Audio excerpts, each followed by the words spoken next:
Please. Hello. Please take your seat. Τι είναι αυτό τώρα, δεν παίζει. Τι να κάνω.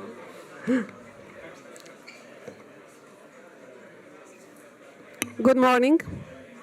Καλημέρα. Παρακαλώ, πάρτε τις θέσεις σας.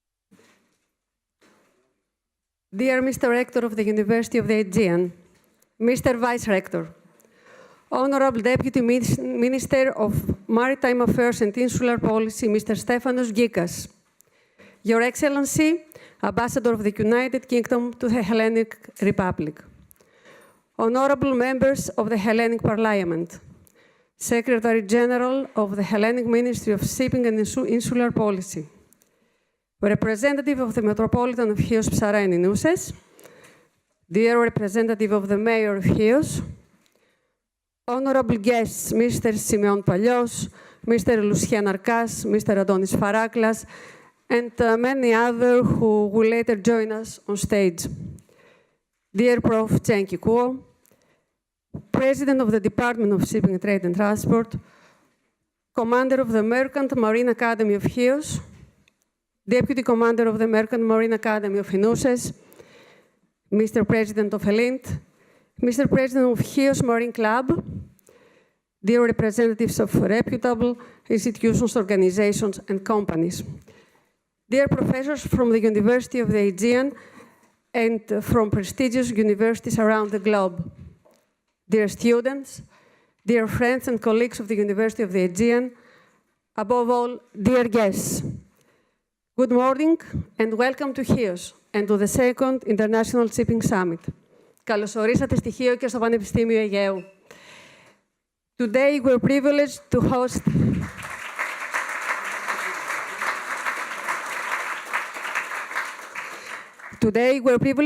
a distinguished lineup of speakers who will share insights, exchange views, and present thought-provoking ideas across a wide spectrum of the maritime industry. Before we begin the official welcome remarks, allow me to share a few practical notes. The event is being recorded, and photographs will be taken throughout the day. Wi-Fi is available for your inconvenience. Please feel free to connect at any time. The network name is UOA-guest-Chios, and you can see also the password. Before passing the floor to our honorable guests for their welcome remarks, please allow me to sincerely thank the Ministry of Maritime Affairs and Insular Policy and the Hellenic Chamber of Shipping for granting their auspices, as well as our dedicated supporters, Chartwell Shipping Corporation, Hellenic Institute of Transportation Engineers, Friends of Inouses Association, Inouse Benevolent Fund.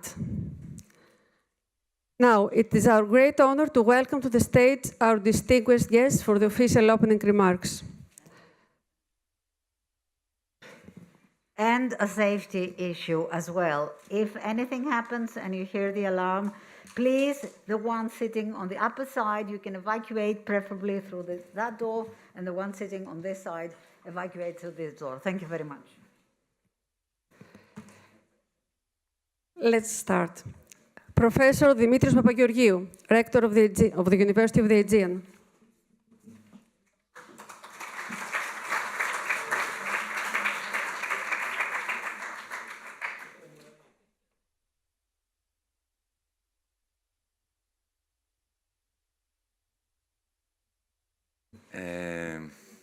Χαίρομαι ιδιαίτερα που είμαι εδώ για μια πολύ αξιόλογη πρωτοβουλία του Τμήματος Ναυτιλίας και Επιχειρηματικών Υπηρεσιών,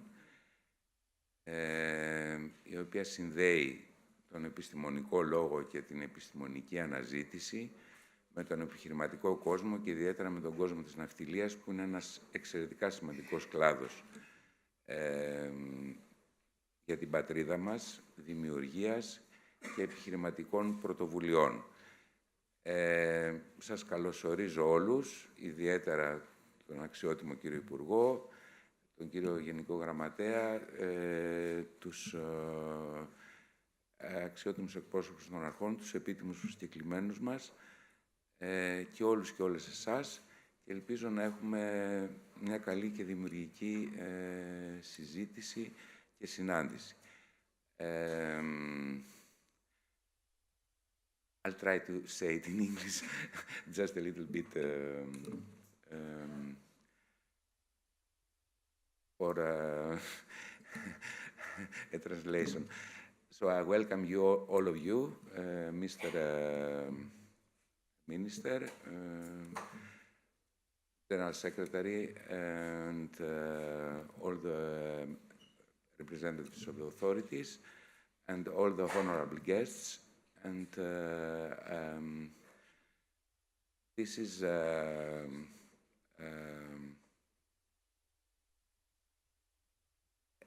summit organized by the Department of Maritime and Trade of the University of the Aegean, and tries to connect academia with members of the maritime community, and I think it's a very important initiation, and I hope it will be a very successful dialogue. That's all. Thank you very much, and I hope there will be success in the process.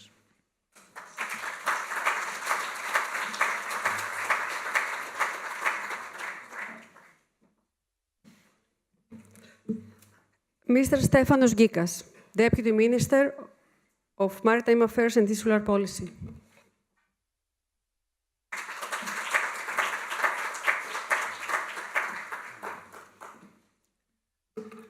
Thank you very much, dear Rector, my dear friend Matthew, Ambassador of UK, distinguished guests, where is my General Secretary, Manolis, dear old friends. 45 pages is my speech, so yes, well, I'm very glad I'm here in the island of Chios for this very important summit, related, of course, to the Ministry of Maritime Affairs and Insular Policies. We are very glad that we gave our auspices to this very important summit and gathering today. But allow me to proceed in Greek language, because I think most of us here are actually Greeks. So, I think we are living in a very, first I say that in English and then in Greek. We are living in very turbulent times. Greece is an advocate of a rules-based international order who has at its core international law. And speaking about the maritime sector, the law of the sea is our law, the governance for the maritime sector. Unfortunately, yesterday we saw some announcements from a neighboring nation, which of course contradicts with international law. In any case, Greece has right now in the area of Straits of Hormuz 190 ships, Greek-owned ships. You probably know that 30% of the global fleet of vessels, that tankers and LNGs and LPGs, 30% are controlled by the Greek ship owners. And therefore, for us is a very important to diplomacy to prevail. I'm not very optimistic, but let's hope. So, η αξία και η επιτυχία συνεδρίων όπως το Chios International Shipping Summit έγκυται στη γόνιμη συνεργασία της ακαδημαϊκής κοινότητας και των επαγγελματιών της ναυτιλίας προάγοντας ένα ουσιαστικό διάλογο που συμβάλλει στη διαμόρφωση βιώσιμων στρατηγικών για το μέλλον του κλάδου. Αντίστοιχη προσέγγιση υιοθετεί και το Υπουργείο Ναυτιλίας και Νησιωτικής Πολιτικής μέσω της Γενικής Γραμματείας Αιγαίου και Νησιωτικής Πολιτικής, εφαρμόζοντας στην πράξη τη συνεργασία με πανεπιστημιακά ιδρύματα όπως το Πανεπιστήμιο Αιγαίου, το Χαροκόπιο, το Διεθνές Πανεπιστήμιο Ελλάδος, το Δημοκρίτιο, με αντικείμενο βασικά την αντιμετώπιση του φαινομένου της λειψιδρίας στα νησιά μας και την τεχνική υποστήριξη έργων υποδομών από την Γενική μας Γραμματεία, που όπως όλοι γνωρίζετε έχει έδρα εδώ στο Αιγαίο, στη Μυτιλήνη. Βεβαίως έχουμε και συνεργασίες με ερευνητικά κέντρα, με κάποια από αυτά υπογράψαμε και πρόσφατα συμφωνητικά συνεργασίας, όπως είναι το ΚΕΠΕ, το ΕΚΕ, Εθνικό Κέντρο Κοινωνικών Ερευνών, σε ευρύτερα πεδία που όμως όλα αποσκοπούν στη βελτίωση των πολιτικών μας για την νησιωτικότητα. Κυρίες και κύριοι, εδώ και πολύ καιρό συζητάμε το ζήτημα της απανθρακοποίησης της ναυτιλίας και των προκλήσεων και δυσκολιών που αυτή επιφέρει. Έχουμε ήδη εισέλθει στη φάση της υλοποίησης και πιστεύω ότι παρά τις δυσκολίες είμαστε σε ένα μονοπάτι καλό. Ωστόσο, για την επίτευξη του στόχου απαιτείται συλλογική δέσμευση, θεσμική συνέπεια, σταθερή χρηματοδοτική υποστήριξη, πολύ σημαντικό, αλλά και ουσιαστική συνεργασία μεταξύ του δημοσίου και του ιδιωτικού τομέα.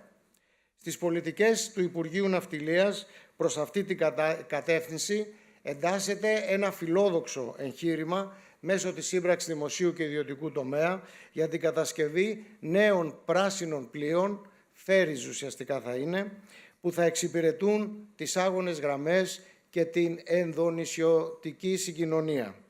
Στόχος του Υπουργείου Ναυτιλίας είναι οι συμβάσεις για τα πράσινα αυτά πλοία να είναι 12ετούς διάρκειας, γεγονός που θα διευκολύνει και τη χρηματοδότηση και θα διασφαλίσει την αξιοπιστία των δρομολογίων. Το project αυτό παρουσιάστηκε 31 Μαρτίου στο Λονδίνο, είπαμε είναι ΣΔΙΤ, περίπου 500 εκατομμύρια είναι από εθνική χρηματοδότηση ευρωπαϊκή ουσιαστικά και άλλα 500 θα είναι από τον ιδιωτικό τομέα.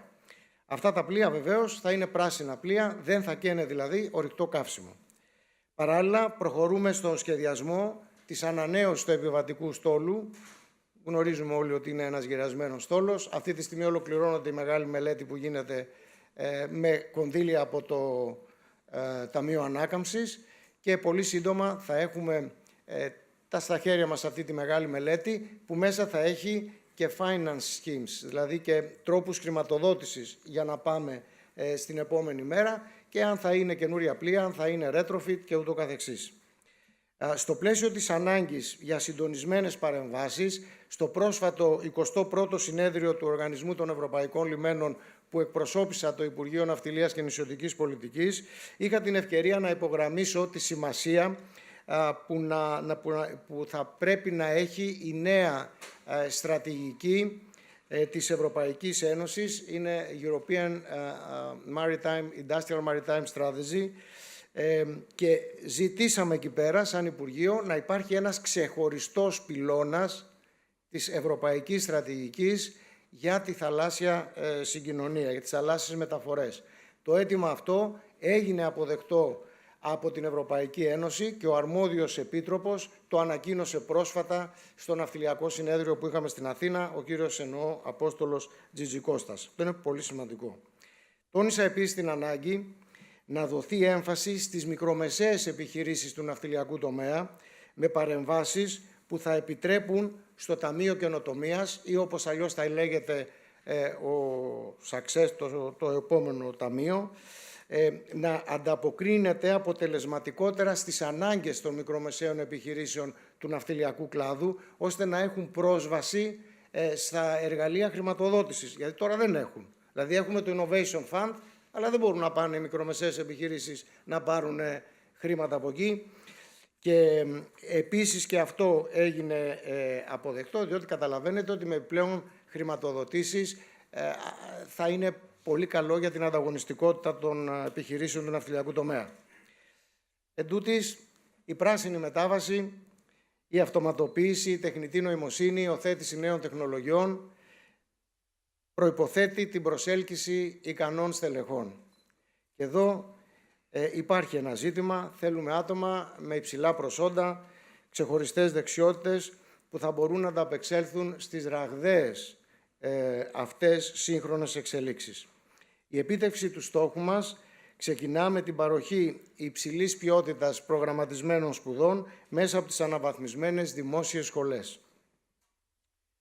Πρώτον. Δεύτερον, τη διαβίου εκπαίδευση και την διαρκή αναβάθμιση των δεξιοτήτων του ναυτικού προσωπικού, δηλαδή το reskilling και το upskilling.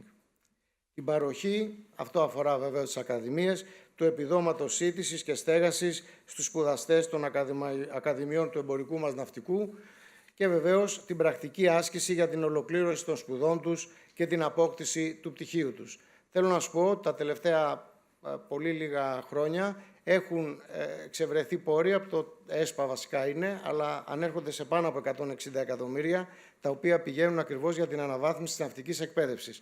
Να σας πω επίσης ότι μια βασική προτεραιότητα του Υπουργού μας, του Βασίλη του Κικίλια, τους χαιρετισμούς του οποίου σας μεταφέρω, είναι να ακριβώς όλη αυτή η αναβάθμιση της ναυτικής εκπαίδευσης να έχει ένα καινούριο legal framework. Αυτό το νέο νομοσχέδιο λοιπόν, το πολύ προσεγμένο, συντάσσεται τώρα και θα είναι στη διάθεσή σας για τη διαβούλευση αρχές φθινοπόρου. Τώρα, ήθελα να πω μια κουβέντα επίσης ότι η νέα πραγματικότητα προτάσει και την αναβάθμιση των λιμένων μας. Άλλοι λένε την πράσινη μετάβαση στα λιμάνια, cold ironing κτλ. Εγώ αυτό θα σας πω ότι βρίσκεται σε εξέλιξη ένα μεγάλο πρόγραμμα αναβάθμισης των λιμενικών υποδομών των νησιών της χώρας μας. Έχουμε εντάξει περίπου 200 εκατομμύρια στο πρόγραμμα μεταφορές 21-27, ΕΣΠΑ δηλαδή, και άλλα 100 εκατομμύρια στο Ταμείο Ανάκαμψης για περίπου 35-40 έργα σε κρίσιμα νησιωτικά λιμάνια της χώρας και όχι μόνο, κυρίως όμως νησιωτικά. 21 από αυτά τα έχουμε εντάξει για να γίνουν πιο γρήγορα οι διαδικασίες στη μονάδα στρατηγικών συμβάσεων του ΤΑΙΠΕΔ και είμαστε αισιόδοξοι ότι στα επόμενα 2 με 3 χρόνια η κατάσταση από πλευράς λιμενικών υποδομών θα είναι τελείως διαφορετική επί τα βελτίο. Λοιπόν, δεν θέλω να σας κουράσω άλλο. Εντάξει, θα ήθελα πάλι άλλη μια φορά να αναφερθώ για αυτό που γίνεται τώρα, περιμένοντας όλη την απόφαση Τραμπ. Από όλες αυτές οι γεωπολιτικές ανακατατάξεις με τον πόλεμο στην Ουκρανία, με τη Γάζα, τώρα με Ισραήλ, Ιράν, καταλαβαίνετε ότι όλα αυτά ενέχουν σοβαρούς κινδύνους για την ναυτιλία, καθώς όλα αυτά τα πλοία, τα δικά μας εκεί, δραστηριοποιούνται στην ευρύτερη περιοχή. Σας είπα, 190 πλοία έχουμε αυτή τη στιγμή ελληνικών συμφερόντων περί των στενών του Ορμούζ. Το Υπουργείο Εξωτερικών, το Υπουργείο Ναυτιλίας και Νησιωτικής Πολιτικής, να γνωρίζετε ότι βρίσκονται σε συνεχή επαφή και συνεργασία και με τους θεσμικούς μας εταίρους, με την Ένωση Ελλήνων Εφοπλιστών, με το Ναυτικό Επιμελητήριο. Υπάρχει επικοινωνία με τα πλοία μας και βεβαίως με τους συμμάχους μας. Και ανάλογα με το πώς θα εξελιχθεί η κατάσταση, θα υπάρξουν και συγκεκριμένες ξεκάθαρες οδηγίες. Εγώ λοιπόν με αυτά τα λίγα λόγια θα ήθελα να σας ευχαριστήσω για την πρόσκληση. Έτσι, με πολύ μεγάλη χαρά έρχομαι εδώ. Αγαπάμε τη Χίο. Να ξέρετε ότι στη Χίο 4 και 5 Οκτωβρίου θα γίνουν οι Αιγαιοπελαγίτικοι Αγώνες. Μία από τις 3 μεγάλες θεσμικές εκδηλώσεις που οργανώνει το Υπουργείο Ναυτιλίας διά της Γενικής Γραμματείας Αιγαίου και Νησιωτικής Πολιτικής και μάλιστα έχουμε προϋπολογίσει ένα όχι ευκαταφρόνητο ποσό, 120.000 ευρώ, προκειμένου να γίνουν οι αγώνες αυτοί όπως πρέπει να γίνουν, να έρθουν από όλα τα νησιά του Αιγαίου εδώ και θα είμαστε πάλι εδώ βεβαίως στοιχείο για αυτό το event. Επίσης να σας πω ότι στεκόμαστε δίπλα στα νησιά μας και στη Χίο με το καινούριο λιμάνι, με το master plan, το οποίο επιτέλους ήρθε στο Υπουργείο Ναυτιλίας 6/6, δηλαδή προχτές. Έχουμε πλέον όλο το φάκελο, οπότε είναι και αυτό καλό για την ανάπτυξη του νησιού και βεβαίως για τις Σινούσες, αλλά επειδή στις Σινούσες θα είμαι αύριο εκεί, θα τα πω αύριο. Εύχομαι ολόψυχα να έχουμε μια πολύ παραγωγική, δημιουργική, επικοδομητική συνάντηση σήμερα. Χαίρομαι γιατί υπάρχει νεολαία πολύ εδώ, από φοιτητές και όχι μόνο. Και πάλι σας ευχαριστώ πολύ που με ακούσατε.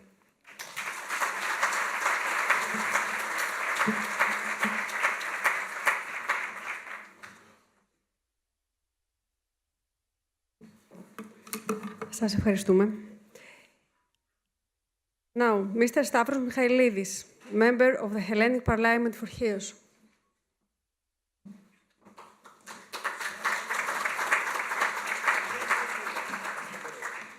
Συγχωρεμένος, κύριε συνάδελφε.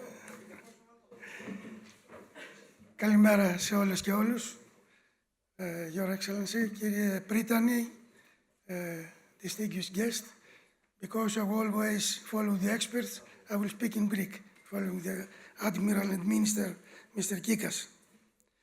Έτσι, με μεγάλη χαρά συμμετέχω σε αυτό το πολύ σημαντικό International Shipping Summit και να βάλουμε και τα γυαλιά μας γιατί δυσκολευόμαστε πια.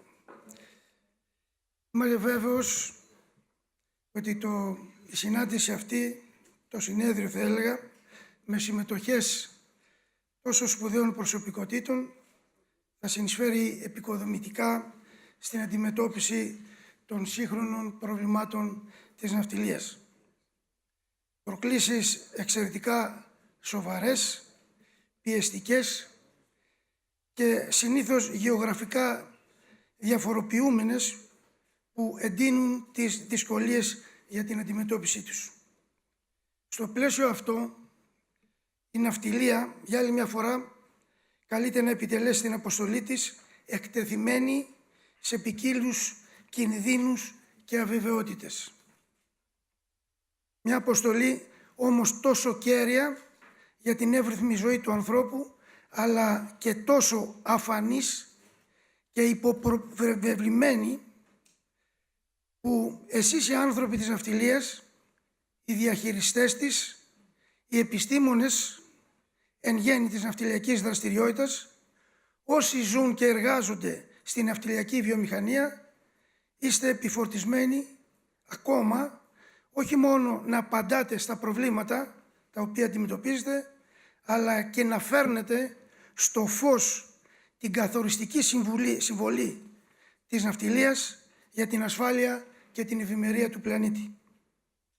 Οικολογικά καύσιμα, γεωπολιτικά, στελέχωση πλοίων, προσαρμογή στις νέες τεχνολογίες, ασφάλεια των θαλασσίων μεταφορών είναι θέματα της πρώτης γραμμής των σύγχρονων προκλήσεων.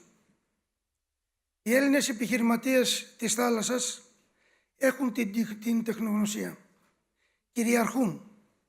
Δυστυχώς, το ελληνικό κράτος ακολουθεί αργά, αναποτελεσματικά και αντιπαραγωγικά. Τα ελληνόκτητα πλοία υπολογίζονται σήμερα περισσότερα από 5.000. Δυστυχώς, στο ελληνικό νηολόγιο, το εθνικό νηολόγιο, τα πρωτοπόρα πλοία είναι λιγότερα από 500. Αυτό αποδεικνύει έλλειψη ολιστικής ναυτιλιακής πολιτικής. Κάθε χρόνο επίσης η ναυτιλία εισφέρει στη χώρα μας περίπου το 8% του ΑΕΠ, σε αριθμούς περίπου 20 δις ευρώ και πολλές χιλιάδες καλά αμοιβόμενων θέσεων εργασίας. Επιβάλλεται, κύριε συνάδελφε, κύριε Υπουργέ, ένα μέρος της συνεισφοράς αυτής να επιστρέφει στην έρευνα, στην εκπαίδευση, στις υποδομές και κυρίως, μια και βρισκόμαστε σε ένα ναυτιλιακό νησί, κυρίως να επιστρέφει για φροντίδα των ναυτικών και των οικογενειών τους. Ιδιαίτερα αυτή η φροντίδα μπορεί να αντιστρέψει την απροθυμία που επιδεικνύουν σήμερα οι νέοι της χώρας μας να ακολουθήσουν το ναυτικό επάγγελμα. Με δύο λόγια, η Ελλάδα πρέπει με ειλικρίνεια και θάρρος να επανεξετάσει την ναυτιλιακή πολιτική της, με βάση τις τρέχουσες αλλά και τις μελλοντικές προκλήσεις της κοινωνίας. Και εκτός κειμένου, κύριε Υπουργέ, μιας και είμαστε σε ένα πανεπιστήμιο και είμαστε πιο ελεύθεροι, δεν είναι Βουλή, να εκφραστούμε καλύτερα, θα ήθελα πάρα πολύ να μας φέρετε στη Βουλή αυτό που ανακοινώσετε στο Λονδίνο για το ΣΔΙΤ, διότι τα πλοία δεν θα καίνε υδρογονοάνθρακες, αλλά τα νησιά, τα εκατοντάδες που πρέπει να συνδέουν αυτά τα πλοία να συνδεθούν μεταξύ τους ή με την Πειραιά και άλλα μεγάλα λιμάνια, πρέπει να διασυνδεθούν, να ετοιμαστούν για να μπορούν να τα δεχτούν. Δεν είναι εύκολα πράγματα και πρέπει να μιλάμε με ειλικρίνεια, διότι τα χρόνια τρέχουν και οι δυσκολίες αυξάνονται. Είμαι λοιπόν βέβαιος ότι και αυτά τα θέματα θα συζητηθούν στις εργασίες του συνεδρίου σας. Γι' αυτό εύχομαι ευχάριστη για όσους έχουν έρθει για πρώτη φορά ιδιαίτερα στοιχείο, ευχάριστη παραμονή και επιτυχία στις εργασίες. Σας ευχαριστώ πολύ.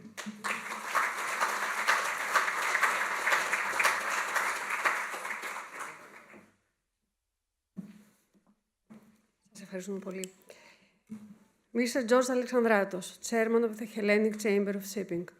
Unfortunately, due to a last-minute change, he is unable to be with us in person. However, I will now share his very short welcoming address. Αξιότιμοι διοργανωτές, αγαπητές και αγαπητοί επίσημοι προσκεκλημένοι, αγαπητές και αγαπητοί φοιτητές και φοιτήτριες, κυρίες και κύριοι. Με μεγάλη χαρά και τιμή σας απευθύνω αυτό το χαιρετισμό ως πρόεδρος του Ναυτικού Επιμελητηρίου Ελλάδος. Η τεχνητή νοημοσύνη ίσως γράψει ένα ποίημα ή ένα email, αλλά τέτοιο συνέδριο με τόση ουσία και τόσους σπουδαίους συμμετέχοντες δεν μπορεί να το οργανώσει. Το Second HEOS International Shipping Summit αποδεικνύει στην πράξη ότι δεν υπάρχει πιο δυνατή γέφυρα από αυτήν που ενώνει τους φοιτητές με τα στελέχη της ναυτιλίας. Η σύνθεση αυτή δεν είναι θεωρητική. Είναι ο δρόμος προς το μέλλον. Πρέπει να το γνωρίζουμε όλοι και κυρίως να το γνωστοποιήσουμε σε κάθε ελληνικό σπίτι. Γύρω από την ναυτιλία εμπλέκονται πάνω από 100 κατηγορίες επαγγελμάτων. Αυτό σημαίνει τεράστια προοπτική, ευκαιρία και εξέλιξη. Ο θησαυρός δεν βρίσκεται μακριά, είναι στο δικό μας οικόπεδο. Το μόνο που χρειαζόμαστε είναι ένας ξεκάθαρος ενημερωτικός χάρτης για να τον ανακαλύψουμε. Σήμερα εδώ δείχνεται αυτό το χάρτη στους νέους και δεν μπορώ παρά να αναδείξω τη δύναμη των ελληνικών ναυτιλιακών πανεπιστημίων. Πάνω από το 80-90% των αποφύτων βρίσκουν δουλειά σε λίγους μόλις μήνες. Αυτό είναι ένα κατόρθωμα που πρέπει να διαφυλάξουμε και να ενισχύσουμε. Λυπάμαι ειλικρινά που δεν μπορώ να είμαι κοντά σας. Να ξέρετε ότι η αυλαία της ναυτιλίας δεν κλείνει ποτέ και σύντομα θα τα πούμε από κοντά. Κλείνοντας, απευθύνομαι στις νέες και στους νέους που βρίσκονται σήμερα εδώ. Έχετε απέναντί σας εκλεκτές προσωπικότητες. Χτυπήστε τις πόρτες τους, συστηθείτε, μιλήστε, ζητήστε καθοδήγηση. Αυτή η στιγμή μπορεί να είναι η αρχή μιας ολόκληρης διαδρομής. Σας ευχαριστώ θερμά και συγχαρητήρια για αυτή την εξαιρετική πρωτοβουλία. Γιώργος Σπυρίδωνος Αλεξανδράτος.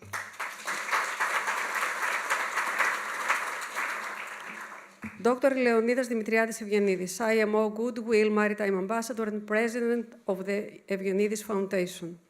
Mr. Evgenidis, he has also unable to attend due to unforeseen circumstances, but he has kindly sent us a short video message, which we will view in just a moment.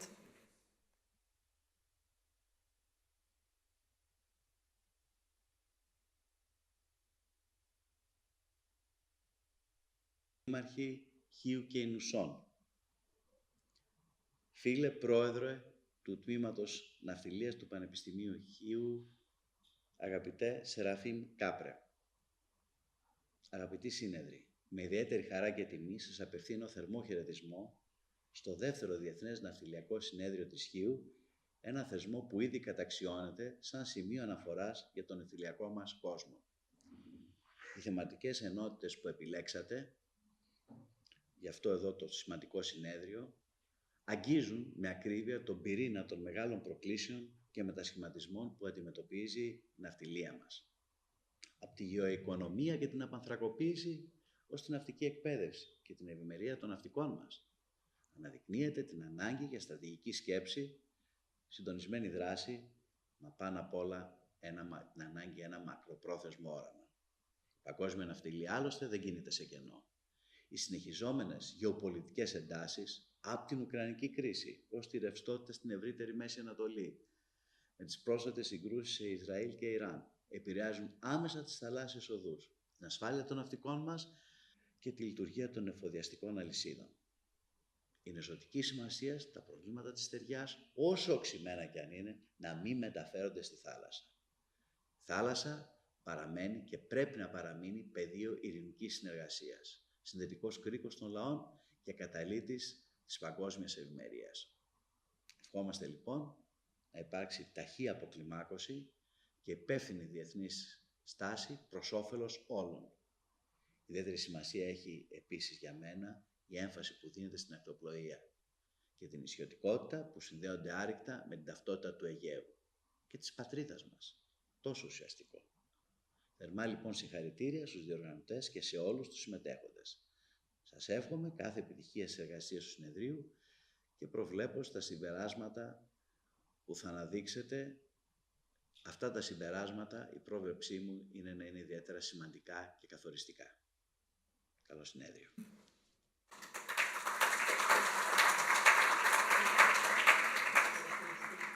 And last but not least, Professor Serafim Kapros, Head of the Department of Shipping, Trade and Transport of the University of the Aegean. Please, the floor is yours.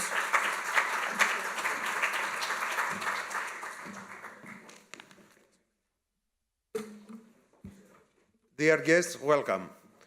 I have two challenges for today. The one is to be very short, this is not evident, and the other is to speak two languages.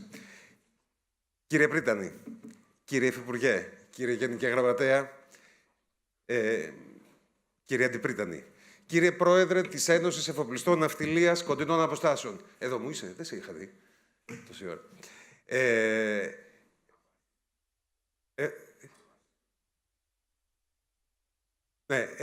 Your Excellency, the other ambassador is not yet here.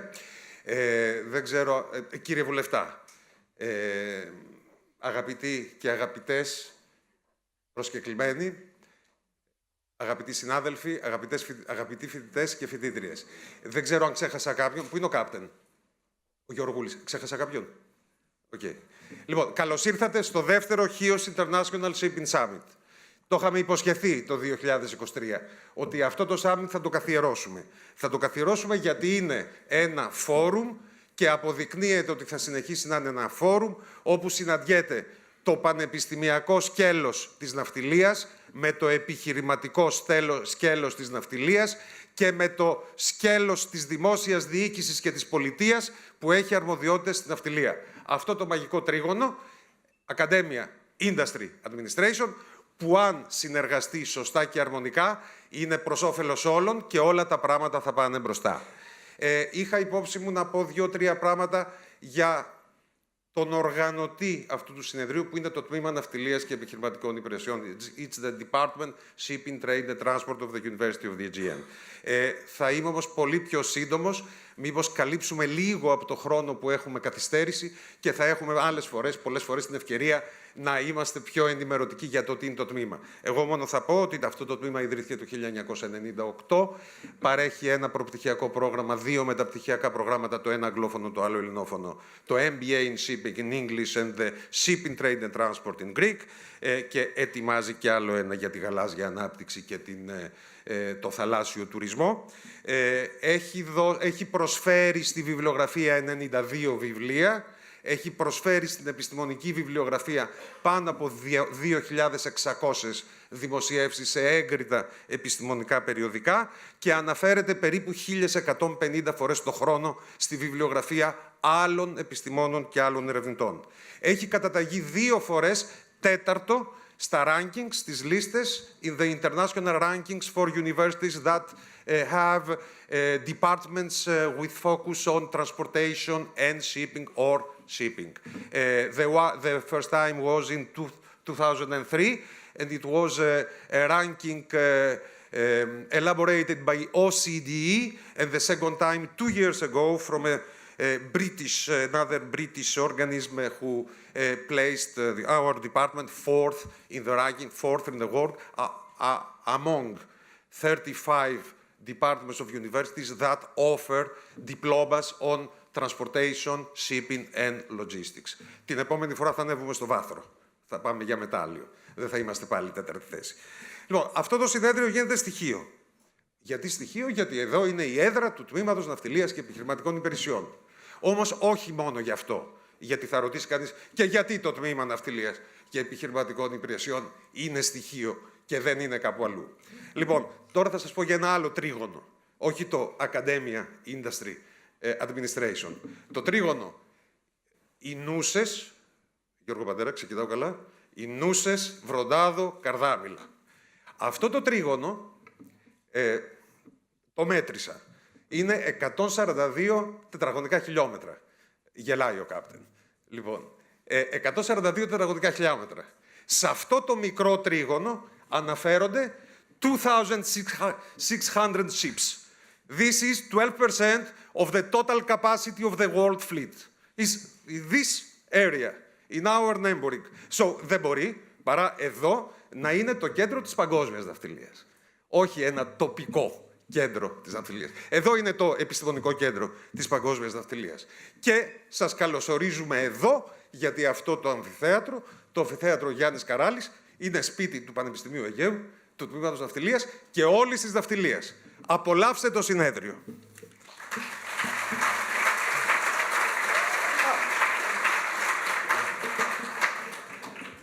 Επιφορτίστηκα από την moderator του συνεδρίου ότι μια και είμαι εδώ, για να μην χάνουμε χρόνο, έχω εγώ την τιμή να προσκαλέσω, μπαίνοντας τώρα στο επιστημονικό μέρος του συνεδρίου, έτσι. We start now the main part of the program. And the first speaker is the keynote speaker. It's Mr. John Xilas. Mr. John Xilas is the new chairman of Intercargo, της Διεθνούς Ένωσης Πλειοκτητών Χίδιν Ξηρού Φορτίου.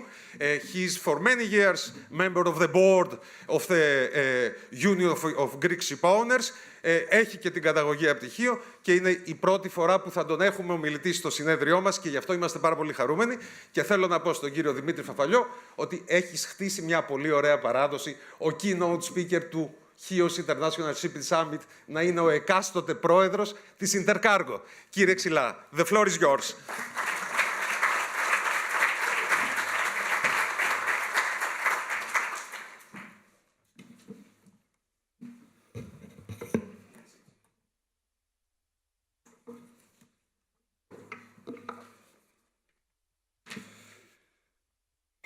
Καλημέρα σας. Ladies and gentlemen, good morning. Distinguished guests, valued academics, dear friends. I will skip the protocol to go straight to my speech. It is both an honor and a privilege to address a second International Chios Shipping Summit. As someone born into a traditional Chian shipping family, I am especially proud to be here today in my home island, Chios, a place full of maritime heritage, and contribute to a forum that aspires to contribute through dialogue, collaboration, and insight. In my current roles in Intercargo and the Union of Greek Shipowners, I have the opportunity to see both the micro and macro dynamics of our industry. I believe this summit represents a much-needed intersection where industry experience meets academic rigor, and long-term vision meets operational pragmatism. Let me begin with a world in which we operate, a world defined by accelerating change.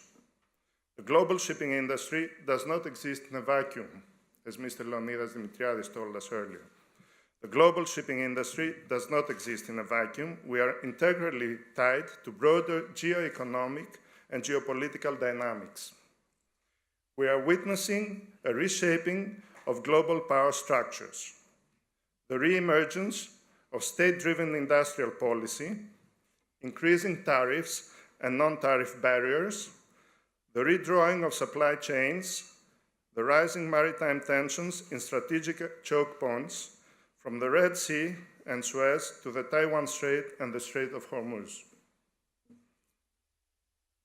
Trade has always found a way, but its path today is fraught with more complexity than ever. The trade tensions between the US and China, which continue to evolve, represent both a systemic risk and a strategic recalibration. The recent USTR decision on port fees is just one example of how domestic policy in a major economy can have disproportionate ripple effects across international supply chains. For shipping, and dry bulk shipping in particular, which remains largely based on the model of cross-trading and is primarily market-driven, these developments translate into uncertainty. Uncertainty is the key word today.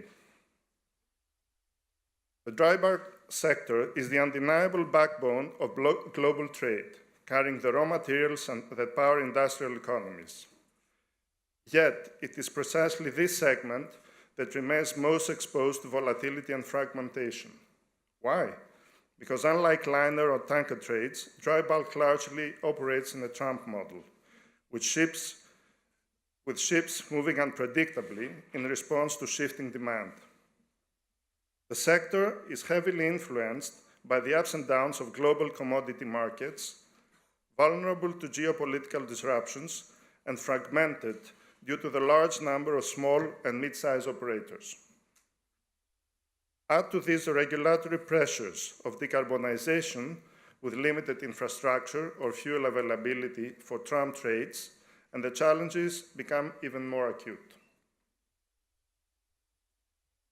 For Europe, and in particular the EU, shipping is more than just a mode of transport. It is a fundamental pillar of the continent's competitiveness and a strategic asset for its economic resilience, energy security, and industrial autonomy. It is the backbone of European industry and the vital enabler of our supply chains.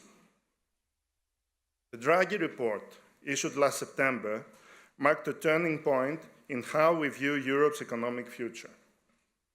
It acknowledged that we must rethink our approach to competitiveness in a world that is increasingly complex and polarized. Among the sectors identified for targeted policy, shipping stands out, not just for its role connecting markets, but for its contribution to ensuring the prosperity and security of European citizens. Before I come back to the Draghi report, I need to notice that too often shipping has been viewed through a narrow lens. Yet, it is an industry that touches nearly every aspect of our daily lives, from energy and food security to trade and innovation. And as we now push forward with decarbonization, shipping remains one of the hardest sectors to abate, requiring immense investments and collective action across the fuel supply chain, the port infrastructure, engine manufacturers, and the regulatory framework. Our message, however, should be clear. The greening of shipping must go hand in hand with its competitiveness and its safety. Environmental sustainability must not come at the expense of economic viability or safety. The energy transition cannot be successful without a clear, supportive regulatory environment and targeted financial tools to ensure the availability of affordable, scalable, and above all, safe alternative fuels. Without urgent and coordinated policy action, the availability of compliant fuels will remain uncertain. This puts at risk not only the decarbonization pathway of shipping, but also the level playing field that European operators require to remain globally competitive. Europe has already paid a high price for past strategic missteps. We witnessed the decline of EU shipbuilding industry, which has effectively been transferred to Asia, along with its technological know-how. We must not allow the same outcome in shipping. Indeed, the data is alarming. Since 2022, the combined fleet of EU member states and Norway no longer holds the first place globally in terms of tonnage. This is a wake-up call for Europe and for our global maritime leadership. Decisive EU action is now essential. The European Union must learn from past mistakes, recognize the strategic nature of the shipping sector, and enshrine this recognition in its policy architecture. The Draghi report provides a credible and coherent roadmap. It calls, among others, for recognition of European shipping's global leadership, alignment with international regulatory frameworks, and I will come back to that, incentives to close the cost gap between conventional and alternative fuels, together with regulatory action on fuel supply, access to finance, the Minister told us a little bit about that earlier, and investment in workforce skills. So there's a momentum now for EU policy on every shipping-related field to reflect these priorities with clarity and ambition. Turning to regulation, the IMO's MEPC 83 session marked a pivotal moment in the decarbonization journey. The adoption of the IMO Net Zero framework, expected in October, will likely raise a number of technical complexities that must be addressed going forward. As always, the devil is in the detail. Several IMO guidelines are expected to address current ambiguities. I'm singling out two: the well-to-wake carbon intensity on new fuel types and the operational management and allocation of the IMO Climate Fund. The framework, while far from ideal, is nonetheless essential. It is regrettable that the industry was largely excluded from the process, with many decisions being politically driven and made without adequate consultation, often behind closed doors or outside formal IMO proceedings. Nevertheless, supporting the framework is imperative. The alternative, a fragmented regulatory environment in which individual states or regions act unilaterally, would be detrimental to both the shipping industry and the broader environmental agenda. The adoption, however, of this universal framework must be complemented with the abolition of all relevant national and regional measures, including those of the EU region, in order to secure a global level playing field and allow shipping to operate without the burden of double taxation. Yet, the goal to become net zero, close to the middle of this century, however laudable, presents an array of technical, commercial, and operational challenges, especially for the dry bulk fleet, which is vast and diverse and operates without fixed routes. The transition to low or zero carbon fuels is not simply a matter of compliance. It is a multidimensional transformation. The fuels currently at the center of conversation are ammonia, methanol, hydrogen, and advanced biofuels. While each offers potential benefits, none are ready for widespread deployment.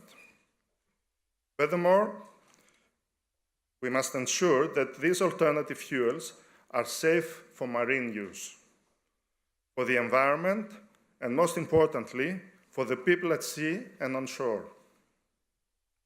More often than not, in our effort to protect the environment, we lose sight of our foremost responsibility to safety. Ammonia, for instance, which has emerged as a particularly promising candidate due to its ability to combust without emitting CO2, presents serious safety concerns, primarily related to its high toxicity.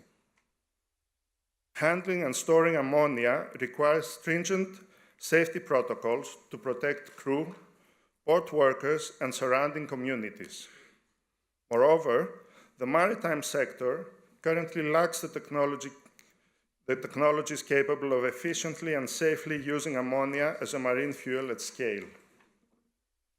Hydrogen, another potential zero-carbon fuel, also faces significant barriers to maritime adoption. Chief among them are challenges related to storage and volatility. In addition, hydrogen's flammability and diffusion properties raise substantial safety and engineering concerns, particularly in the confined spaces typical on board ships. Methanol operationally offers a more manageable solution. It is liquid at ambient conditions, which simplifies storage, transport, and bunkering, compared to hydrogen or ammonia. Existing engine technologies can be adapted to run on methanol, and infrastructure requirements are less disruptive. However, the environment benefits of methanol are very much dependent on its production pathway. If derived from fossil fuels, its upstream carbon intensity remains high. Only when produced from renewable sources, such as biomass or captured CO2, combined with green hydrogen, can methanol be considered a truly sustainable marine fuel. And today, no such facilities exist to satisfy potential demand. Biofuels are often cited as a near-term transitional option, given their compatibility with existing engines and infrastructure. They can be blended with conventional fuels, facilitating gradual integration. Nevertheless, biofuels present critical sustainability issues.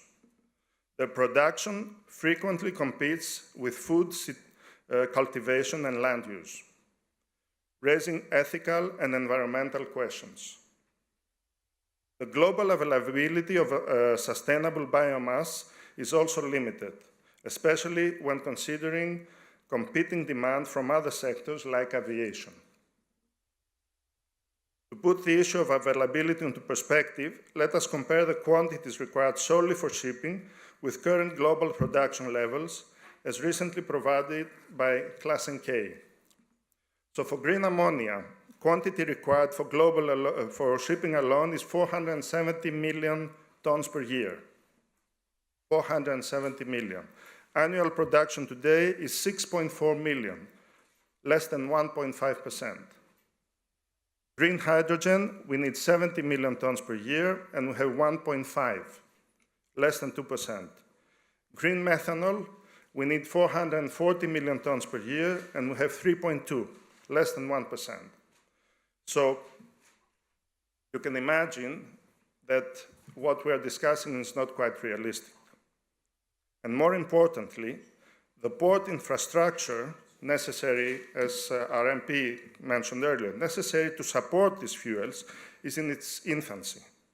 Bunkering, safety protocols, global pricing frameworks, and regulatory harmonization is still work in progress. Last but not least, a critical challenge in this transition lies in the effective monitoring, verification, and certification of their production and supply chain. Without robust and transparent systems in place, there is a significant risk that fuels produced from gray or black sources may be misrepresented and sold as green, undermining the whole effort. This stands especially true for biofuels, often touted as a near-term solution, which, beyond availability and pricing, come with the question of their legitimacy. Fuel used on board must be traceable, verifiable, and sustainable, from feedstock origin to end-use emissions. That is the only way to preserve the integrity of our environmental goals. However, as we all know, the IMO has no jurisdiction over the upstream fuel supply chain. Ensuring true sustainability requires internationally harmonized standards, life cycle carbon accounting with well-to-wake assessments, and independent auditing mechanisms. Without stringent certification systems and internationally agreed life cycle assessment methodologies, the industry risks falling into the trap of greenwashing. I have last in my reference the LNG. LNG is a fossil fuel. However, at the same time, is a fuel that can play a transitional role. It is a proven and readily available solution that can serve as a vital bridge in the industry's decarbonization efforts. With infrastructure and vessel technology already in place, LNG's role should not be underestimated nor undermined. Provided that methane slip can be further controlled, both upstream and onshore and on board, regulators must recognize LNG's contribution and avoid penalizing first movers whose early adoption of cleaner technologies should be encouraged and not discouraged. Hearing all these challenges, one may naturally wonder if our current decarbonization goals are truly realistic. I believe that in our eagerness to demonstrate climate leadership, we may have set ambitious targets without fully accounting for the unique and complex challenges facing shipping, a sector that alongside cement and steel production remains one of the hardest and most difficult to decarbonize. While we are establishing regulatory frameworks to penalize emissions, effectively introducing a cost for polluting, it is not yet clear whether this approach will drive genuine decarbonization or merely result in a system where stakeholders just pay to pollute.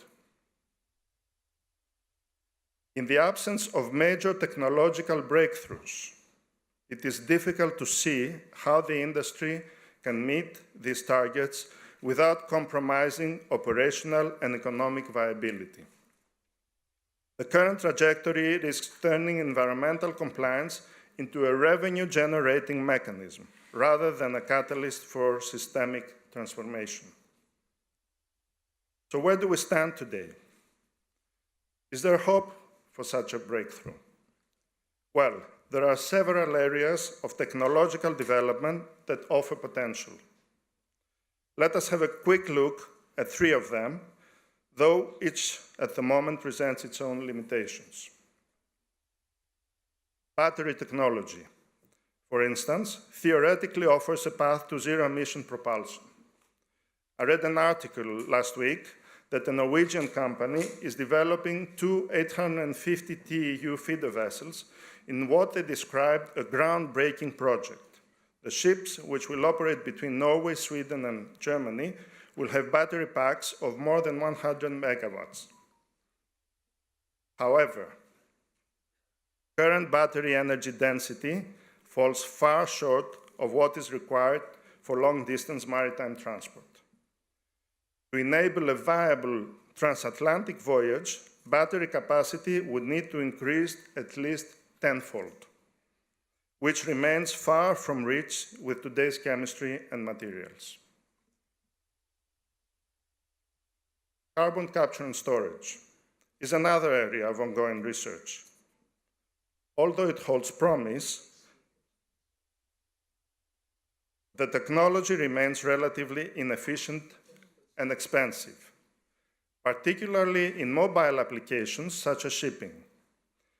Furthermore, the long-term storage of captured carbon presents logistical, environmental, and regulatory challenges that have yet to be resolved at scale. Perhaps the most promising avenue lies in advanced nuclear technologies, particularly fourth-generation small modular reactors.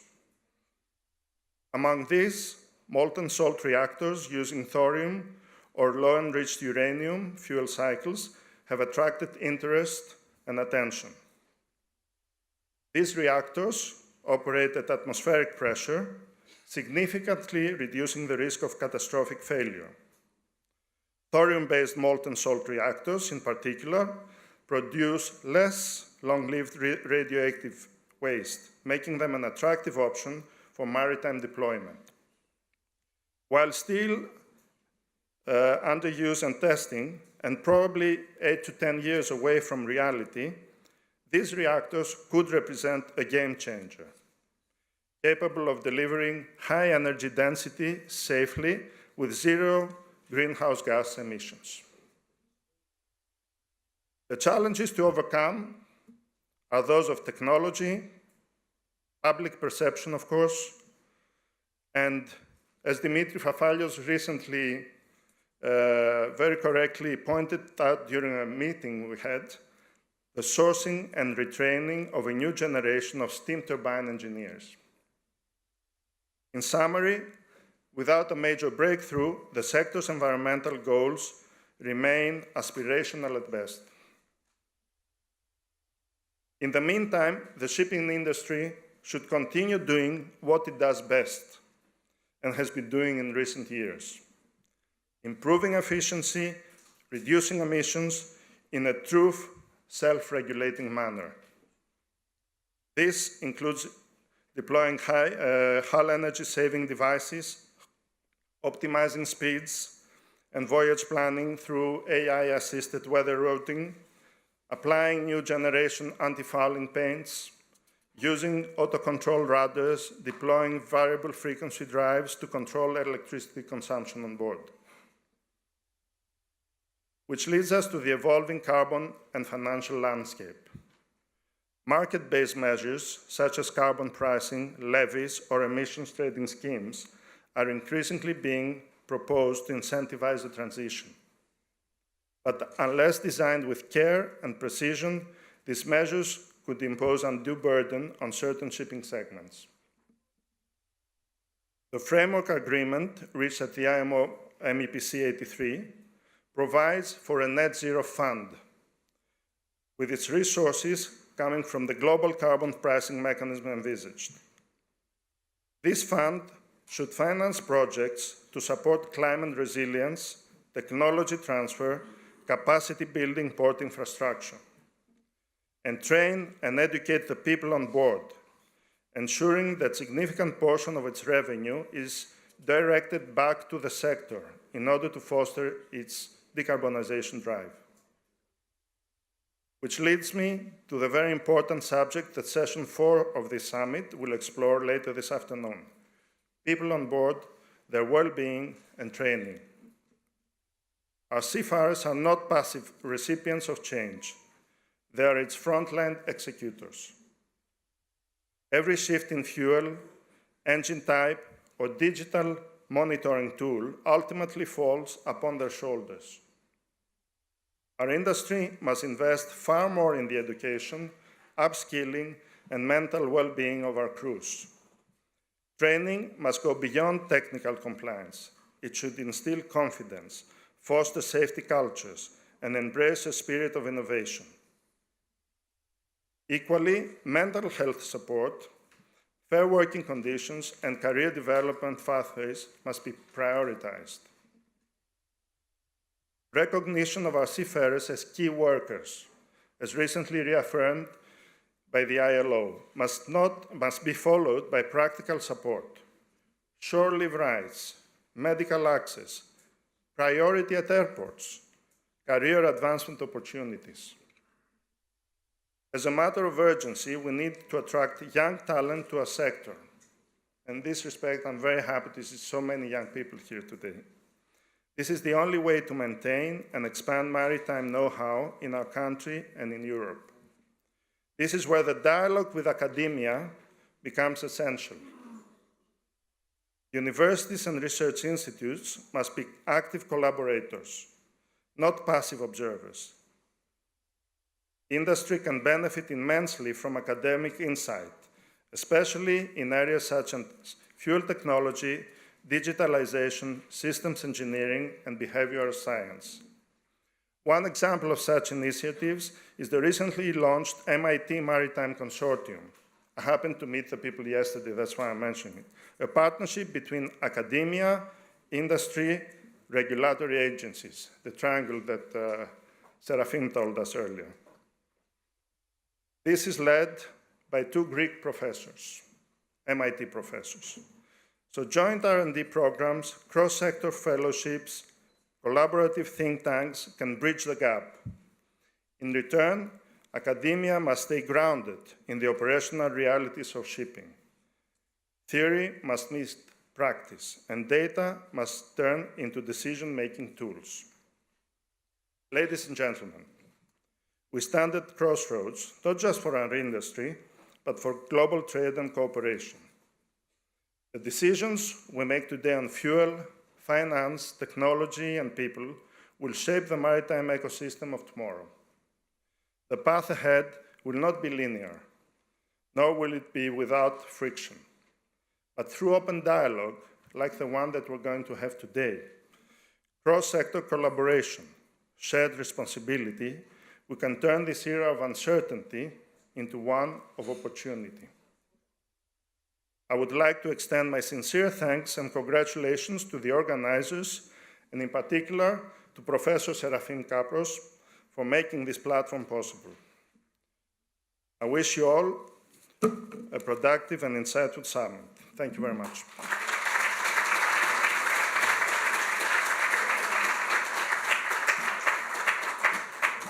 Thank you very much. And let us now begin the first roundtable discussion of the timely and vital topic, geoeconomics and its impact on shipping. The session will be chaired by Professor Helen Thanopoulou, who will also introduce and invite her fellow panelists to the stage. Professor, the floor is yours.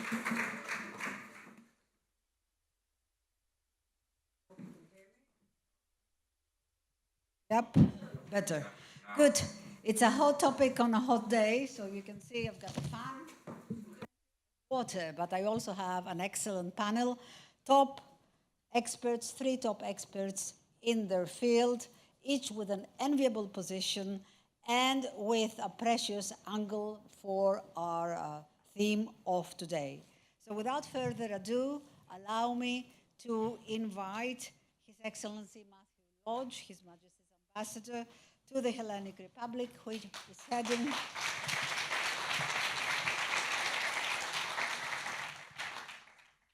who has been heading the 21 and a returned diplomat to Greece, where he was posted in the 1990s. Yes, I will. Don't you worry. I can also leave it out, in which case I will use my usual or intimidating. So, allow me now to invite Dr. Dimitris Fafalios, President Fafalios Shipping SA,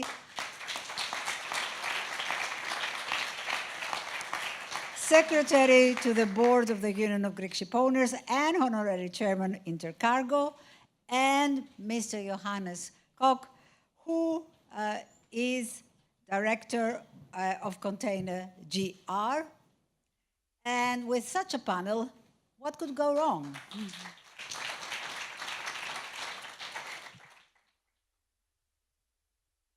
We are out of time a little, but I will try to just crunch on our break time only by some minutes, but it's really a pity because we have been planning a few hot questions. It is very different, of course, from the time that we planned this panel. And I will not, distinguished guests, I will not start just for reasons of protocol with the ambassador. I will start because we need a general setting of the situation in terms of how our geoeconomics are at the moment in view of all these developments in the Straits. 20% of the world oil goes through them. And we don't want to even think what might happen, but I hope that you're going to be able to elucidate us on that. So thank you, Ambassador, very much for being here.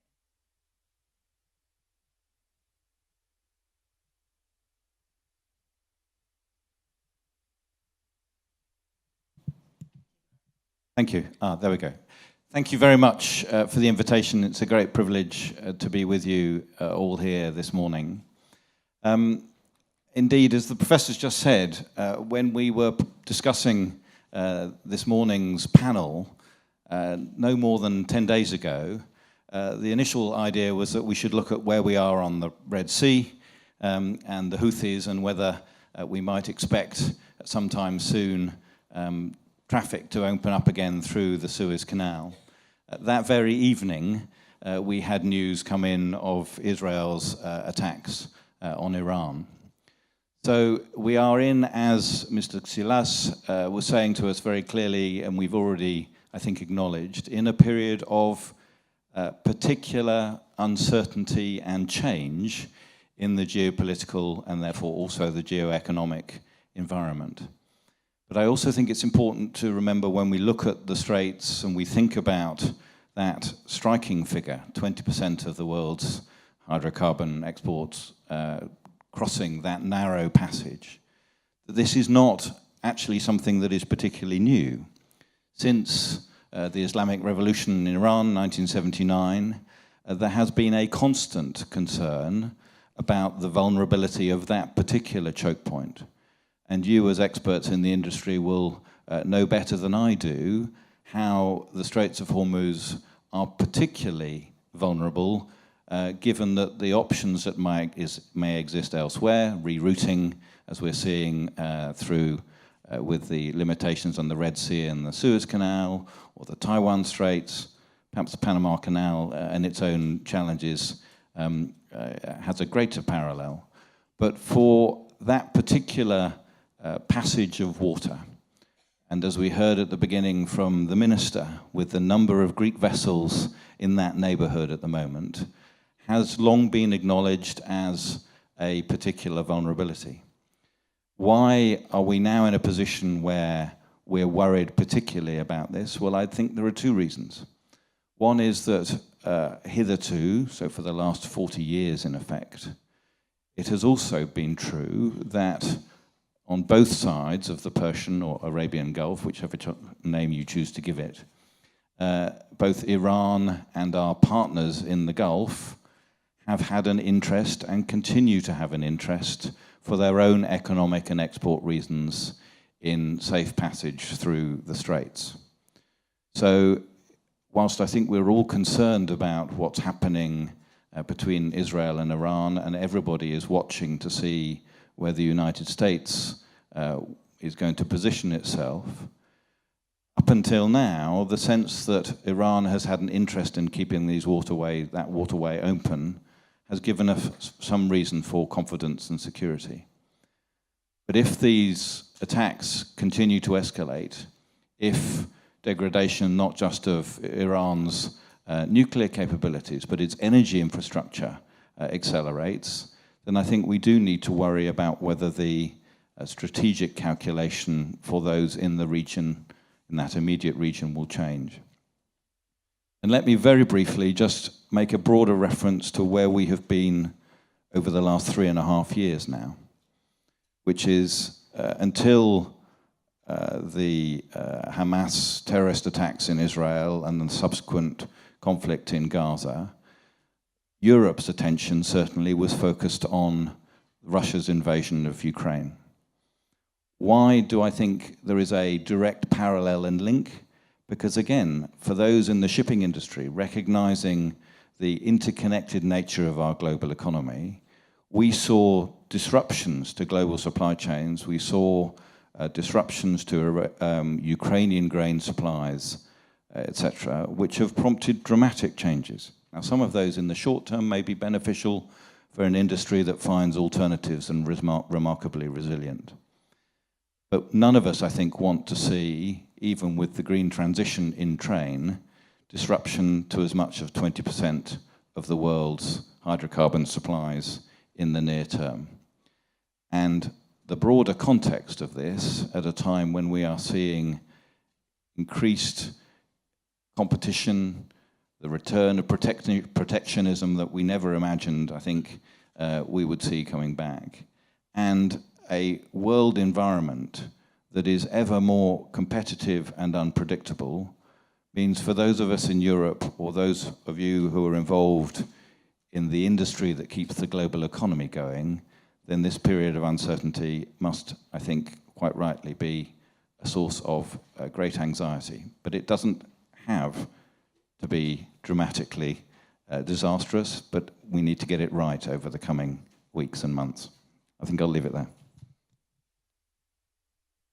Thank you very much, Ambassador, for your input. And I will now turn to Dr. Fafalios. Dr. Fafalios, you've been president of more than one shipping institution, organization, company. So with your long experience, would you say that all this rerouting that happens because, for instance, for the Houthi attacks until recently, do they really benefit shipping, or do they exacerbate the longer-term market equilibrium? Thank you very much. Thank you to the organizers. It's wonderful to see the young people at the back of the auditorium and the wise heads at the front of the auditorium. We must remember that shipping, and especially tramp shipping, which makes up a big proportion of the fleet, is the daily management of change. Shipping, and again, I stress tramp shipping a little bit ahead of container shipping, can react extremely quickly. It reacts within hours. It reacts faster than governments and faster than the military. And shipping is not just ship owners.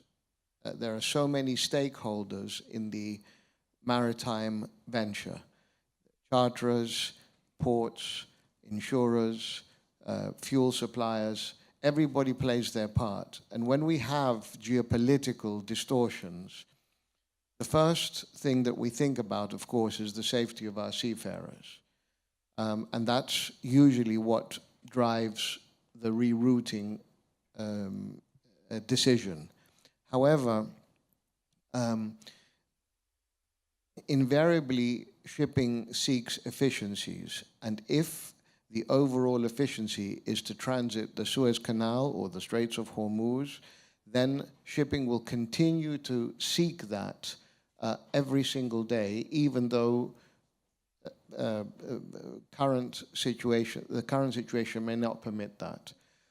At this moment in time, generally, all of the shipping sectors are, I would say, adequately tonnaged to over-tonnaged.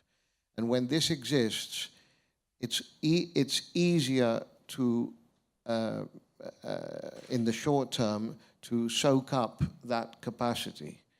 At the moment, especially in the dry bulk sector, which is a sector which Mr. Xilas and I and a lot of people in the room are very involved in, we have substantial overcapacity, and this has been reflected in the freight rates, that although we transit the Suez Canal less, and although there are fewer bulk ships that probably would like to pass through the Straits of Hormuz, we're not seeing any significant changes in freight rates.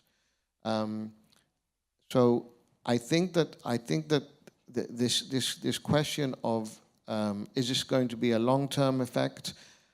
It will be as long as shipping considers it unsafe. The moment the extremely intelligent people within shipping deem that the risks are manageable, we will go straight back to changing the trade routes again and go back to the Suez Canal and the Straits of Hormuz. Thank you. Thank you very much, Dr. Fafalios. That was a very nice bridge to Johannes Koch, because his very big experience in container shipping will allow us now to ask him a double question. The one is, how do you think container shipping, responding to the current situation with reference to the rerouting and the deviations, are we going to go back to the Suez Canal or not? But another question, a bit more philosophical. Do you see that all these factors which caused container shipping to soar in recent years are probably coming to an end? Are we coming to an end of the faster, cheaper, from longer paradigm? So I leave it to you to pick your angle. Thank you. Thank you. First of all, sorry for deleting my picture, but that's not because it was a bad picture, but because it was my cousin's picture that they have taken. So, and he's 10 years younger than me, so I didn't want to disappoint people. In respect of your second question, which was more faster, cheaper, I think that the container market, which I am 99% focusing on, I'm the head of the container department in Capital Ship Management I've been there for like 14, 15 years now. I don't think that the container market has had such a growth scenario the last 10 years. Actually, it's been pretty disappointing, with growth maybe between 2 to 3%, apart from the COVID situation. And what we also have to consider with containers is that in containers, it's not just a GDP business, it's also a multiplicator from GDP to container growth. And we're not just dealing with GDP change, we are dealing with GDP to container growth, this multiplicator which can go up and down through time. For various reasons. It could be geopolitical, could be how mature a market is, could be X, Y, Z. So I don't think we have had that much growth over the last 10 years. So my question, or my answer will be, I don't think it's over, because we haven't really had it since 2008. What we have had is a lot of congestion and disruption, COVID, where there was like a demand collapse, which followed by an equal demand growth. So this is where we have been for the last 10 years. I think we've had some good container markets, not necessarily because of growth. Okay, we've had better growth than dry, for instance, but because of disruption. For instance, the amount of containers that are being moved is not that much bigger than it was in the past. We just need more ships because the supply chain is less efficient than it used to be.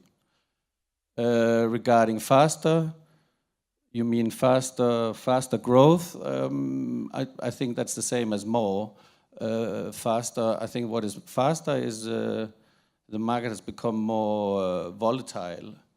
And I think that the freight markets have become more volatile, and the demand surges have become more volatile. And what has also become more volatile is that the Greek ship owners have entered the container market.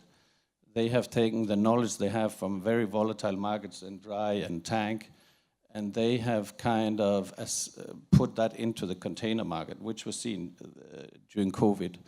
I think without Greek container ship owners, we would not have seen these charter rates that we saw, which was a fixed one, 1,800 TEU for 8 months at $100,000 per day. And before I started working for a Greek ship owner, I wouldn't even have imagined to ask such kind of rate. So the last one was cheaper. Cheaper, I think, for now has come to an end. Maybe not for the reasons that we would think, but because from the financial crisis onwards, the container operator, they thought that trade had to become cheaper and cheaper and cheaper. And they were losing billions of dollars from 2009 until 2020, 21. And during COVID, they, by coincidence, they found out that the clients didn't care for cheaper. They just cared for actually having the cargo delivered. Whether it cost $1,000 or $3,000 or $5,000 to move the container, I think they found out was irrelevant. They just didn't want, the clients didn't want prices of $10,000 and more where, especially for low-cost goods, it wasn't functional to transport via container anymore, which is also where some of the container was spilling over to the handies, I think, in 2021 and then so forth. But the problem with the dry is, of course, that whenever a container comes down again, these clients unfortunately come back again to the container, the flexibility of the container. So cheaper, I think, of course, at one point we will see again that the markets are going to collapse one way or the other, and then the freight will become cheaper again. But for sure, the operators now understand that cheaper is not necessary. And after 10, 12 years of not making money, they found out how it feels to make 5-10 billions a quarter. And I think they like that feeling, and not just the owners or the stakeholders, the employees, the suppliers. And I think having tried to make that kind of money, they always have it in the back of the mind that they want to get back to that. And also they have understood that they can manipulate the markets. In the past, the container operators, they thought that they had to sail at 90% plus, and they thought that was a must. Now they have found out that even if they sail with 80%, but they make 10 times more per container, they will make more money. So I think the container market in general, after COVID, has changed, and it has changed for good, basically. To your first question about the Suez, I think for container we are a little bit more affected than the other segments, with I think 12 to 14% of the capacity is taken out of the container market due to the rerouting. So this is of course a tremendous amount, and we can only guess what will happen if these ships come back, and they will eventually, obviously, you know, even for environmental reasons, they have to do the direct call. When this will happen, you know, it's pure guessing. It's when it's safe. And for containers, as mentioned earlier, there will probably be more of a delay versus dry and tank and LNG, because there's a huge network of alliances, of services, et cetera, et cetera. So it's basically, if one go through, they all will have to go through. And this could take a couple of months. But will affect with the market is not the day you go through. What will affect the market, as we saw a couple of weeks ago, will be from the second people think you will go through. This will be, the sentiment change will be enough to change the whole market. Arguably the Red Sea diversion has saved the market from, I think it was from like around end 22, early 23 for the period since then. But I think that we have basically seen no scrapping things 2017. So I think that all the ships are sailing at full speed.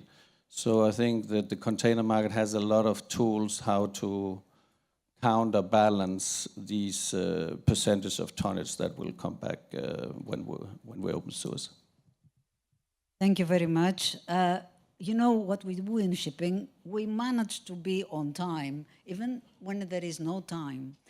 We did it again. We just finished, but we haven't, in our regular time, because that's supposed to be the break time. But it would be a pity if I leave this panel to go away. It would be a pity, really, if they go away without the occasion, the opportunity given to the audience to ask one question to each member of the panel. But you will allow me to invite before that one member of our current MBA intake who has offered to take the place of a former graduate of ours who hasn't been able to make it today, and will sum up in 1 minute the key takeaways from these very interesting angles and interventions. Please say your name, company you work with now, and the position you have in it. Ask anyone else in the audience when you ask your questions. So, Mr. Zavarinis, who is also a graduate from ours from before. Hello. Oh, Perfect. First things first, thank you for the opportunity to be here today. I'm Georgios Javarinis. I'm an alumni of the Shipping, Trade and Transport program here in HIOS, as well as soon the MBA in Shipping. I'm working in MSc Geneva right now as a trade assistant manager, and I'm handling the subcontinent of India exports that also face some geopolitical tensions, although short-lived. So, to sum up, shipping is global. Any event that happens right now affects the whole of the supply chain. It is the time that we need to show robustness. Bottlenecks will come up, and it's no longer just about the optimal routing as how to tackle these bottlenecks. It's a lot about geopolitical power, and I really think what was said is like shipping at this point is a tool for international strategy. That's all from me. Thank you. Good. You were within your time limit. Thank you very much. So we will take now questions from the audience. Please, as I said, state your name, organization, whatever. 3 very brief questions. And please tell us which member of the panel you think you would like to address it to. Everyone is intimidated to ask? Well, yes.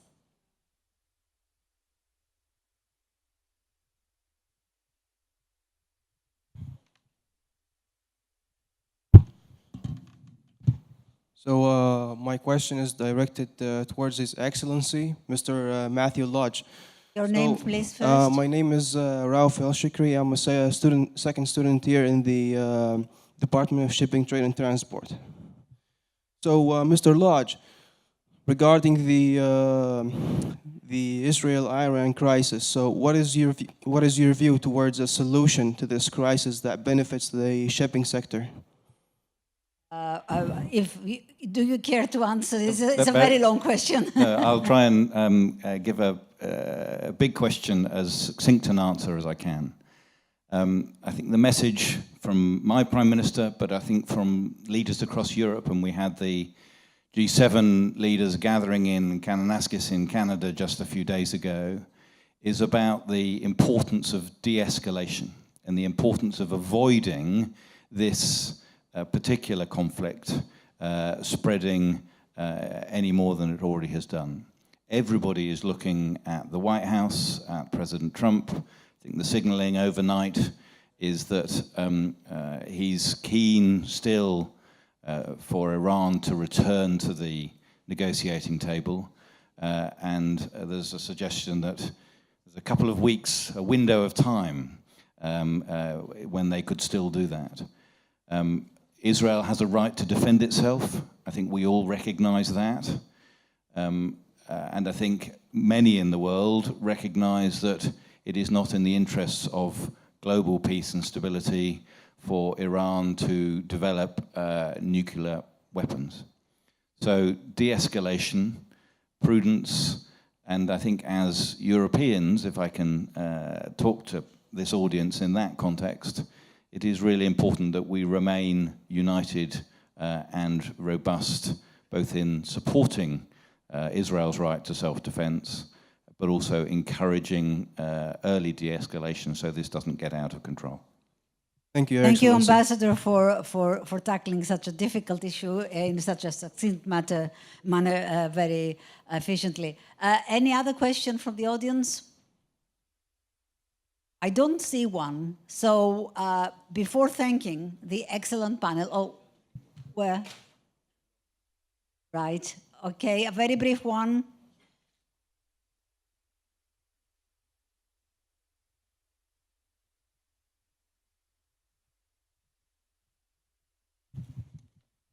Hello, my name is Theodoros Patelidis of Liras, and I want to ask you this question regarding the Hormuz Strait.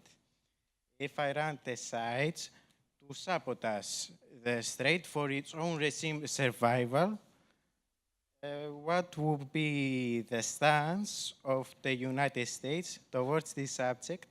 Because there has been recent discussions with the Trump regime at the CIA that they would take an aggressive stance.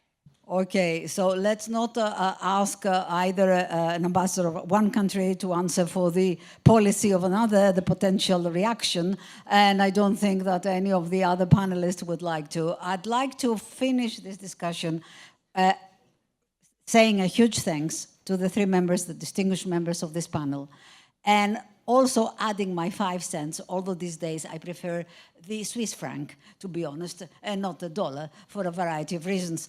But I would add my 5 cents in this way. There is an urban myth that shipping wins through wars.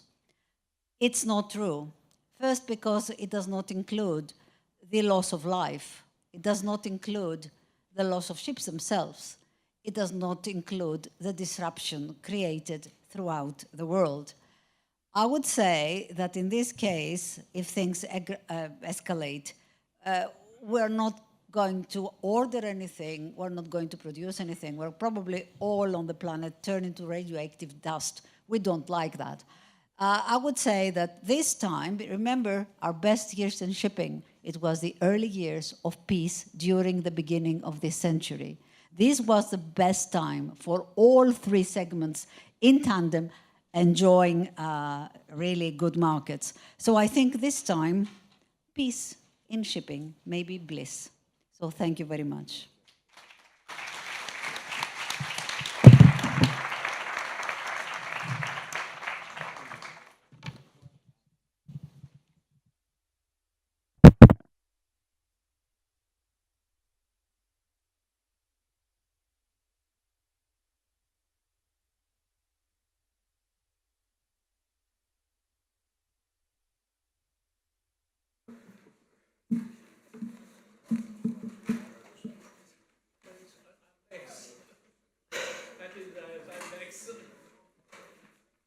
Thank you all so much.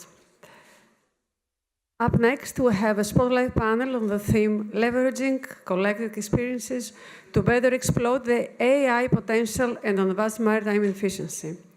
We are pleased to welcome our distinguished speakers, Professor Chenki Kuo and Mr. Antonis Faraklas. The session will be moderated by Professor Serafim Kapros. Please join us with the promises to be an insightful exchange. Thank you.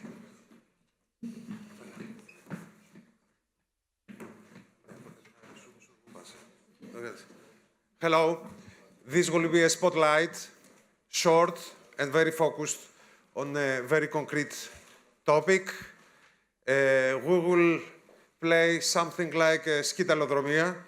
The very young will give the baton to the young, the young will give the baton to the less young.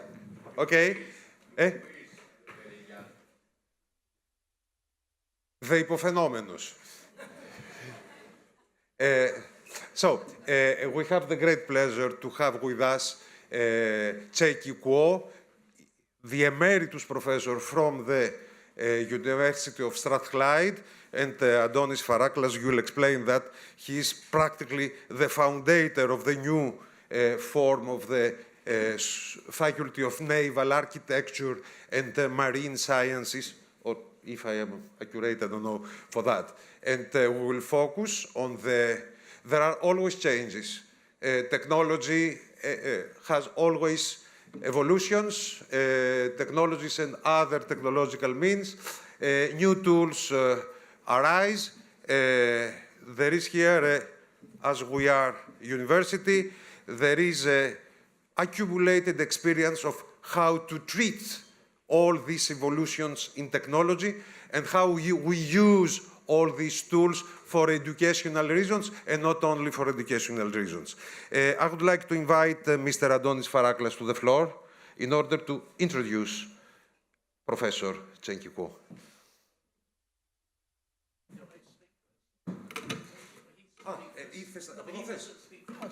Έλα, στο πάρουμε από εκεί. Πού είναι τα μικρόφωνα?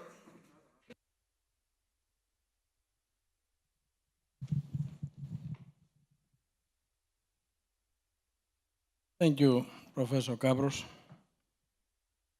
for inviting me to introduce Professor Kuo, who has been, I know him since I was in Strathclyde in '78. He was my supervisor.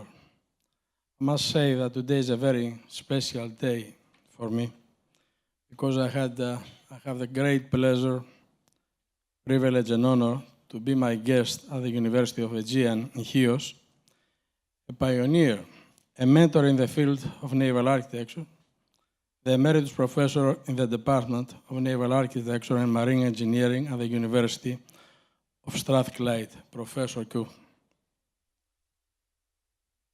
For me, it's a very sentimental day, I must say. Professor is a fellow for Royal Society of Edinburgh. He has received prestigious awards all these years. I won't go all of them because we'll be here until tomorrow. I'm only going to refer to a few of them, which I considered the most important ones for his achievements.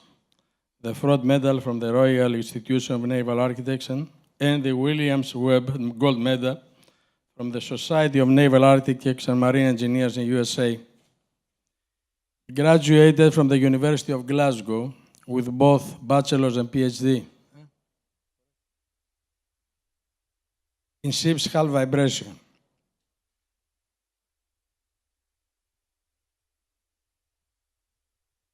He selected to join the Strathclyde in January '67.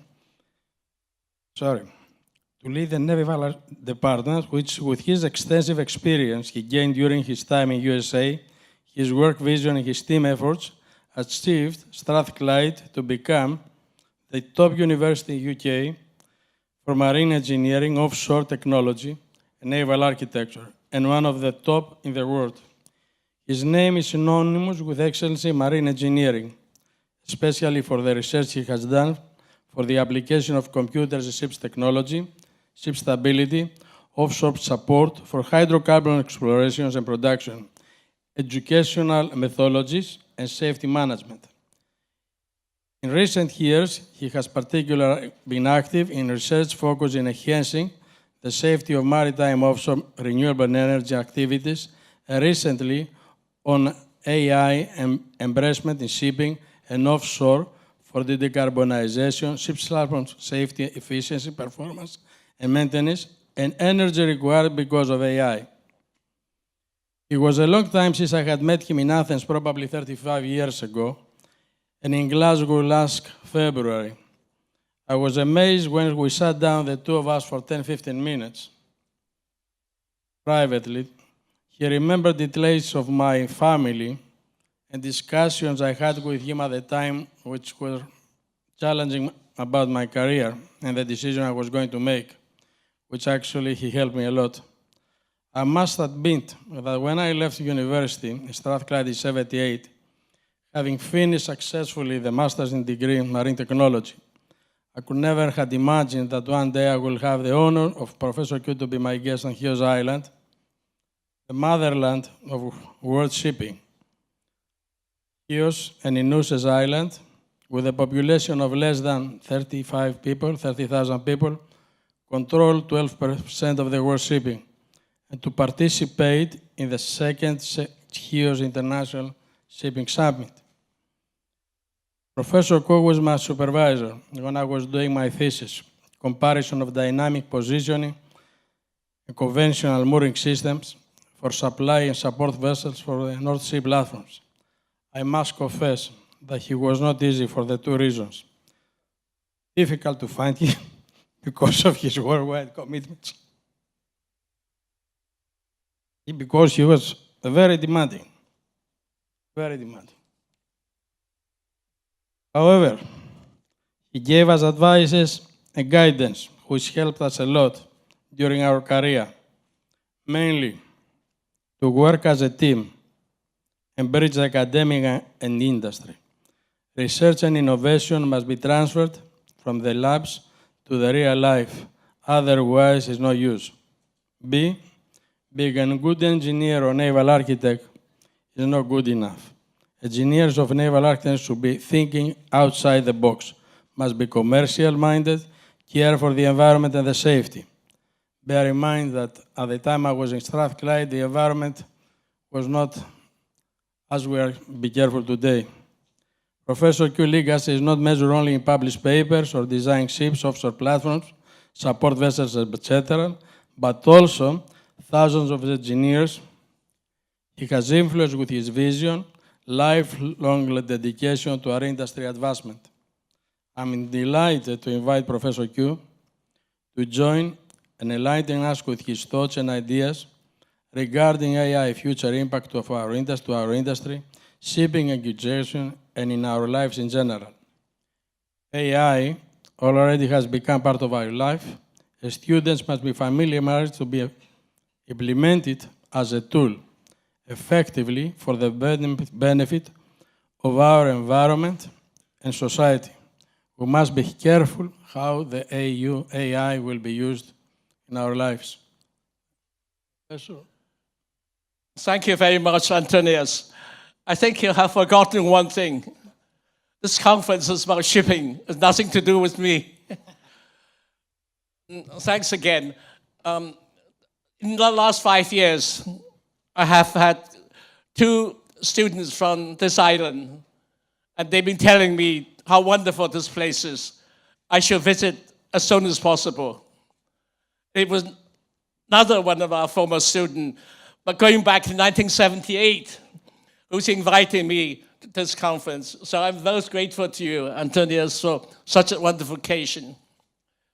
I'd like to share my thoughts about education, about computer application, about what shipping should do in today's world, and also the future of the oceans. My address is really to the young people who's in the audience. I welcome you here. I'm delighted to see you here. Now, my philosophy on education is very simple. It consists of 3 C's: competence, confidence, communication skill in equal amount. For a long time in UK, the emphasis in education is competence. Until I went to US, I found I was as competent as my colleague at MIT, Michigan, and all the other universities, I believe. But they were miles more able in confidence and communication skills than I am. I have to go to night school to learn about how to understand, to communicate. And also, most important thing I've learned, no problem is not really, there isn't any problem. It's a willingness to have a go. And this is something which now that young people should take consideration. It's not a challenge to be done. As all of us today are using computers. Now, I would like to just share my experience.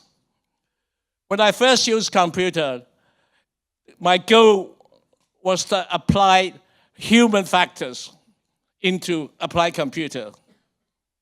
And with the computer, which were not very advanced. Today, the computer hardware has so advanced, large quantity of information, and you can store a lot of information, quickly access to the thing. In my older days, computer had to have central air condition, like the room here, in order to operate. Today, computer you can carry around, I can drop it and it still works. So it's important to realize that AI has now come through. But AI is only trying to copy at this stage certain work which humans find it difficult to do, takes time to do. As yet, computer has not taken over emotional aspect of human being. I wonder sometimes, would you be happy if I talk to you as a person? Or would you like an AI version of me talking to you? And I think you would like prefer me with all the mistakes I make and all the other things, but not an ideal one. So that's the important thing to do. So what can shipping do in the today with AI? When I think shipping industry got to really get involved in AI. More of the students now answer questions using AI. I'm not going to stop them ever using it, nor could I stop them from using AI. But the difference is we have to change as academic, different way of teaching. so we can make them think rather than simply providing answers. So this is really why I think it's important, not only for the younger people, do understand how to use AI, but use it to protect the ocean. Ocean will play the greatest role in the future of global existence. Only thing we need to worry about is that AI will use so much energy that there may not be a lot of energy left for shipping. So that's something which you should think very carefully, how we can find new ways of generating energy, wind, wave, etc., make a contribution.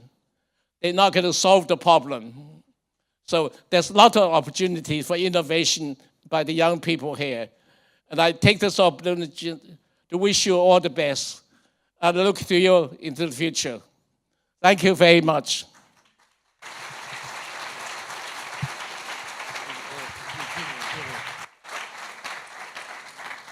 Thank you, Professor.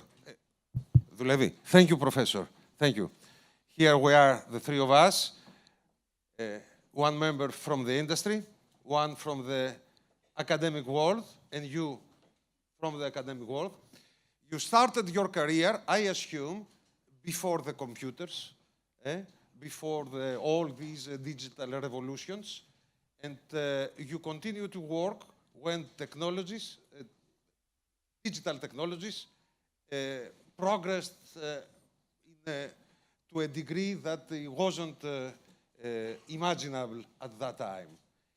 Do you see similarities in different stages of evolution of digital technologies from the past until now? I don't know if this might be the same question from Adonis. You want to comment?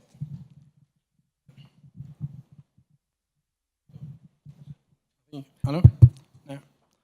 Professor Kapros and Professor Q, a lot of my colleagues in the office, they say I started working May 1980. I started going to the company. But all these 45 years have changed a lot. The way I was thinking in 1980 about shipping, about the environment, about the safety, about the people. I was always very close with the people, I must say. It has changed a lot. So presumably, and we have to change. Otherwise, we won't go ahead. We won't achieve things. So presumably the same has to be done with the universities and the way that the students have been taught, and etc. I mean, Professor probably will help us there better than me. You're also changing really wild, and you'll continue to change. I gave you a good example of my personal experience. I was in Indonesia, and one of the students said to me, "How did you exist without a mobile phone?" I existed without a mobile phone. But today, I can say that I can't find anybody who doesn't have a mobile phone in their pocket somewhere. It's completely changed. So there will be more changes go on. But on the other hand, the question is, world isn't going to stand still. World can be challenging even more in the future. And we need you to come up with new ideas and accept there will be changes and look for solutions. And I'm very confident the younger generation will find solutions in the future. Thank you. This was a spotlight panel, and the ideal transition to the next panel. We would like to thank a lot Professor Egichkokwo for his presence and being emeritus. He's always very young, and his advices to students are valuable. Thank you very, very much.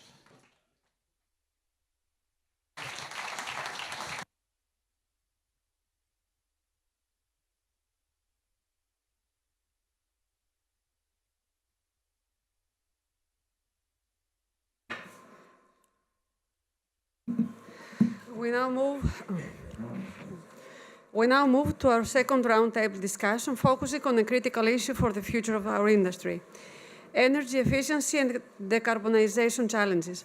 This session will be chaired by Professor Orestis Chinas. Professor Chinas, may I kindly invite you to take your seat and welcome your fellow panelists to the stage. Thank you.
Shall we?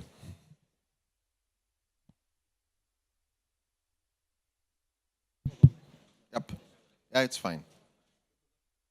Fine. Yep. So, thank you very much.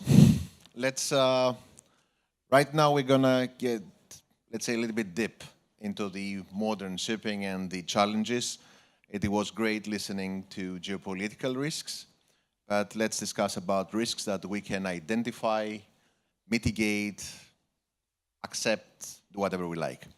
So thank you very much, all of you, for being here. We have here a group of experts. If you do not mind, you can have a very short round of introduction, who is who. I think just a very short notice, just for 1 minute. You can start, yeah. And then we can go directly and discuss the issues on energy efficiency and the decarbonization challenges. I think it's going to be a really very interesting discussion, and there are many things to explore. Thank you.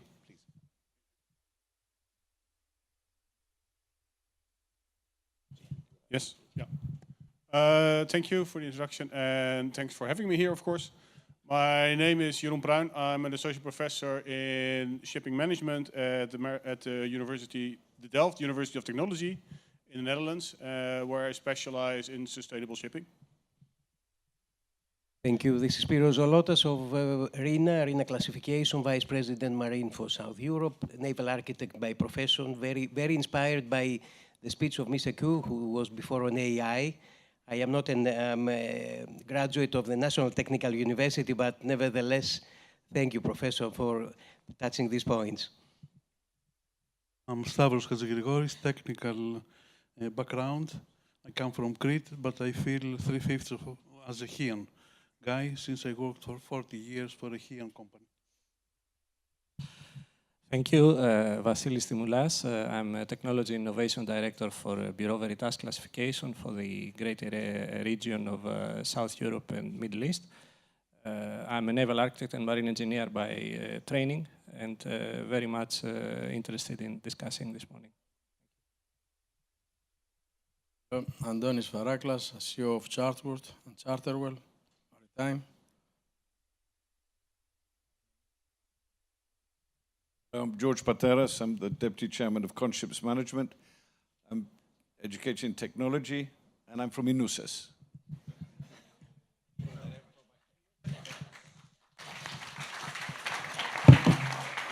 So we have a wonderful mix of expertise.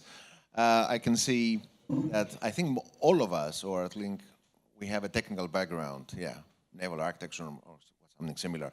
So allow me to start with Mr. Timoulas, if you do not mind. I would like to ask you about all of us, we are aware on the new MEPC 83 regulations, or what will be regulation in the after October. And I would like to ask you if you think that this net zero framework of the IMO really provides incentives to the shipping community, to the ship owners mainly, and of course also to the charterers, to adapt new fuels and new technologies. How do you, let's say, find this net zero stuff? Okay, the very short question is it's too early to say. However, we have been trying, and there are various reasons because it's too early to say. Mr. Tsilas mentioned a few. There are still a lot of guidelines to be issued that, for example, we don't really know exactly how the GFI is going to be calculated yet. And we don't know many emission factors that will come out of the IMO LCA that are still in draft form. But if we do make some assumptions, many of us have tried to do some impact assessment studies and see what would be the impact on shipping. I just remember off the top of my head, we recently looked at a Cape-size bulk carrier, which, let's say, burns about 10,000 tons of fuel oil over a year. The IMO costs of this vessel, let's say between 2028 and 2035, for all these 8 years, would be about $20 million. Now, that is about half the cost of its fuel, which is about $40 million. So what can this vessel do? Okay, one solution you can investigate is, let's see how much biofuel, let's say biodiesel, it may need to add to its fuel mix. Let's forget about availability or things like this. Of course, it's a big issue. We checked and saw that if the target could be to reach what we call Tier 1 compliance, just pay the $100 and avoid paying the $380, which is the Tier 2 non-compliance, it will start in 2028 needing about 300 tons of, let's say, pure biodiesel, P100, what we call, and we'll end up needing about 4,000 tons in 2035. Now, the total cost of that, assuming some fuel prices, and that is the big, let's say, issue that is also a big unknown. Okay, considering the prices we have now and assuming some increase of prices over the next years, the solution ends up being about $5 million less expensive if you add up the cost of fuel and the cost of the IMO. So maybe that is a strategy one can follow. But if one wants to go full compliance, like what we say direct compliance, the cost right now is much higher. Now, and we're not discussing anything about other fuels like ammonia or hydrogen or that are much more expensive and are much less energy, with much less energy content. So the question is it really an incentive? I would say right now, maybe not, maybe yes, it's depending. Another big unknown is we don't know what the other incentives, like the rewards that you're going to get for using low carbon fuels. We still don't know how much that would be and what would be the mechanism. Maybe that can be an incentive, but it's still too early to say. Thank you. Mr. Zolotas of RINA, do you share the views of your friend and competitor of Bureau Veritas. And I mean, we're all colleagues, I don't know. And I would like to, if you do not mind, I would like you to focus on the issues of the cost and especially on the cost of alternative fuels, because that was a point that was highlighted by Mr. Dimoulas. I mean, the cost parameter is completely unknown to the moment. And if we forget, let's say, the supply and the availability parameters, then we still face a huge challenge. What do you think? Thank you, and permit me to thank also Professor Kapros for inviting for a second year to this wonderful event. When you go out of the chaos of Athens, coming to this beautiful island, Professor, I think you really want to decarbonize the planet to save this kind of places. So I think it's inspiring also in that respect, being here. The cost that you mentioned will not be for free, definitely. Decarbonizing shipping and decarbonizing the whole supply chain will not be for free. Investments should be made. There are a lot of question marks on what is to be done. There is a lot of confusion still, classification. I fully agree with my colleague, Mr. Dimoulas, on what he said before, but you know, also us, classification society, sometimes contributed to this kind of difficulties of getting decisions, because we speak loudly sometimes about technologies that are not existing or fuels that are not existing, because we love to see new things happening, and everybody wants to, how to say, to be positioned in this kind of race to decarbonization. We made a lot of studies, and I'm sure all the other colleagues of other classes have done a lot of studies on type of fuels. The important thing is, are these fuels, these alternative fuels, available? Are they available in the quantities that could be needed, let's say, for the time being? Do we still need, I fully agree with the presentation of the chairman of Intercargo previously, Mr. Xilas, was great. You touched all the points, I think, that is carrying today our industry. And in my opinion, that led us to decisions that maybe are not taken. I have to explain myself a little bit better. Please. You know, there is today we have challenges in front of us of the IMO MPC 83, all these baselines. The first time in its life, IMO, instead of setting technical rules or goal-based standards, is setting penalties or tax mechanisms, which is something different from what we have seen up to now.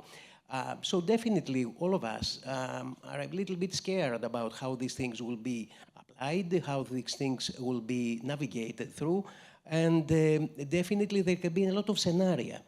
So in your question, it's not that I don't want to ask you, and I have also precise data on that. The problem, the more we get this data, is there are so many variables. Prices of fuel. For example, today the price of fuel is very high, is very low, while the price of LNG is quite high. Historically, I would say that any investment on LNG probably is not making any sense today. So while we have done all these kind of comparisons between possible fuels, biofuels could be a possibility, definitely for existing, especially for existing ships, in which we notice that although they pay less penalties, they will pay, the cost of the biofuel itself will be much higher. So in the end of the day, in the comparison among other fuels, these kind of biofuels are losing their competitive advantage. So in the end of the day, the variables such as price of fuel versus price of LNG, which in my opinion is a very viable transition fuel, especially if you consider blending with other ideas like hydrogen or others, and other variables such as the geopoliticals. We heard in the previous panel by Mr. Fafalios and the other panelists all these problems that we are facing. All these factors, which change constantly and much more fast than in the past, make very difficult to predict how to navigate. Gatherings like this one of today, I think, are useful because we need to exchange information. We need to get informed decisions. A decision to wait and see is also a decision that should be based on data and facts. Definitely, we don't have to stop being innovative. And talking a little bit on my hat as an Ajax member, safety. Hope I will have the chance a little bit later to come back on that. Safety should be our first priority because that's the important thing on shipping, which is the backbone of the whole supply chain. Thank you. Professor Pruin, what do you think? Do we really have the right mix of technologies and fuels? I mean, on the table, exploring the right mix? And if you think that there are other opportunities or other technological or fuel options that are not on the table for the moment, do you see any other, do you see any horizon that, let's say, these technologies will mature, so the users of technologies like ship owners can also start picking up, please? Yes, thank you. So as an academic, of course, I like to look not at tomorrow, but at 5, 10, 15, etc. And when I look at my colleagues especially, they are looking at a lot of different fuels. Being the most economic one in the technical department, I see a lot of issues with, well, what is described here as well. So I see a lot of challenges coming from the fact that the fuels are not there yet, the safety regulations is not there yet, the infrastructure is not there yet, etc., etc. So for the short term, I think that what was already said, the biofuels will be important. One of the recent discussions I had with the Port of Rotterdam was about bio-LNG, and all of a sudden you then realize that this is not something we can solve with shipping, simply because of the fact that the current legislation, for example, of the European gas network does not allow us to store bio-LNG in the European gas network. So because of then the accounting is not possible anymore, etc. So it would have to build its own separate network. So bio-LNG might be more difficult than we already thought. And this is what I like, well, as an academic about the time that we're in.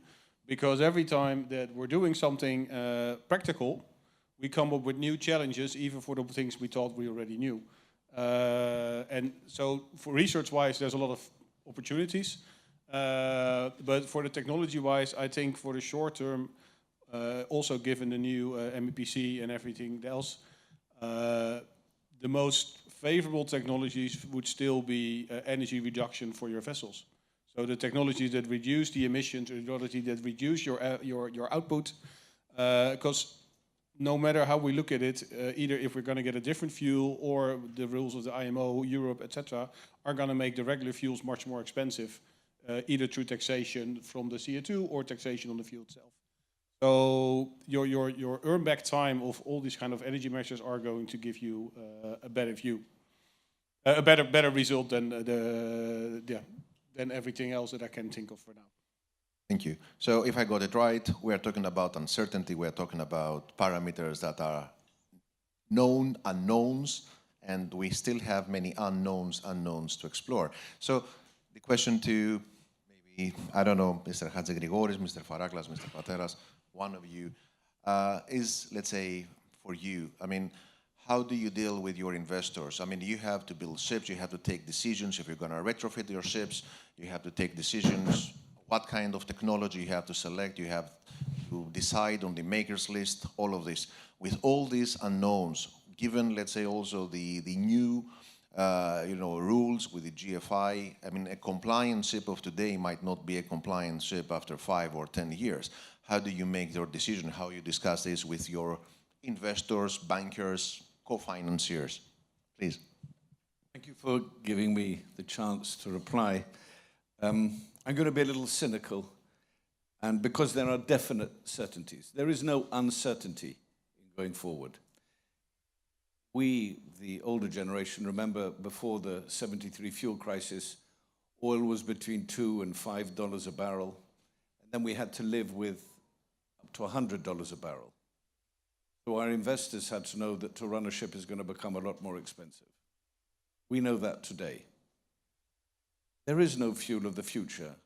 It's all a little bit facetious to suggest ammonia, to suggest methanol, to suggest all these exotic fuels. Why not go for dilithium crystals from Hollywood and Star Trek? Really? These fuels are not going to be, they're not going to catch up with us. We're not going to see them. They're not viable. What we have to do is, as you quite rightly said, improve our efficiency, which we're doing. Look at the Liberty ship. 70 years ago, was 30 tons a day, was doing 9 knots, 10,000 tons of cargo. And today we see a Kamsarmax, 82,000 tons, burning 12 tons on 12 knots. That's efficiency. we have to face the bill. The tax will be paid whether we like it or not. The fuel would not exist. One year we have methanol as being the fuel of the future. Then we have hydrogen as fuel of the future. Then we have ammonia as fuel of the future.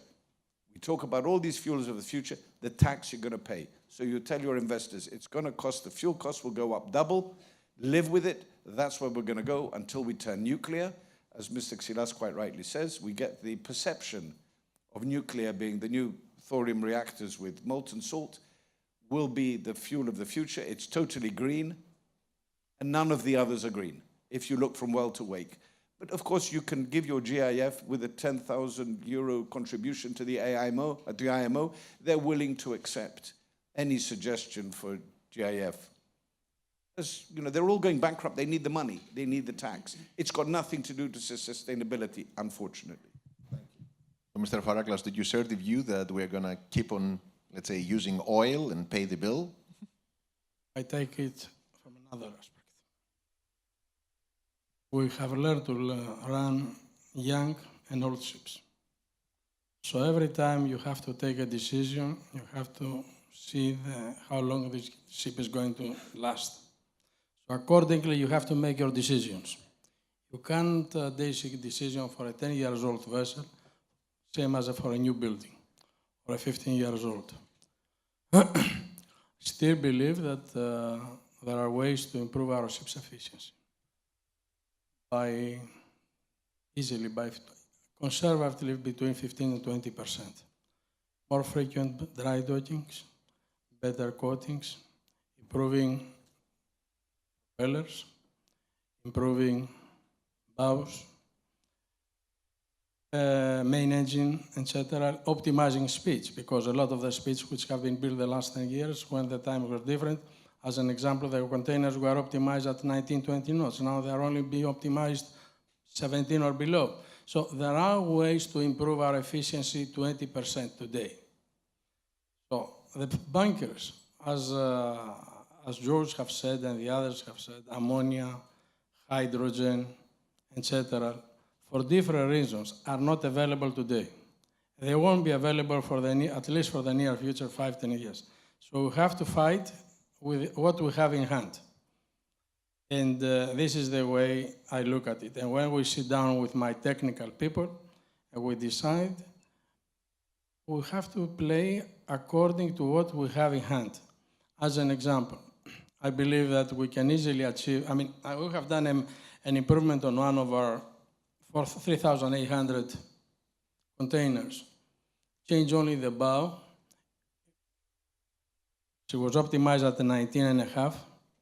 We optimized it here at 16.5. And the first 2.5 years, we achieved, without changing the propeller, 16-17%. And slowly decreased the performance when the defouling was deteriorating. So there are ways. So the bunkers is not the only solution.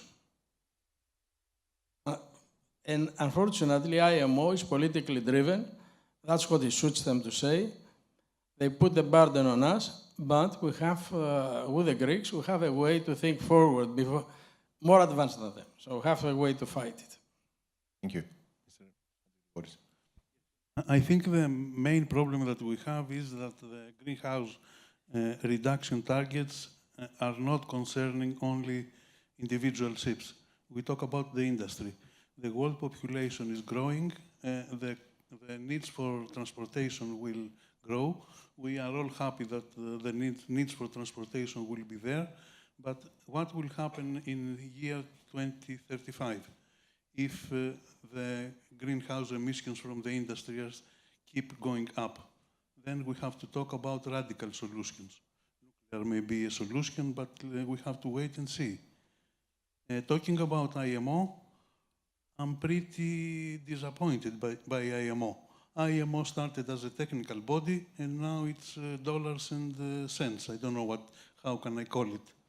Talking about Ajax, Mr. Zolotas, since you mentioned it, we want to see Ajax being a maximum, better safety organization, and not minimum safety as they are today. We can easily criticize IMO. Unfortunately, there is no representative from the IMO from the Secretariat, actually. But one question to the gentleman. Don't listen in any case. Yep. This is their job anyway. But if we go back, if I may ask the gentleman of the two classification societies, the option that is promoted by and Mr. Faraklas, Mr. Pateras, that they're going to still, they're going to keep on using oil, they're going to try to improve the efficiency, minus 20%, minus 30%, whatever is possible, that will be done. And it is also meaningful from all perspectives, financially, technically, etc. But I think that there is an underlying assumption that the companies will be able to pay, or the ships will be able to pay for the penalty. And correct me if I'm wrong, there is a grace period for the penalty. It's not going to last forever. So the strategy of keep on using oil, as long as you pay for the fee, let's say this $100 or $380, depending on where you are, it is not a sustainable solution. What do you think? I mean, at least what you get out of IMO discussions? I think somebody has to pay, definitely. The penalties are there. Probably this cost will be paid by me, you, and everybody in the room. Definitely charterers will pay in the end of the day, or the final consumer, so prices will go up. There's no doubt about it. Talking about safety that you mentioned before, Stavros, thank you for mentioning that. We fully agree. I think Ajax is doing conservative steps, maybe not so fast as we would like, let's say. But definitely, for example, there is the decarbonization aspect of Ajax is handled by the decarbonization panel that was established some years ago, and was mentioned safe decarbonization panel, trying to find new regulations or guidelines for the new types of fuels, because, you know, from the technical point of view, we need to be there. Talking about IMO, it's definitely easy to criticize. I think European EU is even worse in the way that they want to go faster and pushing, let's say, the levels, creating markets around Europe, very strange differences among Europe and non-Europe, calling ports, etc. You know, all the turbulence that all these FuelEU Maritime, the ETS system has created. So I think fragmentation of the regulations in the end of the day is puzzling everybody. It is very difficult. Companies need to have special departments, maybe not anymore the technical department, but other people who can manage all these ups and downs of the carbon credits or whatever they pay in order to survive. So regarding costs, the question is very simple. It is us that will pay. Regarding the way to go to nuclear that George Pateras mentioned before, I think George Xilas mentioned before, it is to go through a transition fuel, and LNG can be something like that. Before switching to the nuclear, because it's a topic that, excuse me. Yes. Because I think you mentioned use of oil and energy efficiency, so... And also the assumption that you can eternally pay for the penalty. Yes, I agree. I mean, you and me are going to pay for all this. The end consumer is going to pay. But about use of oil, just to let you know that we have done a study to see, I think it was last year, to check possible pathways to reach the IMO targets. If we want to reach the IMO targets, we have to act now. That was the outcome of the study. And we have to act now with the tools that we have. And the biggest tool that we have, and the most important one, is energy efficiency. So we have, and we're already doing that, we have to consume less, and that is oil that we're using now. Even if new fuels arrive, we still have to use less, because they're very expensive, and the energy that they have is much less than oil. So energy efficiency is a prime factor, is a very big and useful tool that we have now, and we have to work more on this. Thank you. But Professor Prin, from another perspective, do you think that I'd like to rephrase that, but do you think that the discussion about the nuclear energy and, let's say, the transition to nuclear shipping, is it premature, or do we have the technology, or do we have, let's say, the capacity also to, you know, first of all, to promote this technology, and secondly, as Europeans, if allow me to say so, if we can still retain our, let's say, leadership in the manufacturing and support of global shipbuilding, regardless of where the ship is built, there is European technology in the engines, in the outfitting, everywhere. What do you think? Regarding nuclear, well, we have a couple of Dutch companies with very large offshore vessels that are believing firmly in nuclear, simply because of the uncertainty about future fuels and the uncertainty of availability about the same fuel everywhere in the world if they would pick another fuel. With nuclear, of course, you're not dependent on where you are. The Navy is looking into these kind of things, especially not only as their source of fuel for the larger vessels, but also given the shift to drones and to more smaller vessels, to use this large vessel also as a fuel factory. So using your nuclear power to create your own on-the-spot hydrogen as a basis, probably, to fuel all your different machines. And then all of a sudden it becomes a completely different picture, because your oil is limited, but your nuclear fuel, you have an unlimited supply, so you can keep going anywhere, everywhere, and power your, well, in that case, green, drones, etc. And they're not looking at it for green, but they're looking at because they can build their own power supply. From a technical perspective, of course, nuclear has been around a long time. We've had nuclear vessels, they're sailing around. They've been classified in one way or another. So we do have the experience with it. On the other hand, the small modular reactors are not that known yet, so there will be a large number of research, and I hope they make true on the promises, but we have to see. I think one of the supporting factors, and that's also for the different fuels that we're looking at, is I don't think maritime is going to determine what the next fuel is going to be. I think that will be a lot of other industries. And in that case, nuclear is looked at. France, also the Netherlands is now re-evaluating its nuclear political stance on it. So for the land power, there's a lot of investments going on. I mean, the Dutch government is freeing a lot of money, to reinvigorate our nuclear knowledge. So they want to move that way. They want to know it for the land side, which means it becomes more easily available for the ship side. The same for future fuels. If one of those fuels would be necessary, or the key fuel land-based, I have no doubt ships can switch to that fuels. But until then, it will be difficult. But the same for nuclear. I think we need more than just shipping. Thank you. Mr. Radjigori, Mr. Fateras, Mr. Faraklas, what do you think? I mean, IMO could not reach an agreement on decarbonization. I mean, we discussed the issues of carbon for the last 20 plus years. Do you think that it would be so easy to reach a new agreement on nuclear issues? Because the current framework as it is, it gives the power to the port state to accept or not to accept a nuclear ship. And then it also passes the insurance burden to the operators. What do you think? You may know, I don't know if you know it, by the way, that when the Savannah was built, the first nuclear-powered ship, there was a convention ready in IMO to proceed with it is a chapter of SOLAS. Commercialization of nuclear energy. Personally, I think it is coming.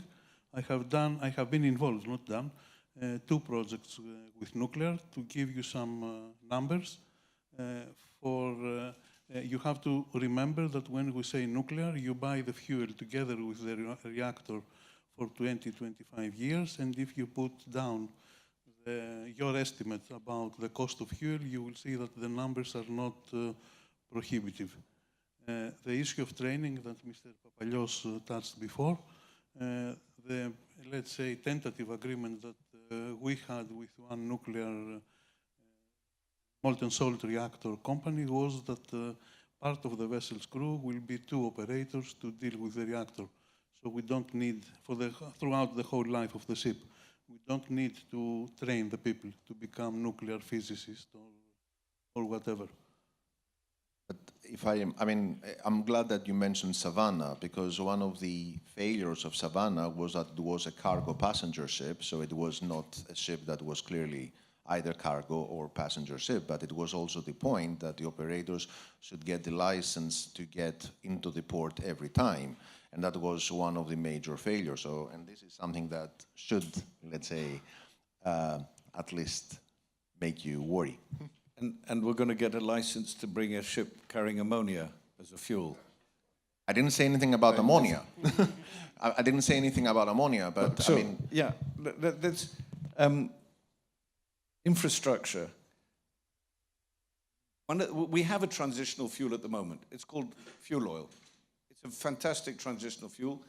We improve our efficiency by 20, 30%.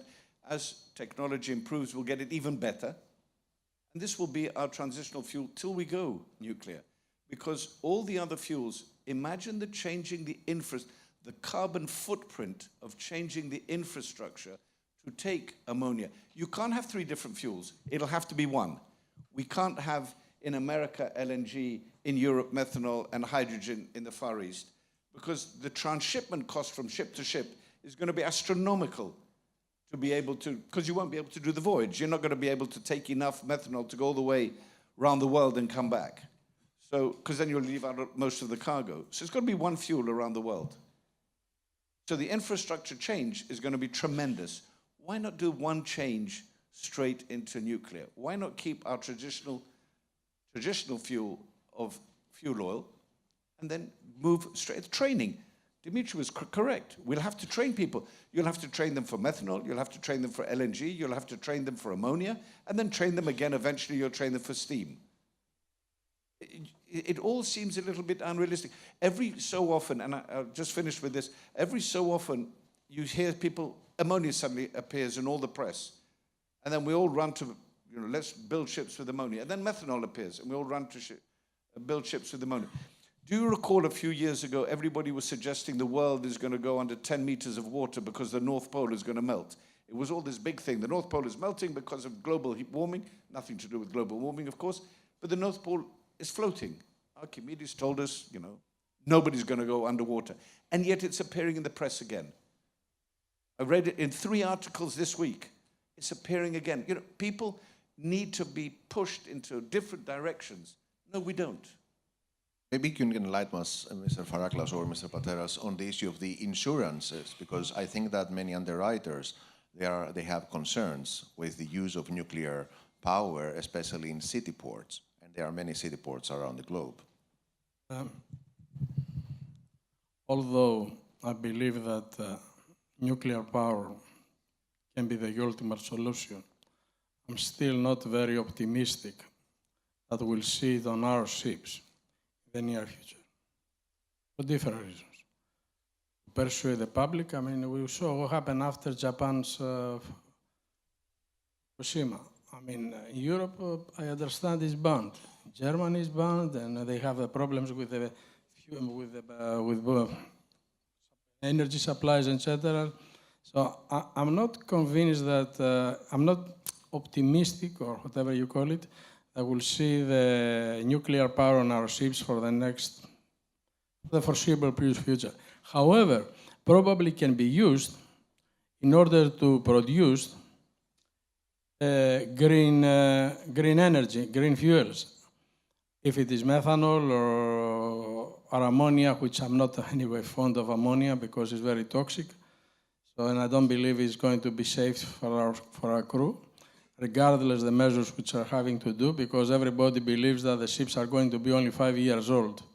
That's when they are be built. They forget that the ships can be run when they are 15 and 20 years old, when the pipes are going to break or to burst or whatever. So, and unfortunately, the people who are taking the decisions, they do not talk to us. They do not ask for our experience. They just take theoretical decisions without asking the industry. And I'm not referring to the Greeks, I'm referring to everybody who has been involved. And the other thing is that European shipping technology, unfortunately, because for a reason which Yannis have said earlier, has moved to the Far East. So the technology, the European technology for shipping, not anymore here. So we have to refer to the Koreans, to the Chinese, and to the Japanese. Americans. I can tell you my experience in America 2 years ago. Anyway, this is the situation the way I look at it. I fully agree with George. I believe the transition will have to improve our efficiency on our ships until we find a green fuel which will be compatible and will be one fuel for our ships. Thank you very much. So as you can see, it's a quite difficult discussion, but we would like to have questions from the audience to our experts. So please, who would like to have some... Can I add something before that? Yep. To what Mr. Patera said before. I think the Spanish government openly, and most of the Spanish ports have said that they are not going to accept ammonia in their ports. Hamburg was the same, but I believe Hamburg has reconsidered very recently if they will accept ammonia or not.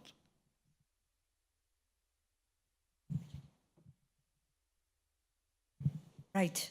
Okay. I was given the first question. Thank you for that. Can I ask, especially Dr. Pateras, because he mentioned that, and I think some of you may also want to contribute.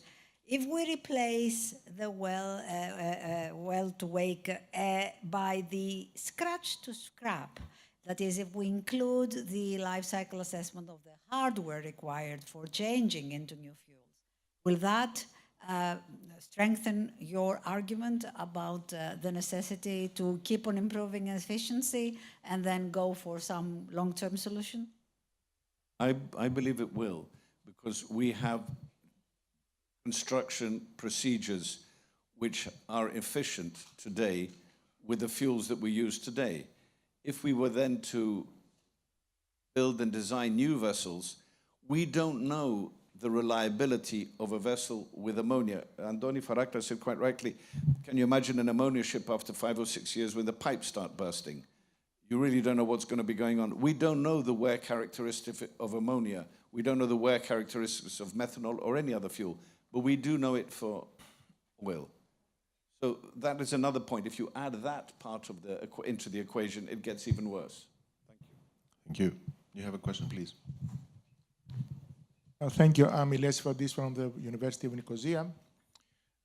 It could be, assume that someone wants you to answer this question.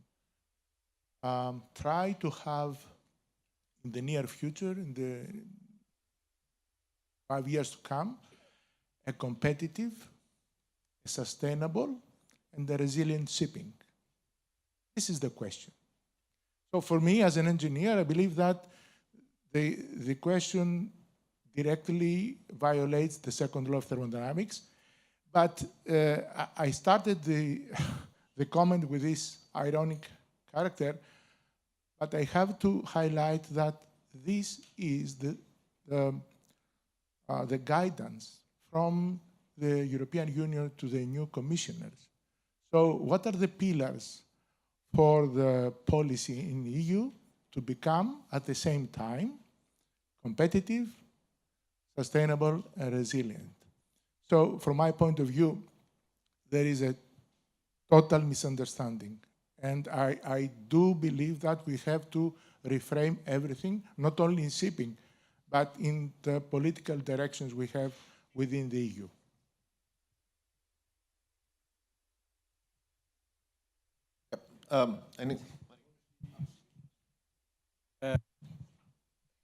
Thank you. I will be very brief.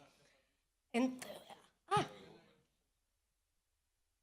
Everybody, I mean, I keep saying the same thing, which all of us we are repeating in shipping. Shipping CO2 emissions represents 4% of the total emissions. Take as an example about our politicians.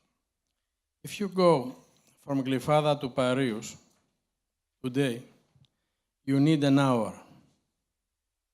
The CO2 which is emitted for someone who has been living in Glyfada and is working to Piraeus and use his car twice for 2 hours, someone has to sit down how many cars are emitting 2 hours emissions to work out how much CO2 is emitted into our Riviera, as they keep saying. And nobody is doing anything. Nobody is thinking anything. I was asking someone from the Ελληνικό, what they are going to do when the Ελληνικό is finished from the construction company. They said, no, we don't know. So everybody is pointing their fingers to us, and they are turning a blind eye to the rest of the industry or to the rest of the polluters. So this is a point we just want to make. What Mr. Farakla said, we did a study about staying at home or working in the office. It's actually far more pollutant to stay at home than it is to go to work, because everybody says, oh, you take your car, but only 0.0005% of the world population take their car to work. Everybody else takes transport or walk. And it's much more energy required to heat your home than to heat or cool one office. But the study also showed a 10% reduction in car emissions is greater than a 100% reduction in ships' emissions. Yes. We, the University of the Aegean, together with all the Greek universities and research centers working, were studying the issue of transition of green shipping for Greece, funded by the Restructuring Fund. And we have, our department runs a survey for decision-making regarding alternative fuels. Maybe some of you have already received our questionnaire, but now I'm taking advantage of this panel to ask your ideas and comments regarding the hierarchy that we have received from industry, all the industries supporting shipping, and the people, societies. So we have received that by far the first criterion is safety, by 40%. The second criterion, far away, is cost with 15%. No, I've made a mistake. Almost on the same level is RTL. And last, but then is carbon footprint, 20%, and social acceptance, as Mr. Faraklas already said, by 10%. So what are your comments regarding the safety, 40%, RTL 15, footprint 20, and social acceptance 10% as a weight for taking decisions regarding alternative solutions? Well, safety is the most important for Greek shipping because Greek shipping is predominantly family businesses. And we know our crews. We know the people we work with. We have everybody in the office is either a relation or somebody that's worked. Their fathers work for us, their grandfathers work for us, even on the ships and in the office. So safety is paramount in the Greek way of thinking of shipping. Beyond, and that's why I can understand if you sent your circle around to Greek companies, safety is also very important for everybody. Well, as a classification society, this is our prime concern, as you understand. So indeed, we want to do our best so that ships that will use alternative fuels will be as much as possible, if not totally, safe by design. We cannot let safety be reliant only in procedures, let's say, or management systems, etc. So we do our best to prepare shipping and regulations for these new fuels, because either, if only a few ships will use ammonia, we have to make sure that these are safe. I just want to, yes, Helena Thusaki from Motor Oil Group, Chief Sustainability Officer. Thank you very much for the panel. I just want to ask, if you had to place an order, now for delivery in, let's say, a couple of years, and then 5 years, and then 10 years. This is a question for Mr. Pateras and Mr. Faraklas and Mr. Hadjigoris.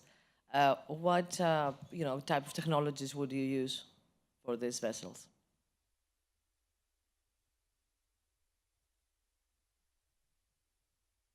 I've been questioning myself, to be honest. because I'm going through this procedure the last 2-3 months. You probably have heard that some of the ships which have been built recently or even 3-4 years ago are ammonia ready or whatever. Whoever has been published that, ask him what it means ammonia ready or methanol ready or whatever. None of these ships are able to burn ammonia. In order to do that, or methanol, they will have to invest probably another 12 million, depending on the type of the ship. So our company, which I'm leading, we follow a conservative approach. We are thinking to be, at least for the ones we will be talking, to have been prepared to accommodate methanol, but still have not decided. Because I'm still not convinced that methanol will be the future bunkers, and nobody, I think, in this room can tell us. And I keep saying that, unfortunately, and last time I was speaking to a panel, we've been driven by reporters and publishers and reporters, which are occasionally being paid to promote principles and ideas, etc., which most of the times, or quite a few of the times, are not viable. So everybody has to be careful what he reads, to screen them and to decide. I must say it's a difficult question, which is difficult to reply today. But we have to take, Stavros is more advanced probably than me, so he can give a better reply. I'll try to give a straight answer. Build the best eco-design, conventional eco-design that you can build today. All this discussion about LNG ready, ammonia ready, methanol ready, it's a trick. I can give you the number for VLCCs. VLCC LNG ready, 300,000 US today. To make it LNG, to run with LNG, 20 million. So this is 100% a trick. But I just want to touch another issue, because now we have been discussing about improving efficiency, doing this, doing that. What we are leaving out is that we should get the shore industry involved. I cannot understand why the VLCCs today are 300,000. If we build a VLCC 450,000, there will be a substantial reduction in emissions. We tried to do in Maran, when I was in Maran, a project with one of the oil majors. Finally, the Port Authority said, and they said, we are not willing to invest, to deepen the channel, to increase the pump capacity, to do this, to do that. This is something that we should look at in the future. I cannot understand why the Suezmax design is 60,000. There have been designs of 180, but nobody dares to take them forward. I kind of agree with my previous panel speakers. Yes, we're looking at similar projects, and we're definitely going to build them ready. But I've left a little blank. It's 3 dots ready. We don't know yet which ready. But as the old adage says, you know, we're just engineers, and this is our special field. Perhaps there's a journalist in the room that can tell us which is going to be the next fuel, because we definitely don't know which it's going to be. But if you ask the question and you push me, definitely ready, but when it will be LNG, which will then be able to use reformed hydrogen, that's more attractive to me than methanol, because we already have an LNG infrastructure around the world. There is LNG loading possibilities. So I find it more attractive, the LNG, and then I can always reform it to burn hydrogen. The engine, as we heard recently from Marina, it's the same engine that burns LNG that burns hydrogen. So there's certain attraction to that.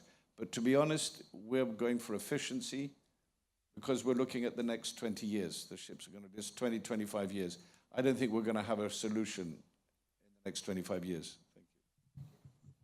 Yes, very quickly, George. Thank you for mentioning that, because I think there are solutions that can bring us to 2050. Investments are to be done today for vessels that should be around in 2040, 2050, and okay, fuel is a very efficient way. Eco vessel is an efficient way, but of course, other ideas like blending LNG with hydrogen produced on board could be another idea, really doable. But I wanted to a positive aspect from my side. I heard before from the minister.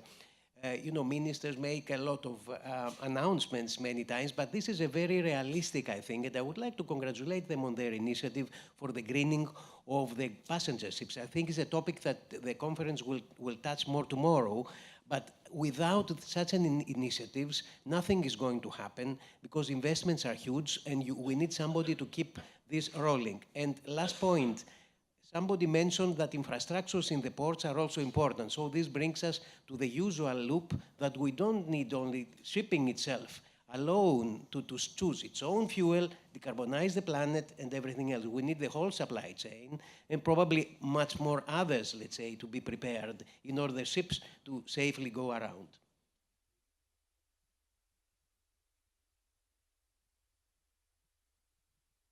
Thank you. And I agree with all my learned colleagues who I think have put the case so succinctly. Shipping has no political constituency whatsoever. Can you imagine in 2040 a container ship going to Hamburg asking for 10,000 tons of hydrogen, and that 10,000 tons is needed by the local mayor to supply his voters? Who's going to get the 10,000 tons of hydrogen? So let's get real. Every technology, every alternative fuel is on the table, but none of these at the moment, except for fuel oil, is a universal fuel. We will have ships burning ammonia. They already handle ammonia, the LPG carriers, but they load from a special ammonia facility and they discharge in a special ammonia facility. So we will have a small percentage of the fleet burning ammonia. We will have a percentage of the fleet burning LNG. We will have a percentage of the fleet burning methanol. But there is a very, very big misunderstanding. The misunderstanding is that although IMO regulates ships, it's not the ships or the ship owners that decide on the fuel. It's the commercial operator, the charterer. So I can, for instance, provide, as Stavros said, an LNG-ready VLCC, and I am the charterer, and I look at the price of LNG, and I look at the price of fuel oil, and the owner has made a bona fide investment decision for LNG, 20 million. That's a big chunk of... why is he making that decision? He's making that decision because he'd like to future-proof his investment, and he's making that decision ultimately to reduce his emission profile throughout the life of the ship.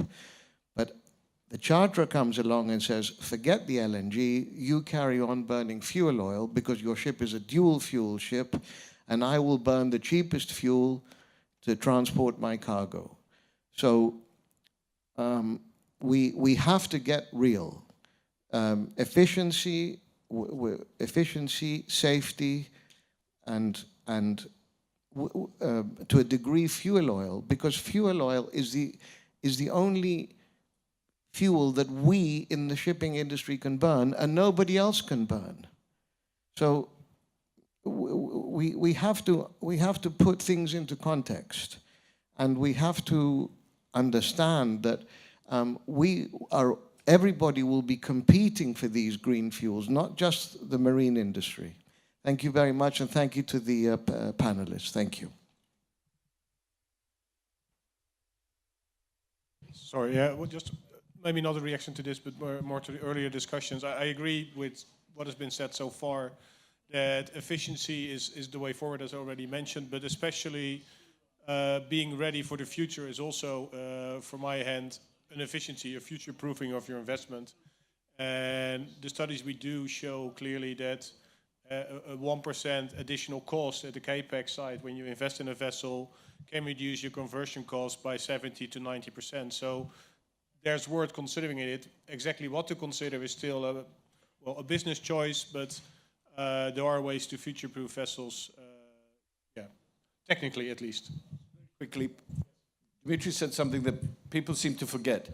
The slow steam diesel engine that we use in ships was specifically designed to burn the dregs of what was left from a distillation plant. They didn't know what to do with the rubbish that was left at the end. So they were burning it in boilers and steam engine. Then they decided to more efficiently to burn it in a diesel engine, which was designed they should be paying us to burn their fuel rather than us paying for that fuel. What are you going to do with that fuel at the end of the day? Because aeroplanes are going to have to still burn jet fuel. The cold flow properties of all the other fuels are very, very difficult. Aeroplanes will stick with jet fuel, and you'll still get the refined rubbish or garbage at the end of the refining process. Thank you.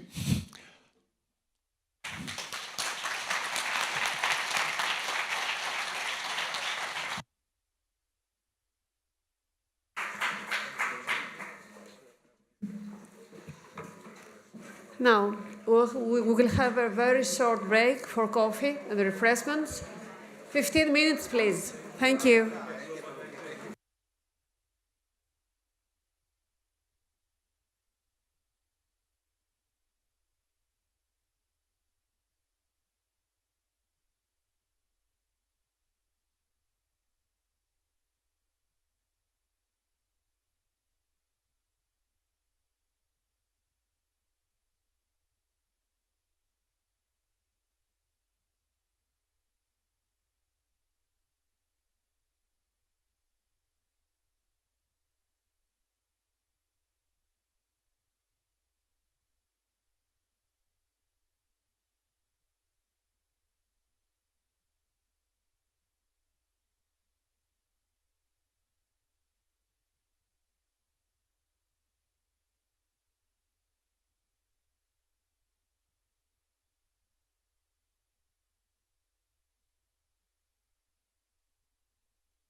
Παρακαλώ. Πόση ώρα θέλουμε? Εντάξει.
Σε ευχαριστώ.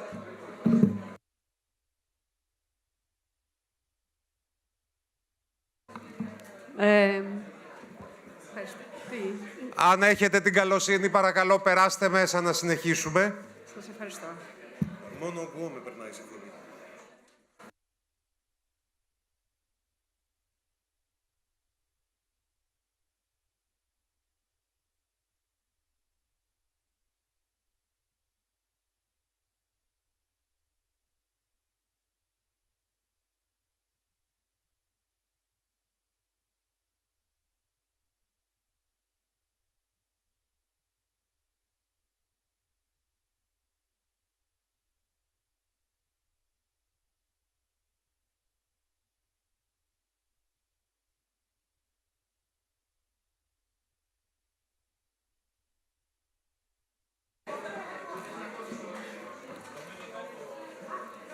Please take your seats.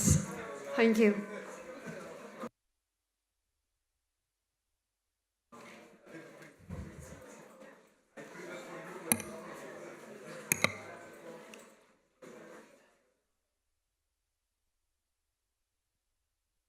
Welcome back, everyone.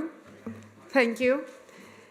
We now continue with our third roundtable discussion titled European Short Sea Shipping.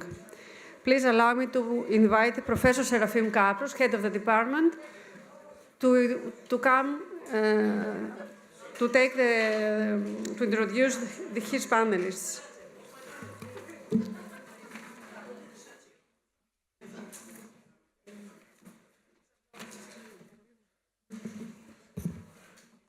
So, hello again. We're going to continue with another topic related to short sea shipping. We will discuss about European short sea shipping, and the members of this panel είναι οι πιο ειδικοί να μας ενημερώσουν για το τι είναι το short sea shipping, ποιες είναι οι εξελίξεις, ποιες είναι οι προοπτικές και ποια είναι τα εμπόδια. Και πρώτον από όλους ήθελα να καλέσω στο πάνελ τον πρόεδρο της Ένωσης Ναυτιλίας, της Ένωσης Εφοπλιστών Ναυτιλίας Μικρών Αποστάσεων, της ΕΝΜΑ, που αυτή την εποχή από 1η Πρώτου και πρόεδρο του Ευρωπαϊκού Δικτύου Short Sea Shipping, τον κύριο Χαράλαμπο Σημαντώνη. Λοιπόν, μαζί του, καλώς ήρθατε κύριε πρόεδρε και αγαπητέ φίλε. Μαζί του θα είναι μια εκλεκτή ομάδα με τον κύριο Στράτο Τσαλαμανιό,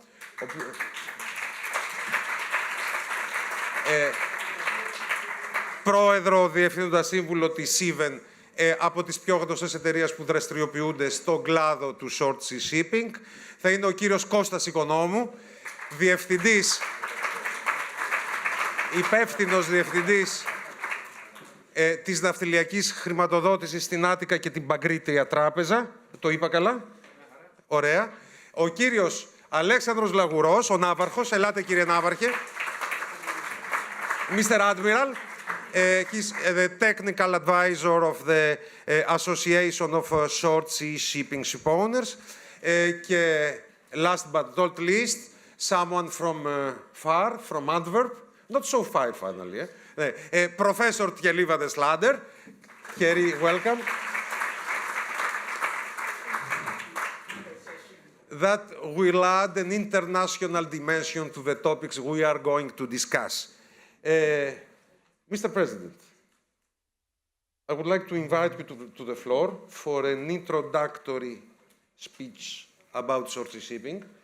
And I guess that this will be very useful because even people that are for many, many years and decades in the shipping sector, perhaps they do not very well what exactly short sea shipping means. Am I right? So, and then we will start with two short rounds of discussion about that. So, the president, the chairman, Χαράλαμπος Σημαντώνης, is invited in the floor. Να ξεκινήσω, καταρχάς ευχαριστώ πολύ για την πρόσκληση, κύριε Κάπρο, και το Πανεπιστήμιο σας. Είναι δεύτερη φορά που ερχόμαστε, γιατί την πρώτη φορά ήταν πολύ επιτυχημένη. Αυτή ξεπερνάει τον εαυτό της που είναι τον προηγούμενο χρόνο. Όντως θα ξεκινήσω από το κομμάτι τι εννοούμε σορτσί, διότι το αδικεί η μετάφραση μικρών αποστάσεων ή κοντινών, όπως κατά λάθος είπε και ο κ. καθηγητής.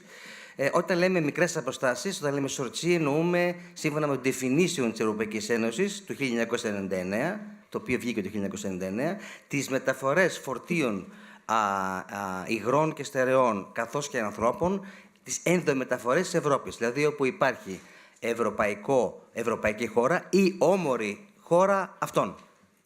Θέλω να σας πω ότι έχει ξεκινήσει από το 1992, είναι το πρώτο, το legislation που αφορά το σορτσί, έχει ξεκινήσει ουσιαστικά από το 1992 και από τότε μέχρι σήμερα έχει υπάρξει μία σειρά νομοθετημάτων αναφορικά με το short sea shipping. Θέλω να σας πω όμως ότι το short shipping για την Ευρώπη δεν είναι, όπως νομίζετε, την Ελλάδα μόνο η θάλασσα.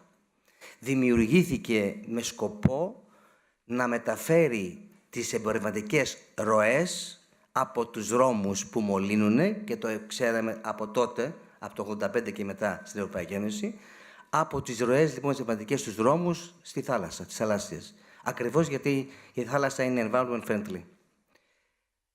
Και όταν λένε short sea, εννοούν αυτό που λέμε εμείς στην Ελλάδα, εμείς μάλλον στην Ευρώπη, intermodality ή multimodality ή διαδραστικές μεταφορές ή συνδυασμένες μεταφορές.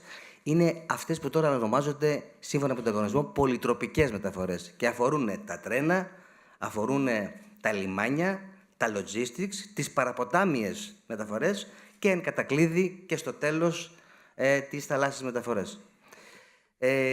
Το γεγονός είναι ότι έχουν τεθεί στο τελευταίο κανονισμό, ο οποίος είναι πρόσφατος του 2024 τον Ιούνιο, μία σειρά από χρονοδιαγράμματα και στόχους, έτσι ώστε μέχρι το 30 και μέχρι το 50 τελικά να υπάρξει, σύμφωνα με το 55, όλη αυτή η διαδικασία του μηδενικού ισοζυγίου CO2.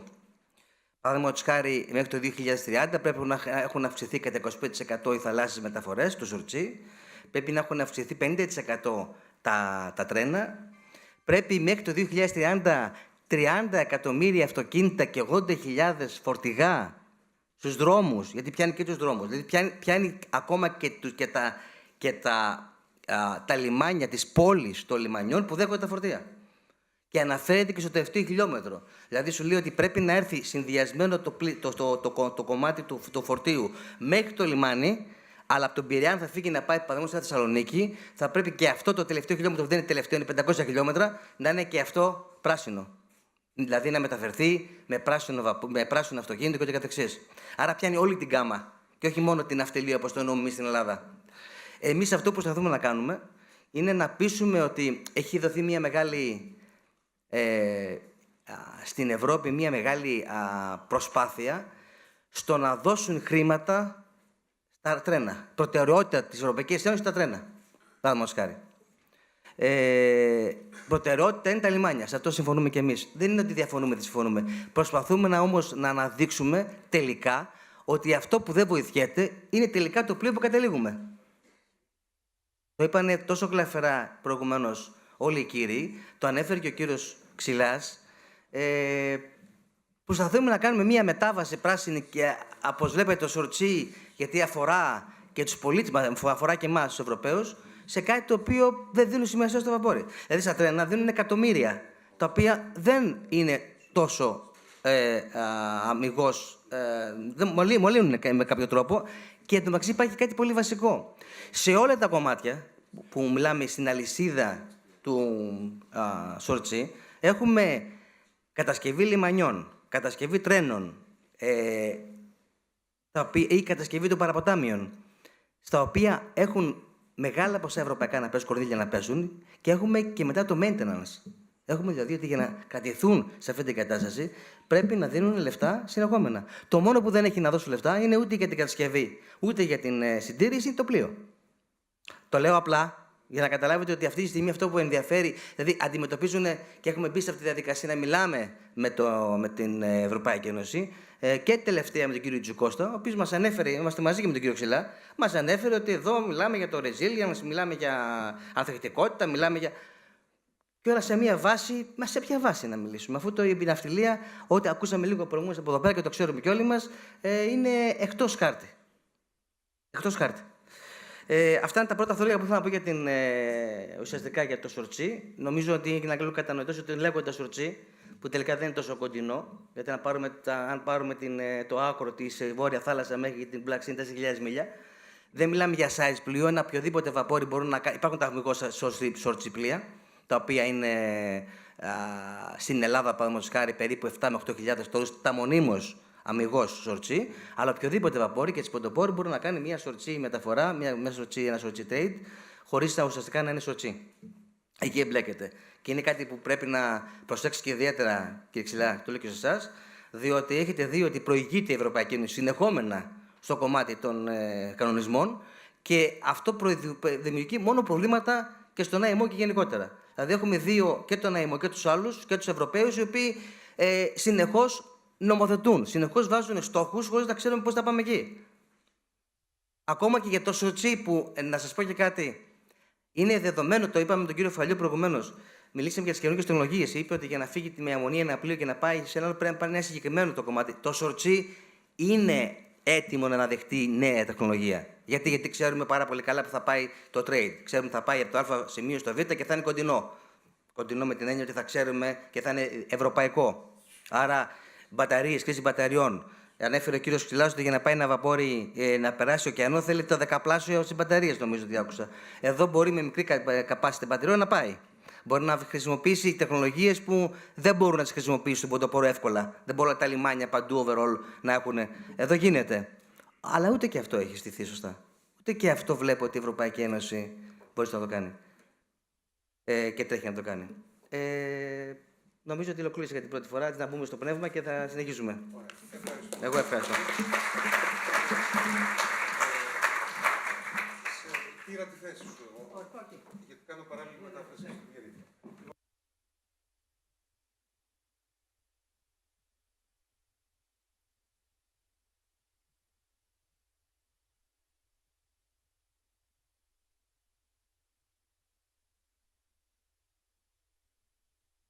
Thank you for this very good introduction to the concept and the field of short sea shipping. And now it's high time to start discussing about that. And please allow me to ask first Mr. Stratos Talamagnos, who is a ship owner operating short sea shipping services, to tell us about the perspectives, the evolution of this market segment. Is its share satisfactory? Is not? There are a lot of opportunities for increasing the share of this market. How is the situation now? Perhaps you might distinguish about specific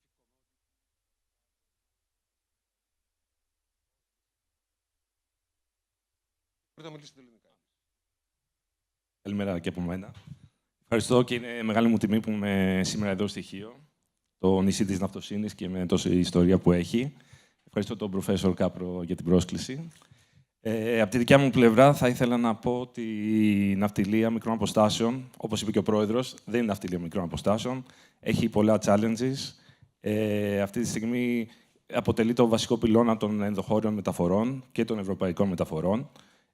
Δεν το έχουμε καταλάβει. Είμαστε οι κύριοι χρήστες των ευρωπαϊκών λιμανιών και δυστυχώς, όπως είπε και ο Πρόεδρος πριν, ίσως τιμωρούμαστε από την Ευρωπαϊκή Ένωση με το ETS, με διάφορα θέματα και δεν έχουμε ουσιαστική βοήθεια από κανέναν. Παίζουμε μόνοι μας. Αγαπάμε πάρα πολύ αυτό που κάνουμε. Είμαστε πολύ καλά οργανωμένοι σε αυτό που κάνουμε. Συνεχίζουμε να αποτελούμε το βασικό πυλώνα των ευρωπαϊκών μεταφορών και το πιο green, θεωρώ, περισσότερο και από τους δρόμους και από οτιδήποτε υπάρχει. Αλλά είμαστε σαν να λίγο τιμωρούμαστε από την Ευρωπαϊκή Ένωση, η οποία συνήθως προτρέχει και δεν συμβαδίζει με τον IMO. Αυτή τη στιγμή το short sea βρίσκεται σε ένα μεταβατικό στάδιο, γιατί έχουμε να αντιμετωπίσουμε αυτή τη μετάβαση στην την περιβαλλοντολογική μετάβαση, την οποία καλούμεθα να την κάνουμε μόνοι μας. Δεν ξέρουμε σε τι καύσιμο να πάμε, ο στόλος μεγαλώνει ηλικιακά, είμαστε εδώ να επενδύσουμε, όλοι θέλουμε να κάνουμε το επόμενο βήμα, αλλά κανείς δεν μας βοηθάει να το κάνουμε. Πρώτον, είναι η ίδια η Ευρωπαϊκή Ένωση, η οποία επιβάλλει διάφορους κανονισμούς, αλλά δεν δίνει και το πλαίσιο της χρηματοδότησης. Θα μπορούσε να βοηθήσει. Άκουσα πριν, το αναφέρετε εδώ και τον κύριο Υπουργό, να λέει για τα ποστάλια ότι θα υπάρχει ένα πρόγραμμα 12ετίας, το οποίο θα μπορούσε να βοηθήσει. Και εμείς κάνουμε κάποιο παρόμοιο trade, δηλαδή με τα ποστάλια, αλλά δεν βλέπω κάποια βοήθεια από την Ευρωπαϊκή Ένωση ή από την ελληνική κυβέρνηση. Και μετά είναι και οι τράπεζες. Ο κύριος Οικονόμου νομίζω θα μας βοηθήσει σε αυτό. Πώς μπορεί να βοηθήσει το short sea shipping. Έχουμε μιλήσει και προσωπικά με τον κύριο Οικονόμου και πολλές φορές δεν ξέρουν πώς είναι το market του short sea shipping. Δηλαδή λένε πώς είναι τα freights, τι γίνεται, τι κάνουν. Είναι οι τράπεζες και τα financial institutions είναι λίγο... Δεν υπάρχουν δείκτες που να δείχνουν πώς λειτουργεί το short sea. Και μερικές φορές το φοβούνται.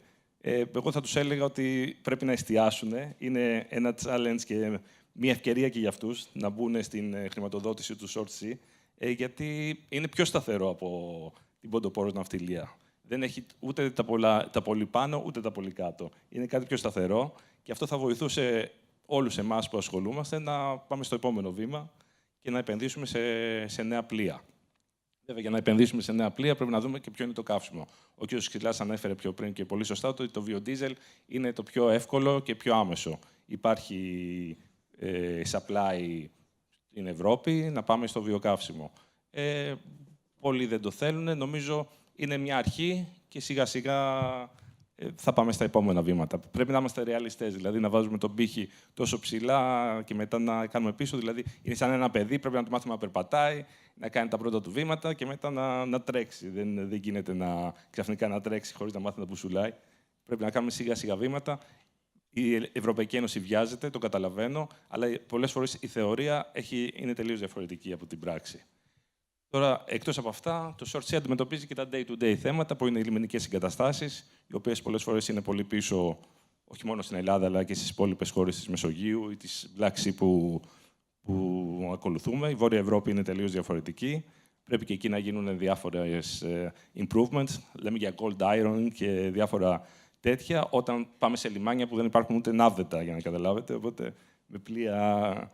Σας τα λέω λίγο ομά, αλλά έτσι είναι η κατάσταση. Μην λέμε και οριοποιούμε τα πράγματα. Cold iron σε λιμάνια και εγκαταστάσεις εντός Ελλάδος, οι οποίες πραγματικά δεν υπάρχουν, πώς το λένε, ούτε ναύδετα.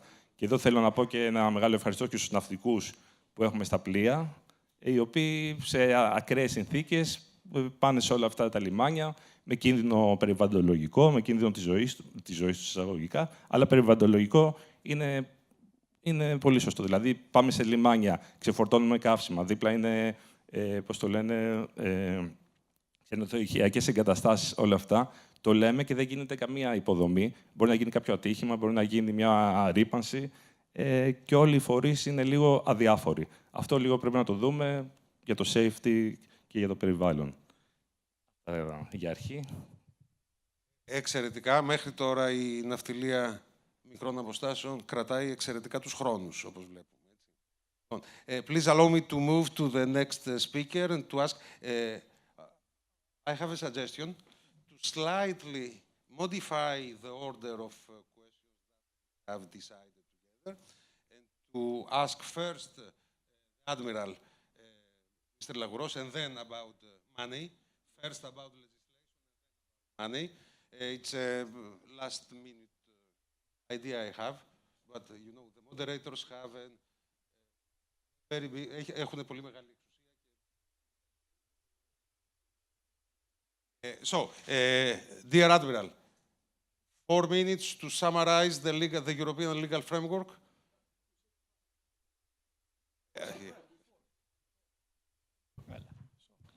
Ευχαριστώ πάρα πολύ, κύριε Κάπρο, και για την πρόσκληση και για την υπέροχη εδώ πέρα εκδήλωση που έχετε. Τότε ευσύνοπτα και περιεκτικά το υφιστάμενο πλαίσιο, το οποίο διέπει, εφαρμόζεται και κατ' επέκταση επιδρά στην short sea ναυτιλία, διαχωρίζεται σε δύο άξονες, σε δύο τομείς. Ο ένας τομέας είναι ο νοσιακός και ο άλλος τομέας είναι ο διεθνής.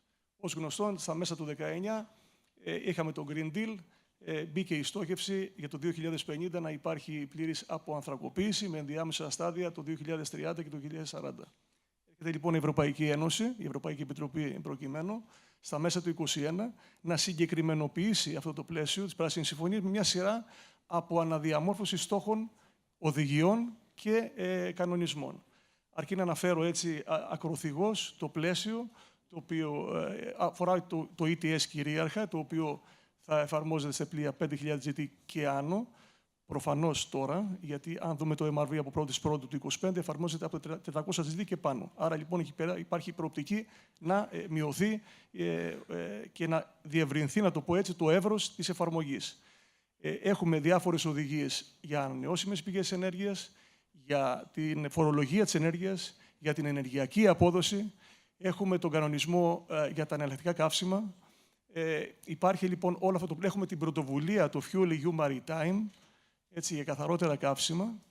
Αυτό λοιπόν το πλέγμα, θα πούμε αργότερα, στην παρούσα περίοδο θα επισημάνω πρώτα το πλαίσιο για να πούμε την επιδραστικότητα στο short sea.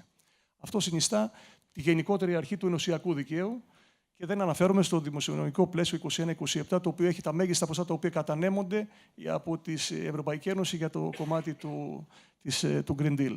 Τώρα, το διεθνές κομμάτι. Εκεί, όπως προείπαν εδώ πέρα και οι συμμετέχοντες στα προηγούμενα πάνελ, έχουμε την επεισοδιακή, να το πω έτσι, συνεδρία στο EMO τον περασμένο Απρίλιο. Μια ταραχώδη συνεδρία, στην οποία δεύτερη μέρα αποχώρησε η Αμερική, το ξέρουμε όλοι.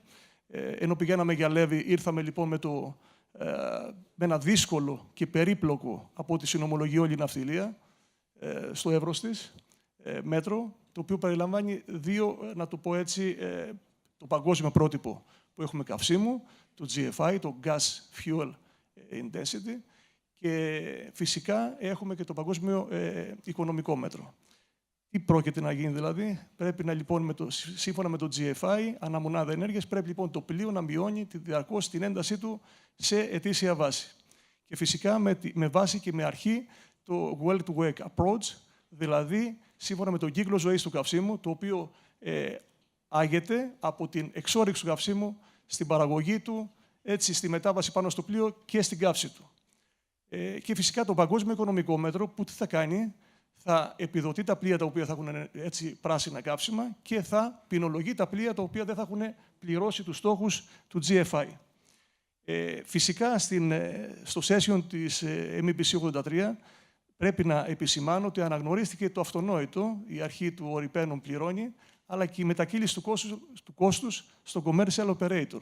Δεν αναγνωρίστηκε, επειδή επισημάνθηκε από τους προλαλήσαντες στα προηγούμενα session, φυσικά το μεταβατικό καύσιμο και ιδιαίτερα το LNG, μεταξύ άλλων. Κρατάω κλείνοντας την πρώτη μου τοποθέτηση, για να είμαι ακριβώς στο χρόνο που είπατε, το θέμα του ESN. Το ανέφερε ο κύριος Πρόεδρος, ο κύριος Σιμαντώνης. Από 1η Πρώτου 25, το Short Sea Shipping και ιδιαίτερα το ESN έχουμε αναλάβει λοιπόν την προεδρία του European Short Sea Network. Είναι κομβικός ο ρόλος και η στιγμή που αναλαμβάνει η Ένωση την προεδρία αυτή. Και θα εξηγήσω γιατί. Αναφέρθηκε πάλι, είπε ο Πρόεδρος προηγενέστερα, υπάρχει το πλαίσιο, το υφιστάμενο που ξεκινά από το 1992, το 1999 και τώρα αναμορφώνεται και αυτό στο πλαίσιο του Green Deal. Έρχεται λοιπόν να θέσει δύο πράγματα. Έχει τον κανονισμό 1679 του 24 και φυσικά την οδηγία 92-106, η οποία είναι σε στάδιο αναμόρφωσης. Μέχρι πρότινος, το υφιστάμενο πλαίσιο για το short sea shipping σε ευρωπαϊκό επίπεδο ήταν πιο πολύ θεωρητικής προσέγγισης. Από το Green Deal και παραπέρα, τουλάχιστον έχουν τοποθετηθεί κάποια χρονοπλαίσια εφαρμογής και για τις σιδηροδρομικές μεταφορές, αλλά και για τα υπόλοιπα, για τη μετάβαση, να το πω έτσι, τη μετακύληση από τις οδικές μεταφορές στο κομμάτι των θαλασσίων μεταφορών, έτσι ώστε να εφαρμοστεί και να είμαστε in line, προφανώς και με την έκθεση Draghi που είπε τα αυτονόητα, προφανώς, αλλά δεν ήταν στον προγενέστερο χρόνο, ότι μιλάμε για ανταγωνιστικότητα, μιλάμε για βιώσιμη ανάπτυξη, μιλάμε για διατροπικότητα και μιλάμε για intermodality. Κλείνω την πρώτη μου τοποθέτηση. Αυτό προσπάθησα πολύ ευσύνοπτα να θέσω το πλαίσιο. Αν μου δώσετε χρόνο και λίγο παραπάνω μετά, να πω το σημαντικότερο, την επιδραστικότητα που θα έχει πάνω στο short sea. Σας ευχαριστώ. Thank you, Mr. Admiral, for your short but very dense speech. So, now let's talk about money and relate money to short sea shipping. Costa, Οικονόμου. Dear Mr. Οικονόμου. Please make for us a summary of the support of the Greek banks on shipping finance and perhaps to framework to focus a little bit more specifically on short sea shipping. Καλησπέρα. Να πω πάρα πολύ γρήγορα, γιατί θα πρέπει να ξεκινάμε από αυτό. Ευχαριστούμε πάρα πολύ για τη φιλοξενία και την πρόσκληση. Και χαιρόμαστε που είμαστε ένα εξαιρετικό πάνελ εδώ και όλοι οι προλαλήσαντες έχουν πει πραγματικά πολύ κέραια θέματα. Εγώ κάνω μια αρχική... Δράπτω την ευκαιρία από τον κύριο Τσαλαμανιό και ξεκινώ το εξής. Οι τράπεζες, οι ελληνικές, και φορώντας το καπέλο του Γενικού Γραμματέα της Ένωσης που έχουμε, οι τράπεζες λοιπόν οι ελληνικές έχουν υποστηρίξει διαχρονικά την ελληνική ναυτιλία. Αυτό έμπρακτα αποδεικνύεται και το βλέπουμε τα νούμερα. Η χρηματοδότηση στην ελληνική ναυτιλία ξεπέρασε τα 53,5 δις με τέλος το 24. Μιλάω για την χρηματοδότηση της ελληνόκτης ναυτιλίας, εκ των οποίων τα 53,5 δις, το 35% από αυτά, άρα πάνω από 18 δις, τα έχουν δώσει ελληνικές τράπεζες. Και μάλιστα με μία αύξηση 17,5% σε σύγκριση με την προηγούμενη χρονιά. Έχουμε λοιπόν έτσι, το υπόλοιπο ποσό το έχουν δώσει οι τράπεζες του εξωτερικού με παρουσία είτε στην Ελλάδα είτε καθόλου χωρίς παρουσία. Κρατάμε από αυτό το εξής λοιπόν, ότι οι ελληνικές τράπεζες διαχρονικά στηρίζουν και συνεχίζουν και στηρίζουν την ελληνική ναυτιλία. Απλά επειδή εδώ θα πρέπει να το κάνουμε τώρα focus στο κομμάτι των μικρών αποστάσεων, πρέπει να πούμε τι συμβαίνει τώρα, ποια είναι τα συν και ποια είναι τα πλήν. Θα κοιτάξω να είμαι πολύ σύντομος. Ήδη ένα-δυο αναφέρθηκαν. Πρώτα απ' όλα, και το λέω με το καπέλο του τραπεζίτη και πώς αντιλαμβάνομαι την δουλειά που κάνετε. Είστε οι πιο high regulated. Πραγματικά, από πάνω σας είναι όλοι οι κανονισμοί. Και για να δουλεύετε και να κάνετε operate, αυτό από μόνο του δείχνει ότι πραγματικά έχετε συνταχθεί με τους πιο αυστηρούς κανονισμούς παγκοσμίως. Έτσι, η Ευρώπη έχει τους αυστηρότερους.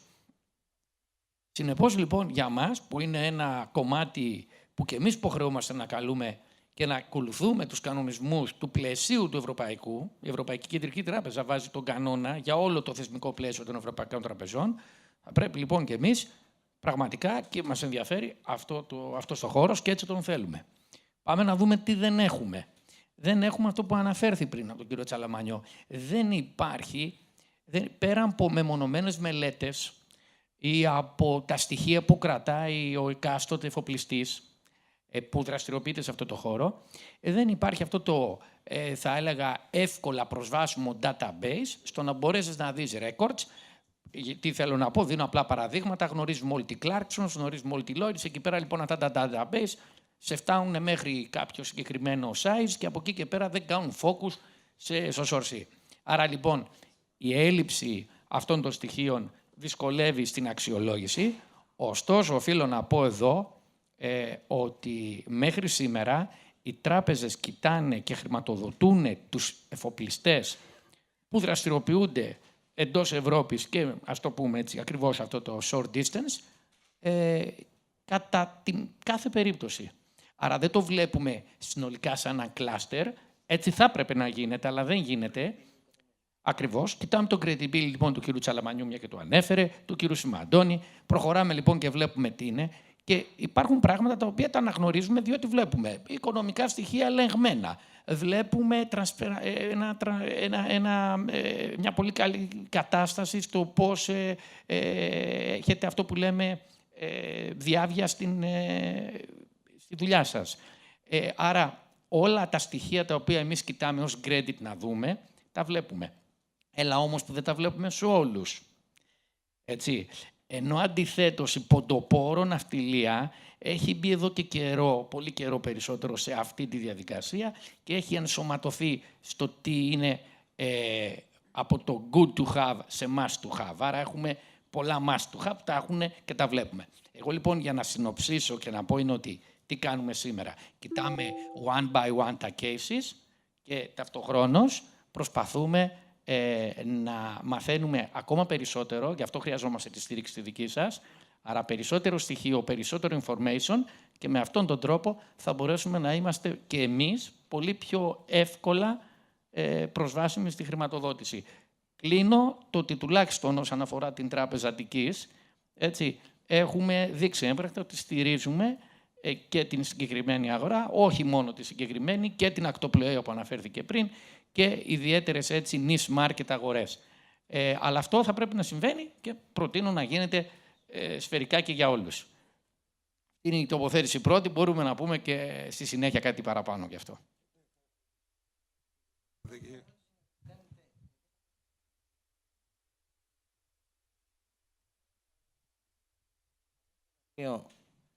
Η οικονόμου που θέλει να κάνει πέραν από το να αγοράσω ή να κατασκευάσω ένα πλοίο μέχρι σήμερα, αυτό που το ξέρουμε, το existing, αλλά να έρθει ένα πλοίο με μια νέα εφαρμοσμένη τεχνολογία πράσινη.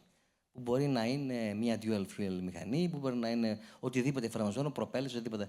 Η αντιμετώπιση τώρα, γιατί βλέπω ότι στραβαρμενίζουμε, και αυτό που λέγαμε και μεταξύ μας, η τράπεζα πώς θα αντιμετωπίσει το παραπάνω κόστος που είναι για αυτή την πράσινη τεχνολογία.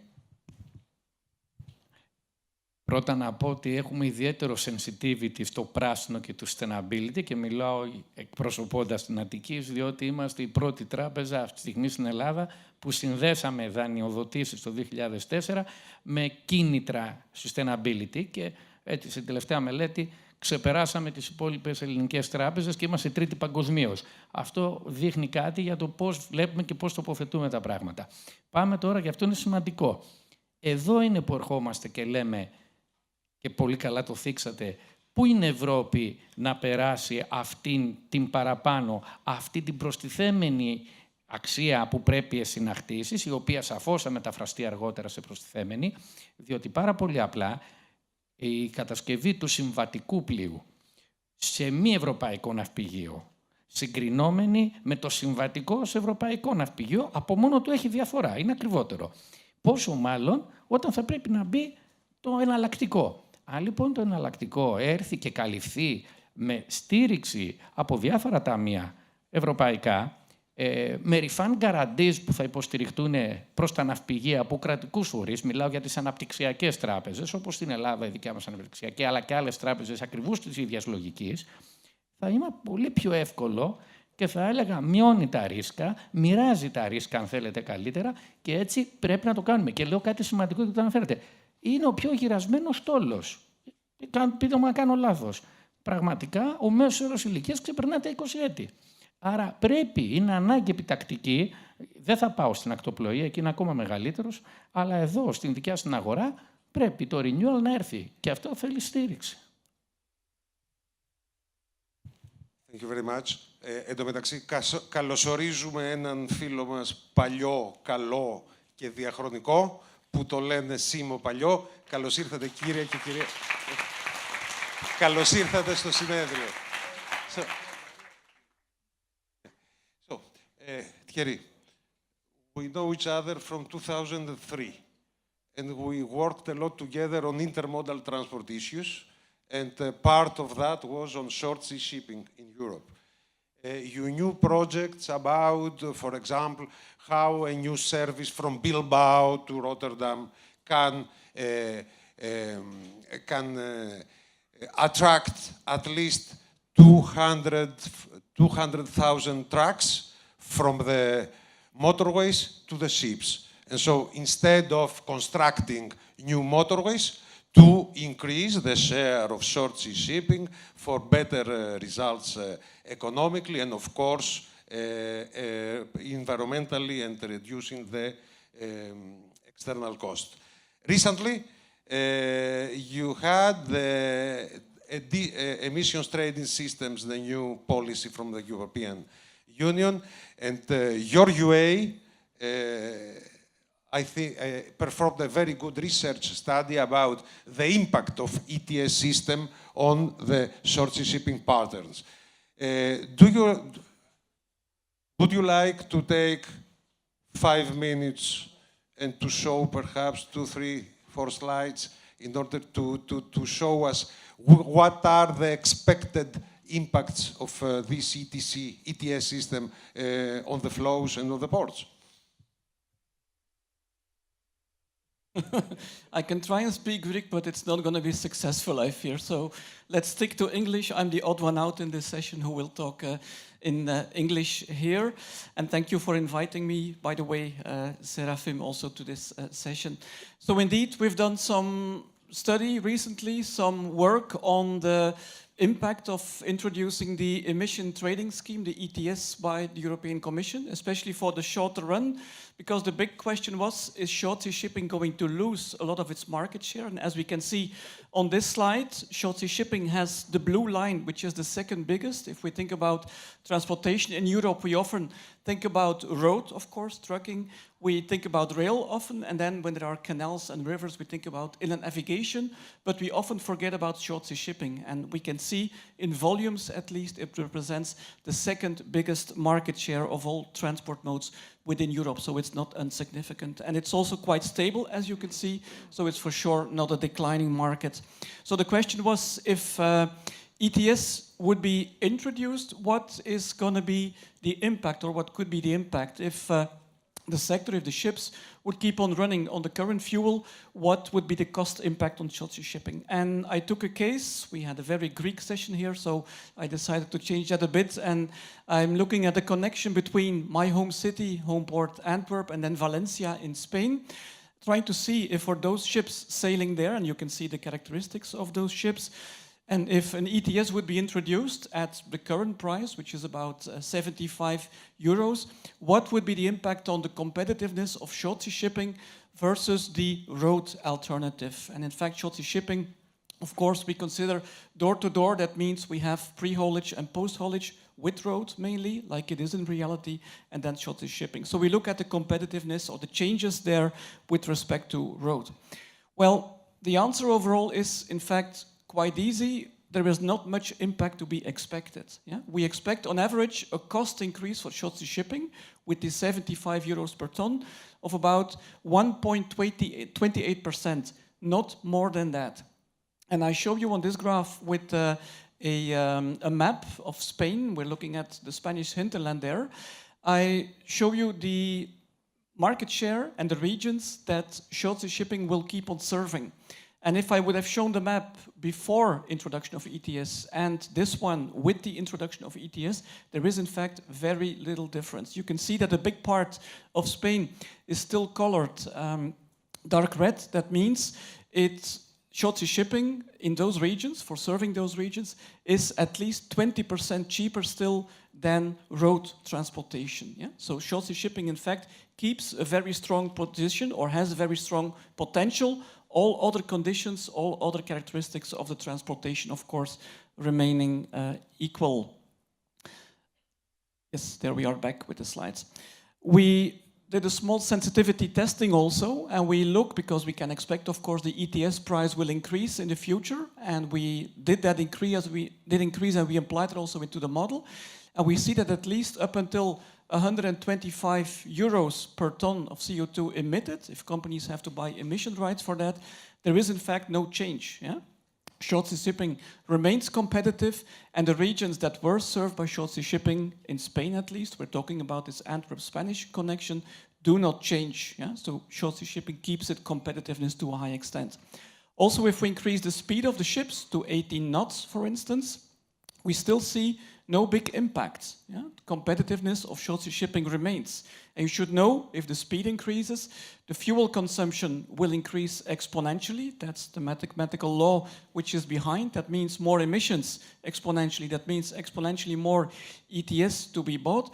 But still, the impact on the overall generalized cost, as we call it, and that's important to mention, generalized cost includes the real operational cost, but also the cost of the time included in the transport activity. Well, there is no significant impact, we can say. And I illustrate that with two maps. If we just increase the speed of the ships up until 19 knots, for instance, you see that only 2 regions in Spain will shift from being served by short sea shipping through Valencia port in this case, and they will move to being served by road transportation. Yeah? For the rest, nothing really changes. And this is already quite extreme, this speed increase.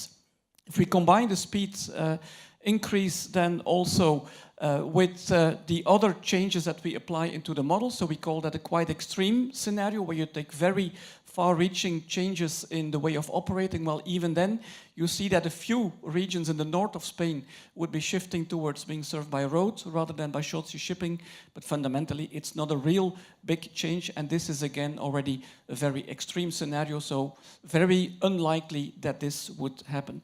So I would say, in the end, competitiveness of short sea shipping is more or less guaranteed as far as we are concerned in the shorter run and the medium-term run. Of course, it doesn't mean that short sea shipping will not have to adapt. Also there, like in deep sea shipping, new fuel types will most likely be needed. We know it will take time to develop all this, but I think the good message is in the short run, short sea shipping should not be afraid of ETS. I think there are other concerns, other things happening in the world that are more worrying to short sea shipping than this ETS introduction, actually. So that was my main message. Thank you. Thank you, Kerry, for presenting the results of your very recent research project. Thank you very much. I would like to inform you that there is a debate here in Greece. There are also the opposite opinions that ETS might largely affect the flow patterns and the port choice procedures, but just to know. I would like to go fastly to a second round of discussion. Πρόεδρε Σιμαντώνη, αντί να δίνουμε πάρα πολλά εκατομμύρια και δισεκατομμύρια ευρώ για να χτίζουμε καινούριους αυτοκινητόδρομους, γιατί τι είναι αυτό που εμποδίζει να μπουν πλειοκτήτες σε μια γραμμή Πειραιάς-Θεσσαλονίκη και με κάποια απλά και όχι ακριβά ferry boat μιας χωρητικότητας των 100 οχημάτων 15 ετίας, ας πούμε, να πάρεις 100 φορτηγά ανά διαδρομή, οπότε να μειώσεις κατά το 1/8 την οδική κίνηση, που είναι ο σημαντικός emission generator. Τι είναι αυτό που εμποδίζει στην αγορά να αναπτυχθεί με αυτή τη φιλοσοφία που είναι η αρχική φιλοσοφία της Ευρωπαϊκής Επιτροπής, το short sea shipping? Γιατί σταμάτησε να λειτουργεί η γραμμή εκείνη που από τη Σμύρνη πήγαινε στη Θεσσαλονίκη με ρορό, που τότε δημιουργήθηκε με μια πάρα πολύ μεγάλη αισιοδοξία όσον αφορά την επιχειρηματική της προοπτική? Δηλαδή, η δημιουργία γραμμών μεταξύ υπηρετικών λιμένων, που είναι σαν να κάνουν γέφυρα, έτσι, μεταξύ δύο λιμένων και κάνουν attract κίνηση από τον αυτοκινητόδρομο, εξυπηρετώντας όλες τις ευρωπαϊκές πολιτικές, τις περιβαλλοντικές. Γιατί δεν γίνεται πράξη? Αναφερθήκαμε προηγουμένως στο κομμάτι της, που δίνει όλη την προτεραιότητα η Ευρωπαϊκή Ένωση. Και αυτό είναι προτεραιότητα της Ευρωπαϊκής Ένωσης. Απλώς αλλού δίνει προτεραιότητα η Ευρωπαϊκή Ένωση, ώστε να μεταφερθούν όλες οι ροές που είπαμε, οι περιβαλλοντικές στη θάλασσα, αλλού δίνει τα λεφτά. Δεν τα δίνει στην θάλασσα, τα δίνει αλλού. Άρα λοιπόν, παραδείγματος χάρη, έχει δημιουργηθεί. Βέβαια, το κομμάτι αυτό με τις γραμμές στο liner έχει να κάνει πάρα πολύ με την ακτοπλοεία, γιατί είναι κοινό το κομμάτι και τα ρορό είναι ουσιαστικά σε μια γραμμή που είναι και για εμάς φορτίο, είναι, αλλά και ουσιαστικά είναι και από ακτοπλοϊκές εταιρείες. Πιο πολύ για εμάς, αλλά και είναι για ακτοπλοϊκές. Όπως ξέρετε, είχε δημιουργηθεί παλιότερα ένα ευρωπαϊκό μοντέλο, το Μάρκο Πόλο, αν θυμάστε, το πρόγραμμα, το οποίο ουδής Έλληνας πήγε να πάρει λεφτά. Ουδής. Και έτσι λοιπόν ένα φορτηγό το οποίο, παραδείγματος χάρη, φεύγει από τη Βόρεια Ελλάδα, από τη Θεσσαλονίκη, για να πάει στη Ρόδο, πρέπει να κατέβει Πειραιά, έτσι να πληρώσει, τότε θυμάμαι σε μια έρευνα 500 ευρώ at least, να μπει στο βαπόρι και να φύγει να πάει στην Ρόδο. Αυτό δεν έχει λογική. Αυτό συμβαίνει σε όλη την Ευρώπη. Γι' αυτό λοιπόν η προτεραιότητα του Σορτσί τη ευρωπαϊκή είναι να διασυνδεθεί το κομμάτι αυτό με τρόπους πράσινους, που ο πιο πράσινος τρόπος τελικά είναι το πλοίο.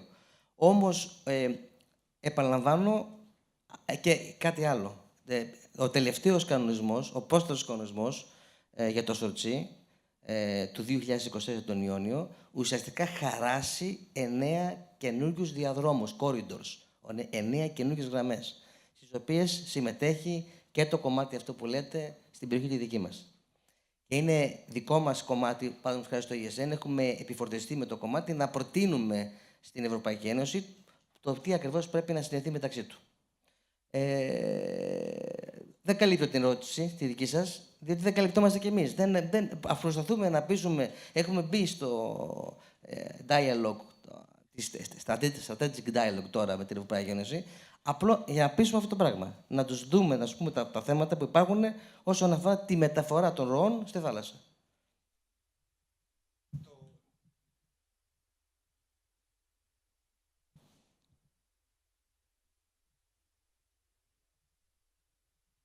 Επιχειρηματία της θάλασσας που είναι στο short sea shipping, πώς διερευνάτε νέα market niches τα οποία θα μπορούσαν να είναι ενδιαφέροντα και να έχουν ένα potential για να μπείτε? Μας οδηγούν οι αγορές, οι γεωπολιτικές συνθήκες. Ας πούμε τώρα ο πόλεμος Ρωσία-Ουκρανία για το short sea βοήθησε πολύ να κάνουμε μεταφορές μέσα στο Δούναβι, στην Ουκρανία, και να μεταφέρουμε υγρά καύσιμα στο Ρενί και στο Ισμαήλ στην Ουκρανία. Ήταν ένα καινούριο trend, διέρχησε 2-3 χρόνια όσο διαρκεί ο πόλεμος και συνεχίζει. Ήταν κάτι καινούριο route για μας. Πολλοί δεν το τολμήσανε που ήταν στο short sea. Εμείς προχωρήσαμε, είδαμε το opportunity. Υπάρχουν καινούριες γραμμές. Υπάρχει το Ισραήλ που και εκεί η κατάσταση δεν είναι πολύ... είναι έκρηθμη. Δημιουργούνται διάφορα trend. Επίσης, όπως είπαμε και πριν, στο short sea δεν επενδύουν εκεί πάρα πολύ. Οπότε υπάρχουν πλοία παλιά, κάποιοι φεύγουν από την ναυτιλία, δεν βρίσκουν γραμμές χρηματοδότησης. Όποιος έχει την ευκαιρία να χρηματοδοτηθεί, βρίσκει και έχει ένα πλεονέκτημα έναντι των άλλων, δυστυχώς, να προχωρήσει. Όπως είπε και ο κύριος Οικονόμου, έχοντας ρέκορτ σε μια εταιρεία short sea, είναι και για μας πιο εύκολο η χρηματοδότηση. Βρίσκουμε και εμείς τρόπους ευκαιρίας. Βέβαια, με τις καινούργιες νομοθεσίες και με το ETS, με την πράσινη ενέργεια κτλ., δεν βλέπουμε τους ναυλωτές να θέλουν κιόλας να πληρώσουν κάτι παραπάνω. Το λέμε και αυτό, γιατί εμείς προτίθεμεθα να χτίσουμε καινούργια πλοία, να πάμε σε πιο πράσινα, αλλά πρέπει και οι ίδιοι να βάλουν το χέρι στην τσέπη, γιατί αλλιώς δεν θα βγει το πλοίο επιχειρηματικά. Το καταλαβαίνετε, επιχειρηματίες είμαστε. Στην αρχική μου τοποθέτηση, ήθελα να πω ότι το SOCI είναι οι ευρωπαϊκές αποστάσεις, αλλά εμείς έχουμε 700 πλοία ελληνικής πλειοκτησίας, αλλά έχουμε και τις εθνικές μεταφορές. Αυτές είναι περίπου 120 με 130 πλοία, που κάποτε, πριν γίνει το νόμο Κεφαλογιάννη για επελαστικοποίηση των πληρωμάτων, εκεί που δηλαδή οι Έλληνες σε πρωτοπόρο γίνανε 4 άτομα συν ένα δόκιμο, σε εμάς όλα τα πλοία των εθνικών μεταφορών έχει 12-14 αμιγώς Έλληνες. Και αυτά τα 120 πλοία, λόγω ακριβώς των συνθηκών και των αγκυλώσεων των νομοθετικών που υπάρχουν στην Ελλάδα, στον ορατικό χώρο ειδικά, έχουν ηλικία 35, αν θέλετε, πιστέψτε, με 45 χρόνια. Αυτά τα βαπόρια, για τα οποία από αυτά έχει 20 ο κύριος Σαλαμανιός και τα περισσότερα που δουλεύουν εδώ, με ελληνική φήμη και ελληνικά πλώματα, είναι τα βαπόρια που μεταφέρουν όλα τα μέλη μας μαζί με τον κύριο Σαλαμανιό, μεταφέρουν τα καύσιμα να καταλάβετε, τα καύσιμα στα νησιά μας. Δηλαδή είναι εθνικής σημασίας. Αν σταματήσουν τα βαπόρια αυτά, τα νησιά μας πρώτα απ' όλα δεν θα έχουν καύσιμα, εκτός των άλλων. Απλώς μια παρατήρηση για το. Με τον κύριο Ναύαρχο. Να πάμε στο δεύτερο σκέλος της τοποθέτησής σας, που αφού περιγράψατε το νομικό θεσμικό πλαίσιο, τώρα να δούμε λίγο και τις αναμενόμενες επιπτώσεις επιχειρησιακά. Ξεκινάμε πολύ σύντομα. Η επιδραστικότητα ξεκινάει από το ETS, το αναφέραμε και προγενέστερα. Το ισχύον πλαίσιο είναι 5.000 ζητή και πάνω, αλλά όπως και το MRV, υπάρχει η προοπτική να διευρυνθεί από 400 ζητή και πάνω. Μας ακουμπά οριζόντια και κάθετα στο short sea. Ένα δεύτερο κομμάτι αφορά το Fuel EU Maritime. Ως γνωστόν, το 2030 και μετά, το κάθε πλοίο το οποίο θα προσεγγίζει λιμένα, πάνω από 2 ώρες θα πρέπει να έχει παροχή από ηλεκτρισμό από την ξηρά. Ένα τρίτο κομμάτι, το οποίο δεν ανέφερα και θέλω να το πω τώρα πιο διεξοδικότερα στην φάση αυτή, είναι το CII, το οποίο, ως γνωστόν σε όλους εδώ πέρα τους παρευρισκόμενους, είναι υπό αναμόρφωση. Επιδρά πολύ αρνητικά μεταξύ άλλων, προφανώς και στα κοντέινερ, αλλά στην σορτσή ναυτιλία, στις μικρές αποστάσεις, στα πλοία δηλαδή που κάνουν κοντινές αποστάσεις και έχουν μεγάλες καθυστερήσεις στα λιμάνια. Υπάρχει πρωτοβουλία στον IMO, είναι σε αναδιαμόρφωση, πρέπει να εξορθολογιστεί. Το έχει αναφέρει και η Intercargo, το έχουν αναφέρει όλοι οι φορείς οριζόντια και πιστεύουμε ότι πρέπει να θεραπευτεί, όχι να βρεθεί ένας νέος τρόπος, να είναι ο τρόπος που θα βρεθεί να είναι ισότιμος και εξορθολογικός προς όλους.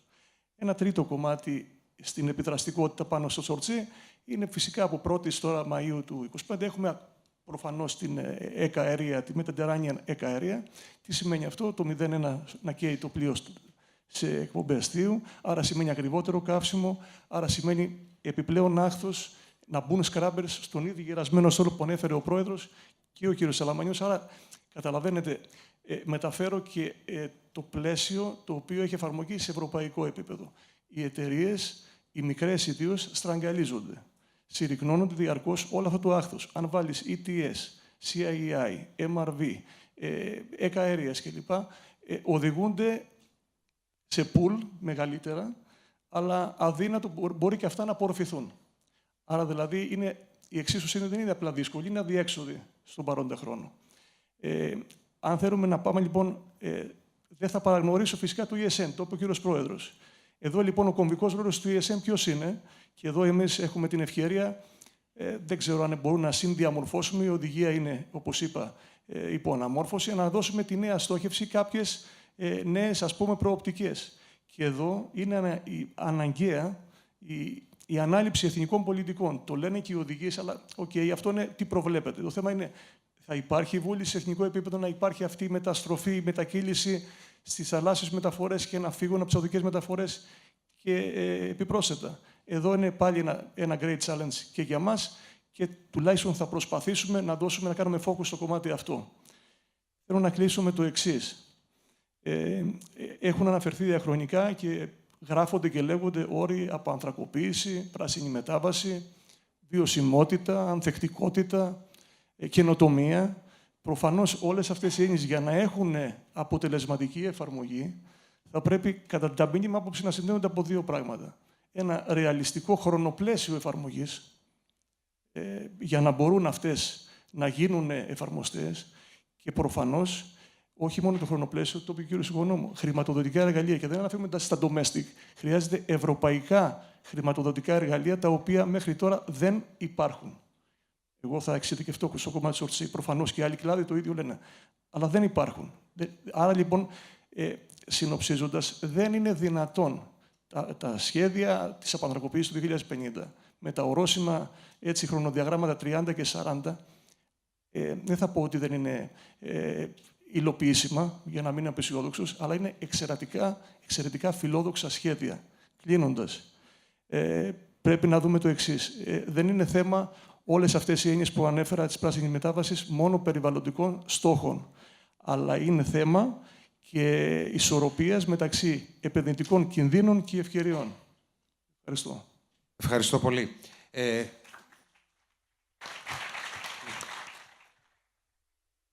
Κύριε Οικονόμου, η επόμενη ερώτηση θα είναι σε εσάς, αλλά ενδεχομένως να είναι χρήσιμη μια μικρή εισαγωγή για να γίνει η ερώτηση πολύ κατανοητή. Εμείς λέμε και διατυπώνουμε ναυτιλία μικρών αποστάσεων. Είδαμε από τις διαφάνειες που έδειξε ο καθηγητής Thierry Van Slander ότι σε ευρωπαϊκό επίπεδο αυτή η ναυτιλία μικρών αποστάσεων μπορεί και να μην είναι καθόλου μικρών, όπως είπατε κι εσείς. Μπορεί να είναι μία μεταφορά από το Αλζεκίρας μέχρι το Μπουργκάς ή μέχρι το Νοβοροσίσκ. Αυτό είναι short sea shipping για τον ορισμό της Ευρωπαϊκής Επιτροπής.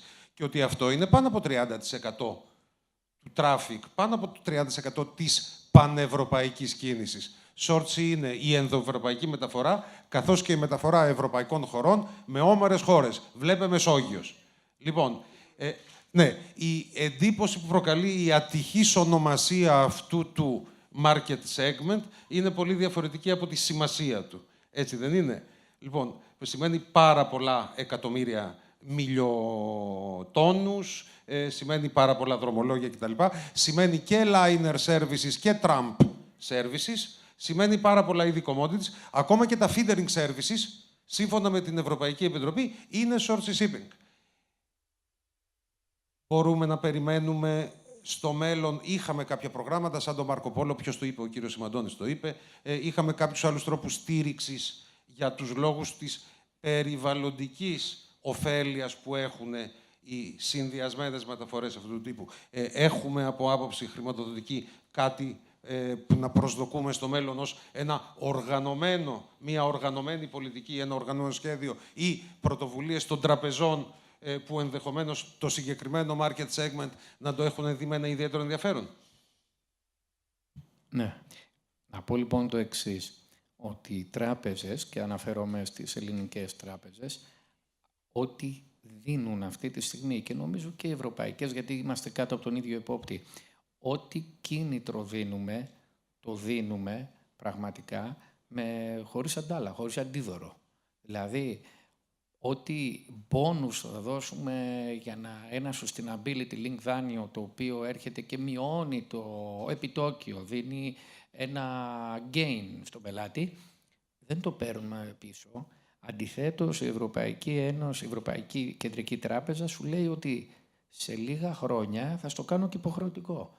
Δηλαδή, θα πρέπει να βάζεις το δάνειο με κριτήριο, θεωρητικά δεν έχει γίνει άμεσα σαν εφαρμογή, και εκεί πέρα μόνο τότε θα σου επιτρέπω εισαγωγικά ή θα σε κάνω penalize αν δεν το κάνεις, με αποτέλεσμα μια μορφή πίεσης είναι να σου ζητάει περισσότερα capital reserve. Άλλωστε το shipping είναι χαρακτηρισμένο ως high risk, άρα οι τράπεζες είμαστε υποχρεωμένες να διακρατούμε το 100% των κεφαλαίων που πρέπει να δεσμεύουμε σε κάθε χρηματοδότηση, σε αντίθεση με ένα corporate δάνειο που είναι το 50%. Η Βασιλεία 4 έρχεται να δώσει, θα έλεγα, ένα κίνητρο αν είναι συντηρητικά τα δάνεια ή δεμένα με κάτι άλλο και έτσι να σου κάνει κάποιο relief, αλλά πάμε στην ουσία. Το είδαμε στη μελέτη, είναι εντυπωσιακό. Το παράδειγμα της μελέτης είναι ένα πλοίο, οπότε είδαμε το όνομά του έτσι, που ανήκει σε ένα κολοσσό. Και αυτός ο κολοσσός σαφώς έχει το τεράστιο πλεονέκτημα να λειτουργεί με πολύ μεγάλη ευκολία στο funding, με πολύ μεγάλη ευκολία και όπως και να είναι ένας dominant player. Εδώ εμείς θα μιλήσουμε για ελληνικές τράπεζες που μέχρι τώρα έχουν στηρίξει την ελληνόκτη ναυτιλία, ότι και εδώ έχουμε τη διάθεση και το πιστεύω όλες τις τράπεζες, αρκεί να έρθουν και εργαλεία που θα συνδυαστούν. Θέλουμε ανανέωση στόλου, αλλά μην κάνουμε μόνο focus στο πλοίο που θα χτιστεί ενδεχομένως στο Ευρωπαϊκό Ναυπηγείο, θα μπορούσε να χτιστεί και έξω, αλλά να υπάρχει κίνητρο. Ωστόσο όμως, καταλαβαίνω ότι η λογική της Ευρώπης είναι να χτιστούν, να δοθούν κίνητρα σε ναυπηγεία ευρωπαϊκά, και να μιλάμε για τη χώρα μας, γιατί έχουμε εξαιρετικά ναυπηγεία και θα μπορούσαν να πάρουν εμπρός. Ούτως ή άλλως στην αγορά των ρόπαξ δουλεύουν και έχουν δείξει δείγματα γραφής. Και εδώ πέρα, το είπα και πριν, θα μπορούσαμε να δεις το τρίπτυχο, τον πελάτη, περσέ, ποιος είναι ο πελάτης, τι έχει, ποια είναι η διαδρομή του, το πακέτο που θα έρθει να στηρίξει η ευρωπαϊκή οποιαδήποτε πρωτοβουλία και 3, η χρηματοδότηση που θα βάλει η τράπεζα. Αν λοιπόν στην ερώτηση η απάντηση είναι ότι δεν υπάρχει εργαλείο αυτή τη στιγμή, θα ήμασταν οι πρώτοι που θα το δουλεύαμε και με χαρά άκουσα τον κύριο Υφυπουργό πριν να μιλάει για τα 500 πλάς 500, γιατί και η ακτοπλοεία είναι νευραλγικό κομμάτι και θέλει στήριξη, οπότε με χαρά να δούμε τέτοιες πρωτοβουλίες και να νιώθει και πιο άνετα ο κάθε τραπεζικός οργανισμός στη χώρα να μπορέσει να δανείσει με μοιράζοντας το ρίσκο. Κάτι παρόμοιο θα χαιρόμασταν και θα το κάνουμε πραγματικά welcome, more than welcome, να το δούμε στις μικρές αποστάσεις. Και σας λέω και πάλι, out of the box, πρέπει να σκεφτόμαστε ότι έρχεται, πρέπει να στηριχτούμε, είναι η θαλάσσια οικονομία, δεν είναι μόνο το στενό πλαίσιο της Ποντοπόρου. Ό,τι πλέει στην Ελλάδα πρέπει να το κοιτάμε προσεκτικά και να μπορούμε να δούμε πώς θα το στηρίξουμε. Ευχαριστώ. Μου έκανε νόημα ο κύριος Καραγιαννάκης ότι... Έχεις ερώτηση. Σε λίγο. Να κλείσουμε και με το... We complete the second round and then the floor is yours. Okay. This is the journalist of ERT, of the National Radio Television Corporation, Mr. Antonis Karagiannakis. Thierry, the professor? Okay.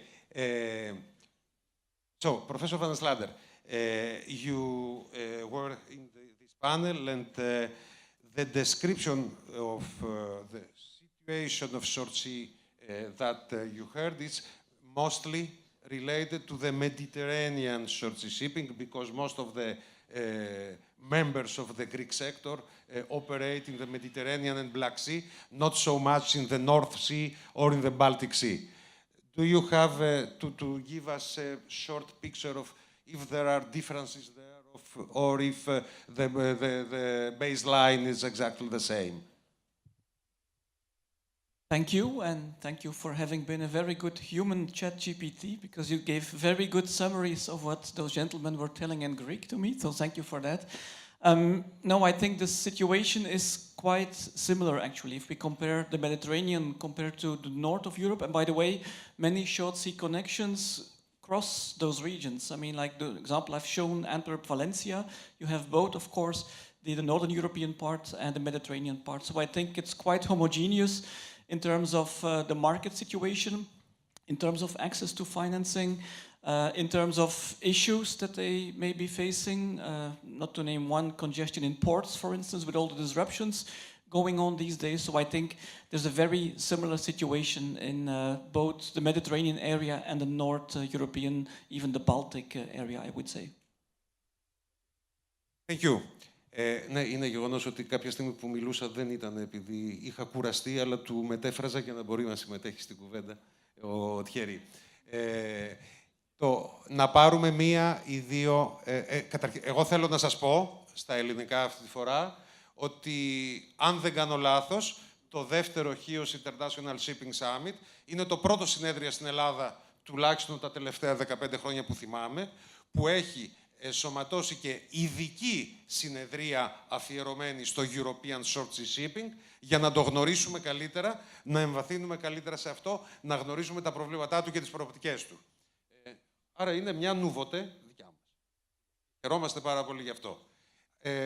Κύριε Καραγιαννάκη. Ευχαριστώ πολύ για την πρόσκληση και ενδιαφέρον και καλή επιτυχία για το συνέδριο και πολύ ενδιαφέρον.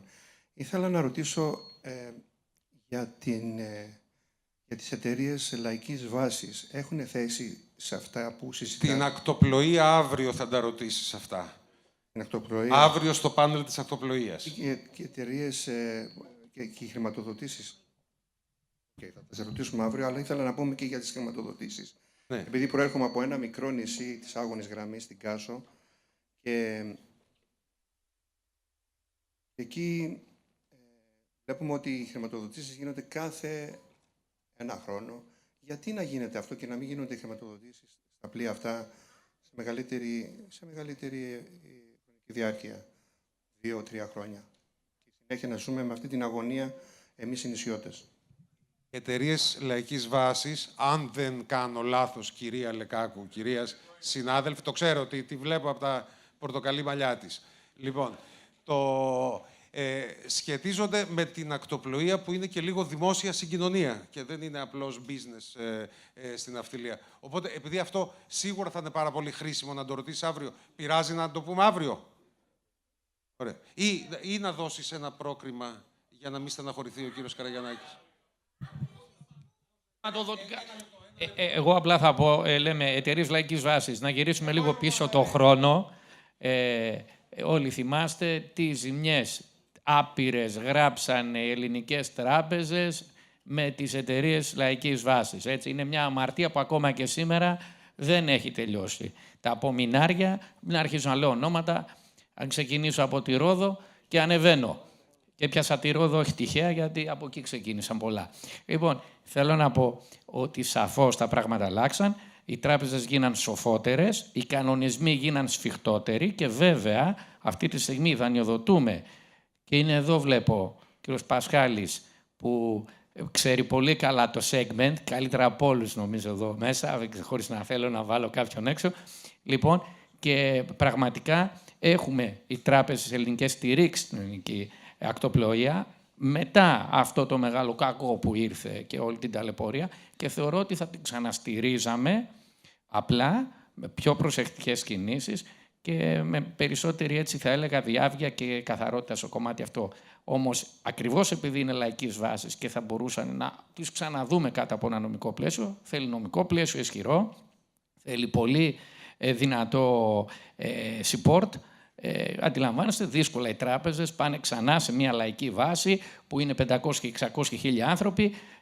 Μου θυμίζει λίγο τα KG στη Γερμανία που δανείζανε κάποτε οι Γερμανοί τον Σύλλογο Φαρμακοποιών της ΡΕΒ και τα είδαμε τα αποτελέσματα.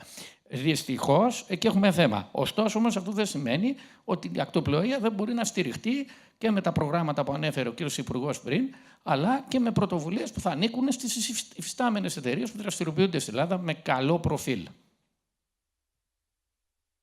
Ευχαριστούμε πολύ, Κώστα. The very last question is from Dr. George Pateras, γιατί το φαΐ κρυώνει. Θα είναι η πολύ τελευταία ερώτηση. Ευχαριστώ πολύ.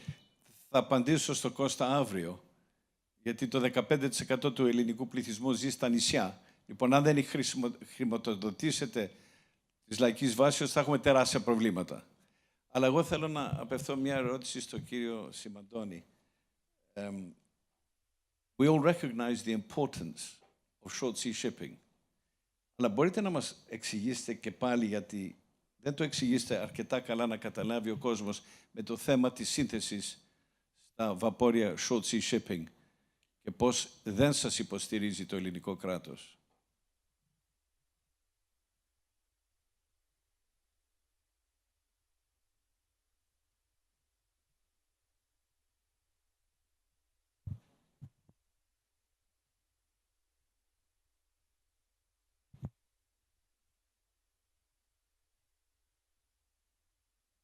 Εδώ. Κύριε Πρόεδρε, ευχαριστώ πολύ. Τα έχουμε κουβεντιάσει και πολλές φορές, αλλά μου δοθεί η ευκαιρία να τα πω και από εδώ. Όλο το κομμάτι ξεκίνησε το πρόβλημα για τα πλοία αυτά. Ανέφερα προηγουμένως ότι υπήρχαν 700 βαπόρια το 2005. Τότε ελληνική σημαία. Έτσι, και είχαν ελληνικά πλώματα. Έγινε ο νόμος του Κεφαλογιάννη περί αλληλιστικοποίησης των πλωμάτων. Αυτό που όλοι ξέρετε στην Πρωτοπόρο, ότι μπήκαν 4 Έλληνες μαζί με έναν μόνο μαθητευόμενο. Εκεί εξαιρούσε τα πλοία, παρότι ο νόμος 1262, ο 1687 του 53, αυτός ο αναπτυξιακός νόμος, βάσει του οποίου βγαίνουν οι κριτικές πράξεις, έλεγε από πλοία από 1.500 κόρους και πάνω. Τελικά υπέγραψε ο Υπουργός τότε από 3.000 και πάνω, εξαιρώντας τα πλοία αυτά των εθνικών μεταφορών και με αποτέλεσμα ένα πλοίο 2.500-3.000 τόνων να πληρώνει πληρώμα ως ένα Panamax. 14 άτομα, όλα στο ΝΑΤ. Όλα στο ΝΑΤ. Αυτό λοιπόν από 700 βαπόρια περίπου που ήταν τότε, έχουν μείνει αυτά τα 120 τα βαπόρια. Δηλαδή, μια ναυτιλία που είναι η πρώτη παγκοσμίως, σε χώρα της είναι η τελευταία. Δυστυχώς, να το λέω αυτό λίγο.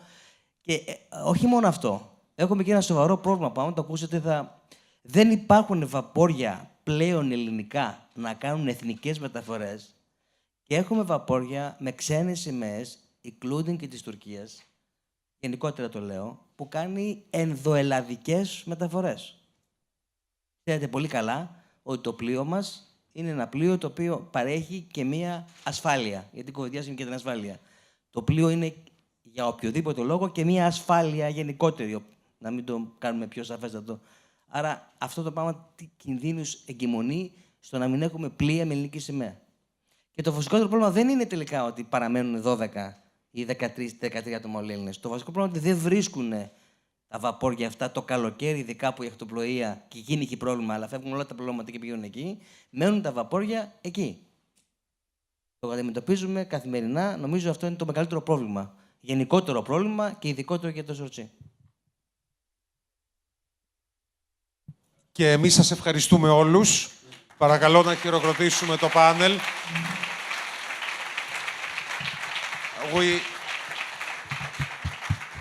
Thank you all for your contribution, and thank you all for your attention. And I think it's high time to to eat something, eh?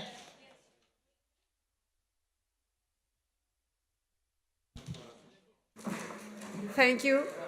Let's have a light lunch, and we'll come back in half an hour. 14:20. Thank you.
Good afternoon, everyone, and welcome back. We now begin with a fireside chat that promises to offer rare insight into the true power of shipping.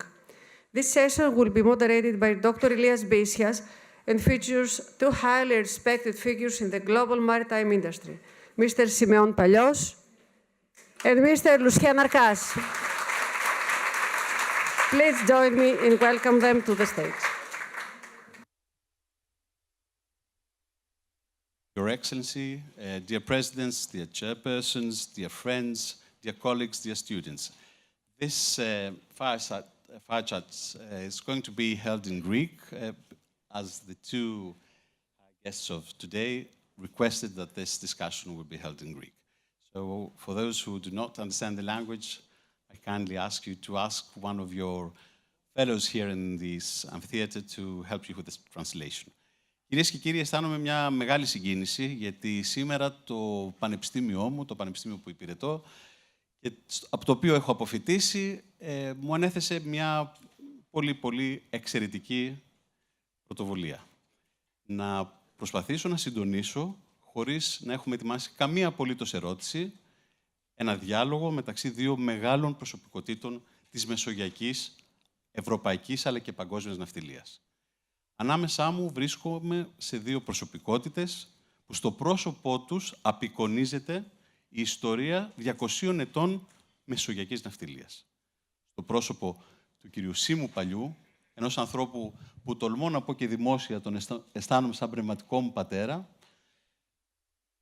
βρίσκεται πραγματικά η πραγματικότητα, η πεμπτουσία της μεσογειακής χιώτικης ναυτιλίας. Με 200 χρόνια παράδοση, κύριε Παλιέ, στο εμπόριο, στην ναυτιλία, στην καραβοπλιαρχία ίσως και βέβαια σήμερα στον εφοπλισμό. Δίπλα μου, ο κύριος Λουσιέν Αρκάς, με ελληνικό αίμα μέσα του, με μακρινή καταγωγή από την Ιταλία, από την Κέρκυρα, από την πλευρά του πατρός, μετεγκαταστάθηκε η οικογένεια μετά από την Κέρκυρα στην Κωνσταντινούπολη και μετέπειτα στη Σμύρνη. Από τη μεριά της μητέρας του, βέβαια, χιώτικο αίμα και βέβαια και ιταλικό αίμα προγόνων. Ο κύριος Αρκάς, λοιπόν, επιθύμησε στην γενέθλια γη κάποιων προγόνων του να μιλήσει τη μητρική του γλώσσα. Και αυτό μας συγκινεί ιδιαίτερα.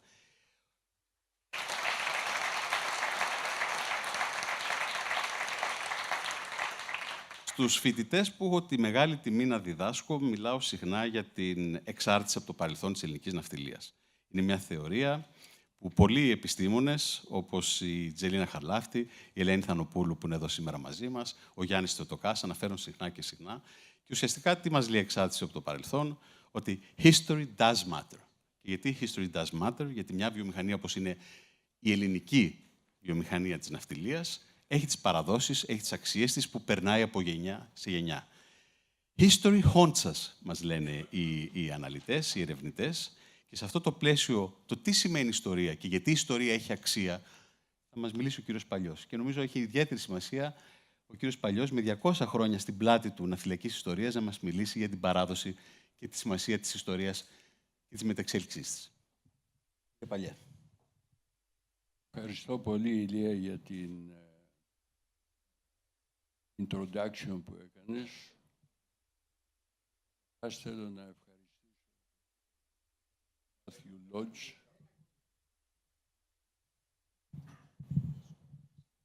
Καταρχάς θέλω να ευχαριστήσω τον φίλο μου, πρέσβη Matthew Lodge, ο οποίος μας κάνει τη ζωή μας εύκολη, διότι θα μιλήσω με ελληνικά. Αλλά θέλω να ευχαριστήσω και τον φίλο μου, τον Λούσιεν Αρκάς, ο οποίος δέχτηκε να μιλήσει και εκείνος ελληνικά. Και σίγουρα μιλάει καλύτερα από μένα τα ελληνικά, από ό,τι μιλώ εγώ εγγλέζικα. Αλλά θα ήθελα να ευχαριστήσω και την αδερφή του, η οποία είναι κάτοικος Κηφισιάς, με την κόρη της, που αμέσως ανταποκρίθησαν και ήρθαν. Αλλά επειδή έχω μόνο 5 λεπτά, θα πω κατευθείαν στο θέμα, και το θέμα είναι το ωραιότερο θέμα που μπορώ να μιλήσω, αλλά πρέπει να είμαι προσεκτικός, διότι μιλώ στην αυτομάνα την Χίο και πρέπει να είμαι προσεκτικός, διότι εδώ δεν παίζομαι. Ξέρουμε την ναυτιλία όλοι μας inside out. Εντάξει, κύριε Πρέσβη. Λοιπόν,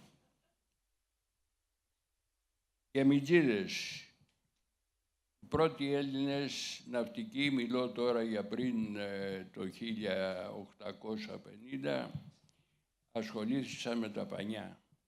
Η ναυτιλία βασιζόταν τότε σε ιδιωτική πρωτοβουλία, με χρηματοδότηση είτε από τους ιδίους, είτε από υποστηρικτές που είχαν από διάφορα μέρη. Από το Ιστίο πήγανε στον Ατμό και βέβαια τότε τα βαπόρια ήταν riveted και φέρνανε τις λαμαρίνες κοντά, βάζοντας μάπες αριστερά-δεξιά, βάζανε τα καρφιά και τρέχα γύρευε. Για να φτιάξει ένα βαπόρι ήθελες 3 με 4 χρόνια, αν ήσουν τυχερός. Οι πρώτοι πλειοκτήτες ήταν το 1873, ήταν η οικογένεια Θεοφυλάτου μαζί με τον κεφαλονίτη το Βαλιάνο. Πήγησαν ένα βαπόρι στο Σάντερλαντ το 1873. Ήταν σιδερένιο ατμόπλιο. Μάσανε Ιθάκη. Το βαπόρι είχε καζάνια, μία μηχανή triple expansion και μέσα στους φούρνους είχε κάρβουνο, το οποίο το χαπιάρανε οι ναυτικοί και ανάβανε το καζάνι, δημιουργούσανε ατμό και το εκτονώνανε στις παλιδρομικές μηχανές. Μετά ασχοληθήκανε με τις τουρμπίνες, οι οποίες ήταν λίγο πιο παραγωγικές από τις triple expansion, αλλά και εκεί τα προβλήματα ήταν τεράστια. Τώρα θα ήθελα να πάω στους πρωτοπόρους που χρηματοδοτήσαν την ελληνική ναυτιλία. Ο πρώτος ήταν από την Μπρούσα της Τουρκίας, ο Ζαρίφης, με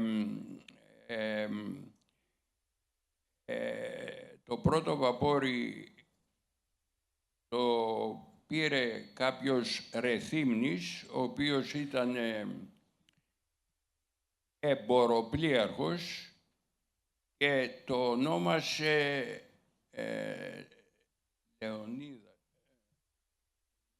Λεωνίδας.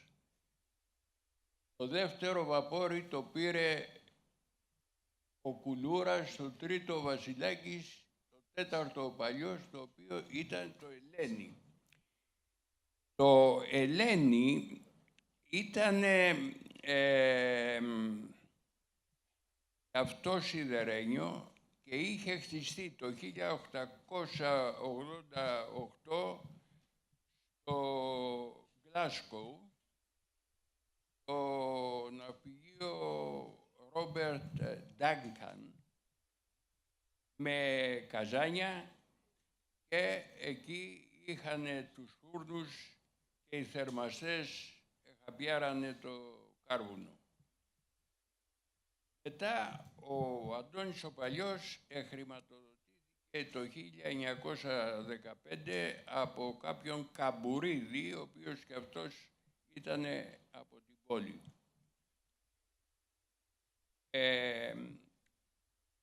Ο Ζαρίφης είχε ομόλογα τα οποία έπαιρνε 5% από τα ομόλογα του και πήγε ένας σιώτης ονόματι Φιτίλης και του λέει, αντί να έχεις τα ομόλογα σου και να παίρνεις 5%, δώστα σε εμποροπλιάρχους, ο οποίος εμποροπλιάρχος έκανε όλη τη λάτρα του βαποριού. Το ταξίδευε, τον άβλωνε, το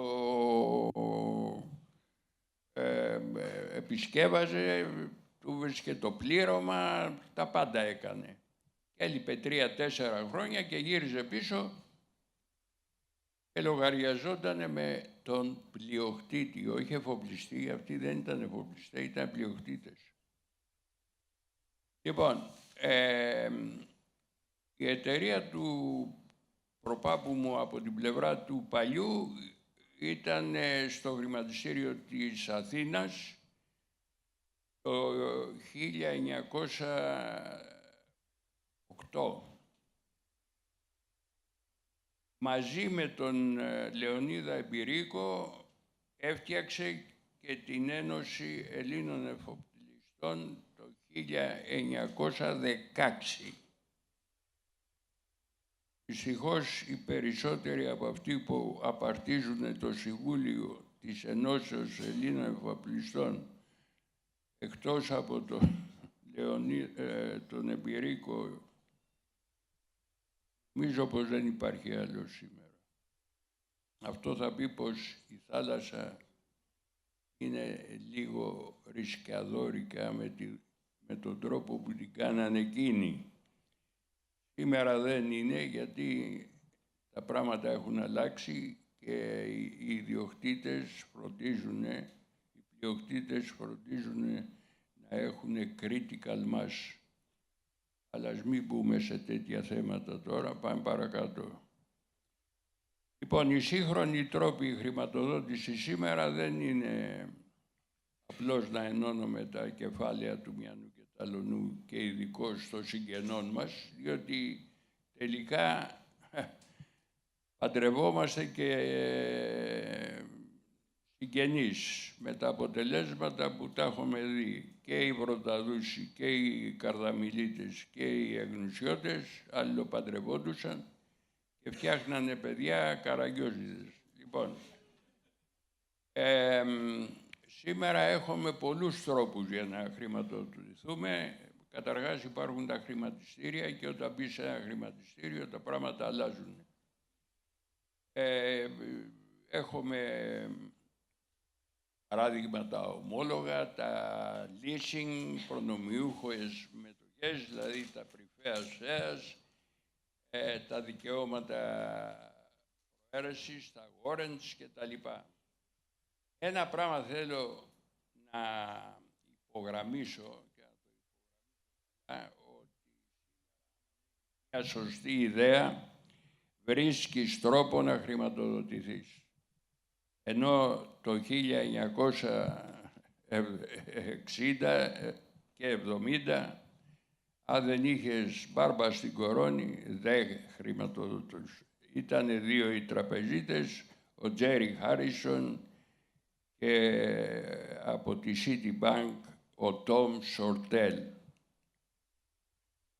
Λοιπόν, πρέπει να ευχαριστήσω τους ανθρώπους που αποτελούν τη ραχοκοκαλιά της παγκόσμιας ναυτιλίας και συγκεκριμένα τους Φιλιππινέζους, διότι χωρίς Φιλιππινέζους φοβάμαι ότι ο πλανήτης θα πάγωνε και ο μισός κόσμος θα λιμοκτονούσε. Η Ελλάδα αυτή τη στιγμή έχει το 20-21% της παγκοσμίου ναυτιλίας και το 60% του ευρωπαϊκού. Επίσης, το 10,1% παγκοσμίου ναυτιλίας είναι στο Βροντάδο, στα Καρδάμιλα και στην Εγνούσα.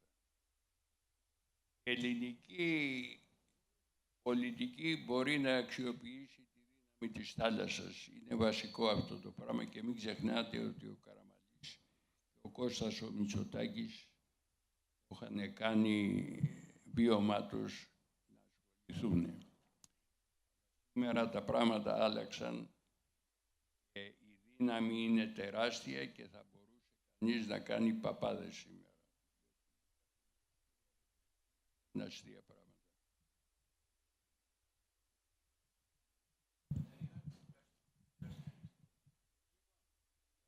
Την απαθρακοποίηση και τα λοιπά, ήθελα να πω δύο κουβέντες, γιατί θέλω να τρέξω, ότι θα πάψει να ασχολούμεθα με τα ότι καύσιμα δημιουργούν ρήπους και θα πρέπει να πάμε σε καθαρές μορφές ενέργειας και λόγω της κλιματικής κρίσης πρέπει να φύγουμε από αυτά τα, πώς τα λένε, αυτά τα καύσιμα.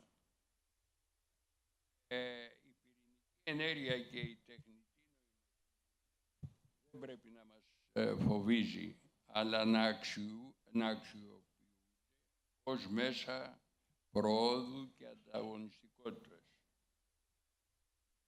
Ήμουνα στη Σανχάη το 2018 και στο πόντιουμ ήταν ο General Petraeus.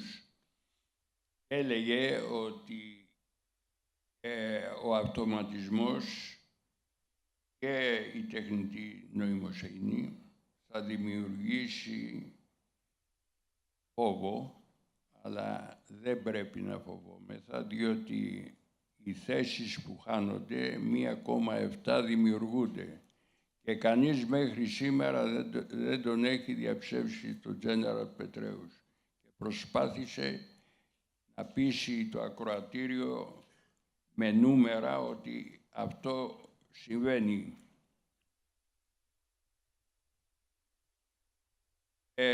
Νομίζω ότι δεν θα έπρεπε να ασχοληθούμε με καύσιμα τα οποία δεν είναι απόλυτα καθαρά. Και πρέπει να πάμε κατευθείαν στους μικρούς αντιδραστήρες ουρανίου με θόριο. Βέβαια, σε ορισμένα πανεπιστήμια της Αμερικής, στο μεγάλο πανεπιστήμιο της Αμερικής, μιλάνε για ουράνιο και θόριο. Στην Γαλλία μιλάνε για ουράνιο και πλουτόνιο και υπάρχει και ένα άλλο μεγάλο πανεπιστήμιο στην Κίνα που μιλάει για άλλα πράγματα. Αλλά είναι ένα καύσιμο το οποίο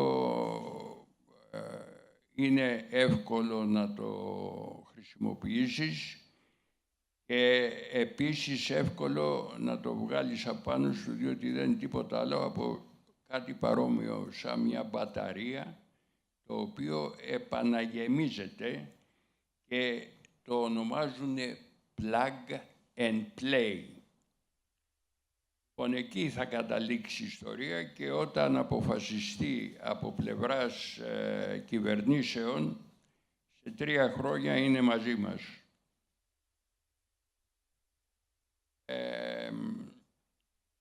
Λοιπόν, το πρόβλημα είναι πολιτικό και δεν είναι τεχνικό. Το τεχνικό το έχουν ήδη λύσει.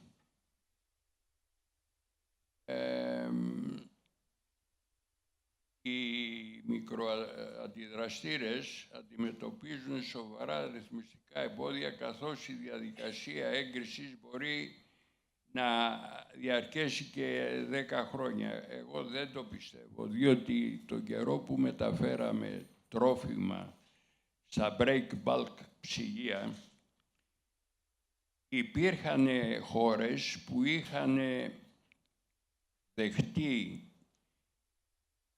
το βομβαρδισμό των φρούτων ή του σιταριού με κοβάλτιο, δηλαδή μικρές γάμα ακτίνες, οι οποίες είναι τελείως αυλαβείς, και επερνούσε η βομβαρδισμένη φράουλα καλύτερα από την αβομβάρδιστη.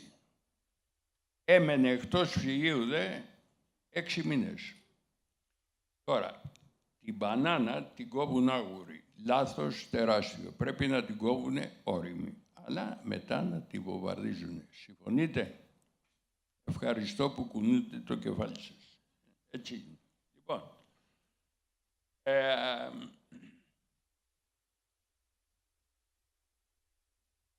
Εκείνο που θα συμβεί είναι ότι σύντομα θα έχουμε τεράστια άνοδο του πετρελαίου και θα γίνει απαραίτητο να πάμε στην πυρηνική ενέργεια. Τώρα, να έρθουμε στο φίλο μου, το Λούσιεν, τον Αρκάς. Εγώ κάθε χρόνο, από το 2006 μέχρι το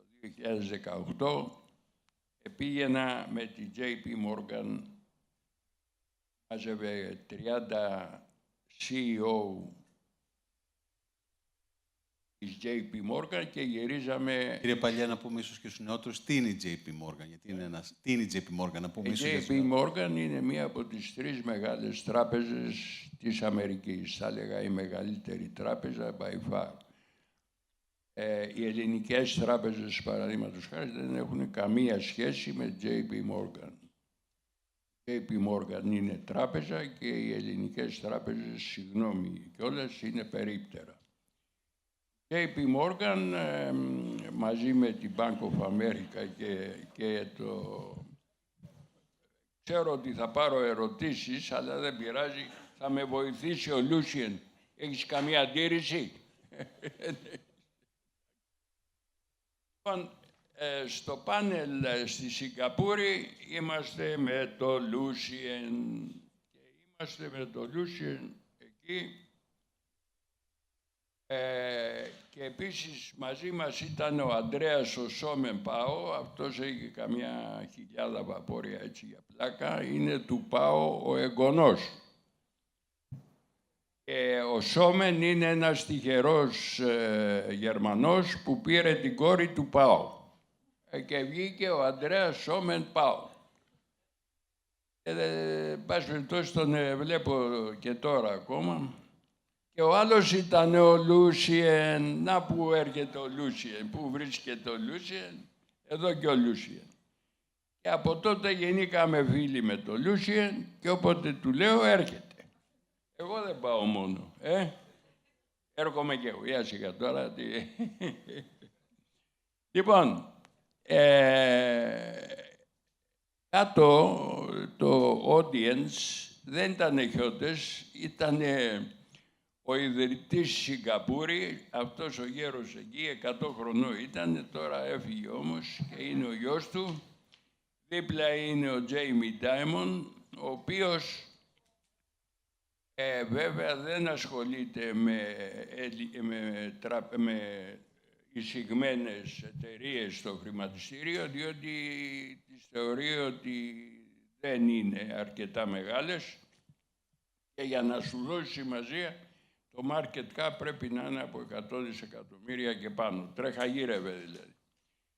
Εγώ πώς ευρέθηκα εκεί? Εγώ ευρέθηκα εκεί διότι με έμπασε στο χρηματιστήριο η Bear Stearns, η οποία μέσα σε 4 μήνες φαλήρισε. Όχι επειδή έβγαλε εμένα στο χρηματιστήριο, αλλά φαλήρισε. Και τον πείσανε τον Τζέιμι να πάρει την Bear Stearns. Και πήγα κι εγώ από εκεί και μου λέει, καλά, εσύ τι δουλειά έχεις εδώ, ο φτωχοπινές εδώ, τι είναι αυτά τα market cap που έχεις και τα λοιπά. Και μου λέει, τι κάνεις, αυτός είναι Έλληνας. Του λέω κι εγώ να προσπαθώ να μαζέψω κανένα βράγκο. Για πέ μου, θες να κάνουμε καμιά δουλειά μαζί? Και κάμαμε μία joint venture με τον Jamie και βάζα 50-50, αλλά εγώ δεν μπορούσα να βάζω από την τσέπη μου με αυτόν, διότι αυτός έχει πολλά λεφτά. Κάναμε τα πρώτα βαπόρια και του λέω μέχρι εδώ ήταν, δεν μπορώ να φάω μαζί σου. Δεν έχω να φάω πια. Τι θα γίνει μαζί σου? Λέει εντάξει, λέει, θα μου φτιάξεις το αντι-Daisy, μου δίνει ένα διευθυντή του. Αυτή τη στιγμή έχει φάει τον ΠΑΟ. Ο μεγαλύτερος εφοπλιστής είναι ο Τζέιμι Ντάιμον. Παρόν ήταν και ο Χέρι Κίζιγκερ. Τα πολλά μαζί δεν είχαμε. Πας περιπτώσει, καλώς ήταν. Λοιπόν, σας ευχαριστώ που με ακούσατε.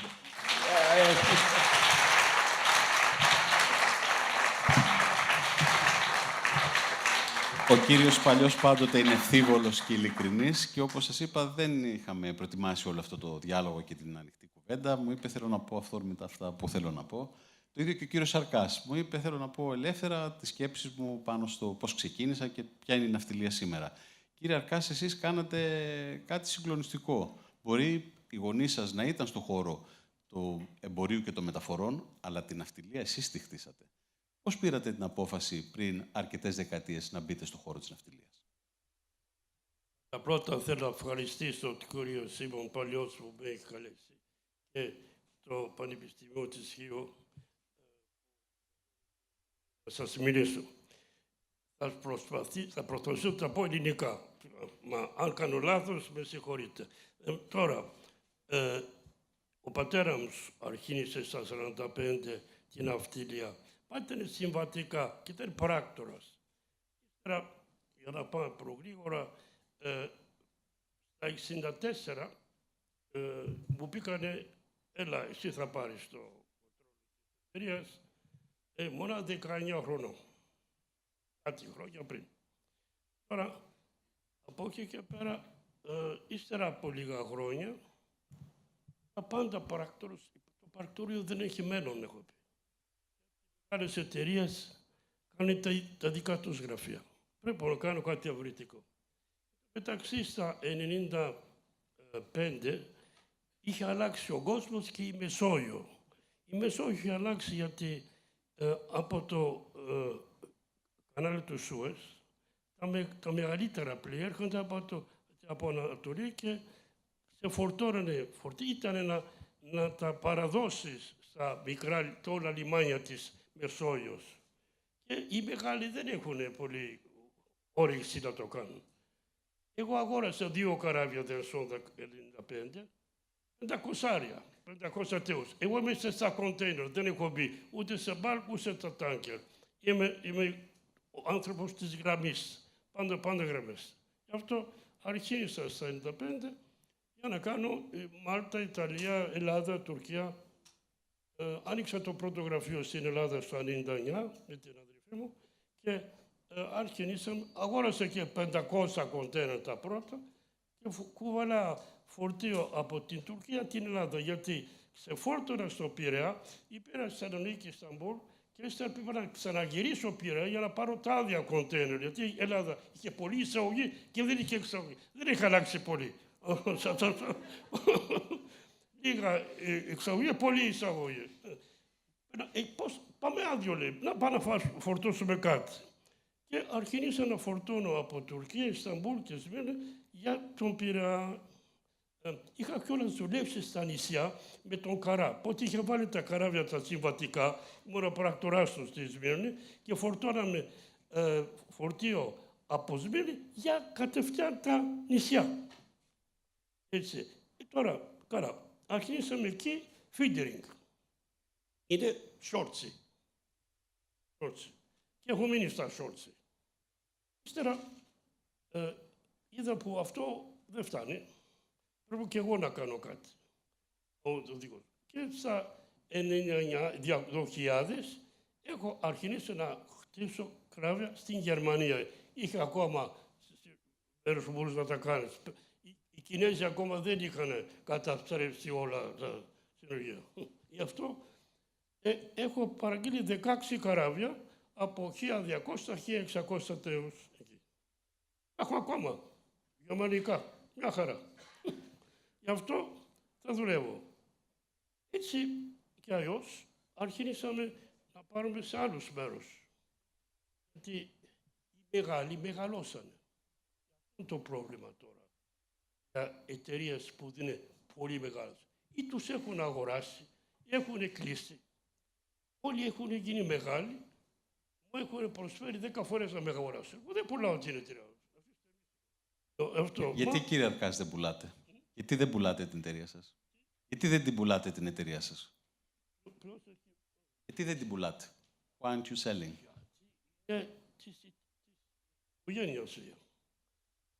Ο πατέρας, ο παππούς μου στα 1902 δεν έκανε απαρτώμα, είναι μια εταιρεία. Ξέρεις πώς αρχίνησα? Η μαμά μου λέει μην του δώσει αυτή τη δουλειά του παιδιού, δεν είναι δουλειά για σένα. Σαββάτοκύριακο δεν έχει, νύχτα δεν έχει, άφησε τον λέει. Να κάνει κάτι άλλο. Τελώς είναι να κάνει ναυτιλία. Και ο πατέρας μου, όχι λέει, είναι δουλειά του, στην οικογένεια. Εγώ από 19 χρόνια, νομίζετε που μου ρωτήσανε τι θα κάνω. Όχι, είναι παλιά ζαμάνια. Τώρα πού να κάνω το τι λέω εγώ, ούτε με ακούνε τώρα. Μα έτσι ήταν και από εκεί και πέρα ξεκίνησα νέος. Έχει περάσει 60 χρόνια από την ημέρα που ξεκίνησα. Ήμουν ένα μικρό πρακτορείο. Τώρα έχω μια 50 καράβια και δουλεύουμε στη Μεσόγειο, στη Μαύρη Θάλασσα οπωσδήποτε. Πάμε στις Ινδίες και πάμε Δυτική Αφρική. Και είμαστε μαζί με τους μεγάλους. Οι μεγάλοι είναι πολύ δύσκολοι να δουλεύουν. Είναι εγωιστές οι μεγάλοι. Τα θέλουν όλα δικά τους. Αυτό λέω, πρέπει εγώ να κάνω κάτω με τα δικά μου εγώ. Και ξεκίνησα με τα δικά μου κάνω. Μια χαρά πάμε έτσι τώρα. Τώρα η ναυτίλια πρέπει να έχεις υπομονή. Πρέπει να μην ξοδεύεις. Δηλαδή, και που βγάζεις λεφτά, ποτέ βγάζεις λεφτά, βγάζεις πολλά λεφτά. Ποτέ χάνεις και πολλά. Γι' αυτό πρέπει να μην ξοδεύεις περισσότερο από τα 50% ό,τι έχεις βάλει. Για να το σου βγει, για πότε θα έχεις τα χρόνια δύσκολα. Για τα χρόνια δύσκολα μπορεί μεγαλύτερα από τα χρόνια καλύτερα. 2 χρόνια βάζεις λεφτά, 10 χρόνια έχεις πρόβλημα. Έτσι είναι αυτή η ναυτίλια. Εγώ από το 2008 αρχίνησε το πρόβλημα, ως από το 2018. Τα κοντέινερ. Τι γίνεται, μεγαλώσαν οι μεγάλοι, ακόμα πιο μεγαλώνουν. Στη Μεσόγειο είναι όπου τους μόνους που έχει μείνει, που είναι ούτε μεγάλος ούτε μικρός. Μα δουλεύω και είμαι feeding. Εμείς κάνουμε του χρόνου 1,5 εκατομμύριο κοντέινερ. 500 δικά μου, και άλλα 1 εκατομμύριο, θα σας πω, δεν θα το νομίζετε, είναι τα κοντέινερ τους μεγάλους. Γιατί δεν μπορούν να πάνε μετά ολόκληρα καράβια, 20-15 καράβια στα μικρά λιμάνια. Πόσα μεγάλα λιμάνια έχει η Μεσόγειο, πόσα. Και πόσα μικρά έχει. Έχουμε δουλειά τα μικρά λιμάνια. Όπως πάτε στα νησιά, τα ίδια. Και εγώ πάω στα μικρά λιμάνια. Εκείνοι πάντα πάνε πιο μεγάλοι, να είναι μεγάλοι εκείνοι. Δεν με ενδιαφέρει αν είναι μεγάλοι. Εγώ βλέπω που θα βάλω το ψωμί μου στα μικρά. Στα μικρά έχει ψωμί. Τα μεγάλα τρώγονται ένα τον άλλον. Γι' αυτό μείνουν στα μικρά, κάνουμε τη Μεσόγειο μας. Και εκείνοι τώρα την χαλάνε, γιατί τώρα περνάνε από το Γιμπράλταρ μέσα. Και εγώ λέω για τους νέους, γιατί τα 2 παιδιά μου είναι στη δουλειά.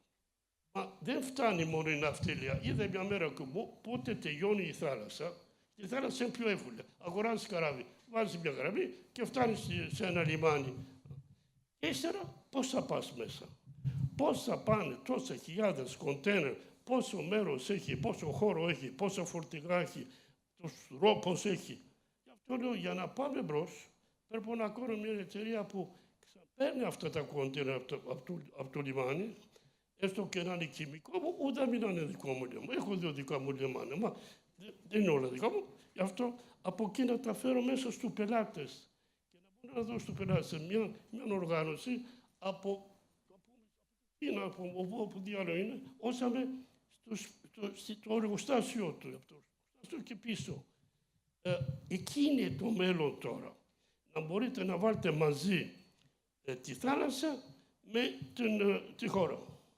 Αν το κάνετε, κανένας θα μπορεί να σας πάρει τη δουλειά από το χέρι σας. Πραγματικό intermodality δηλαδή. Έχετε μπει μέσα δηλαδή σε όλη αυτή την αλυσίδα. Logistic. Combined logistic.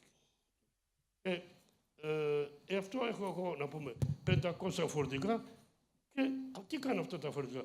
Μόνο κουβαλάνε τα κοντέινερ που ξεφορτώνουν και φέρνουν μέσα στο πελάτη. Δεν είναι έξω από το κράτος. Θέλω να δώσω με καλύτερο. Μια χαρά. Κύριε Παλιέ, μας είπε εδώ ο κύριος Σαρκάς πολύ ωραία για τα σχεδόν 50 πλοία που έχει ουσιαστικά αγγίξει. Έναν αριθμό ο οποίος λέει ότι είναι μικρομεσαίος, είναι ένας σημαντικός αριθμός. Εσείς πόσα πλοία διαχειρίζεστε σήμερα? Ο Όμιλος Νταϊάννα. Δεν έχω κανένα πλοίο. Εγώ έχω 2 κόρες, οι οποίες η μία έχει μία εταιρεία και η άλλη έχει άλλη εταιρεία και είναι εισηγμένες στο χρηματιστήριο της Νέας Υόρκης και οι δύο.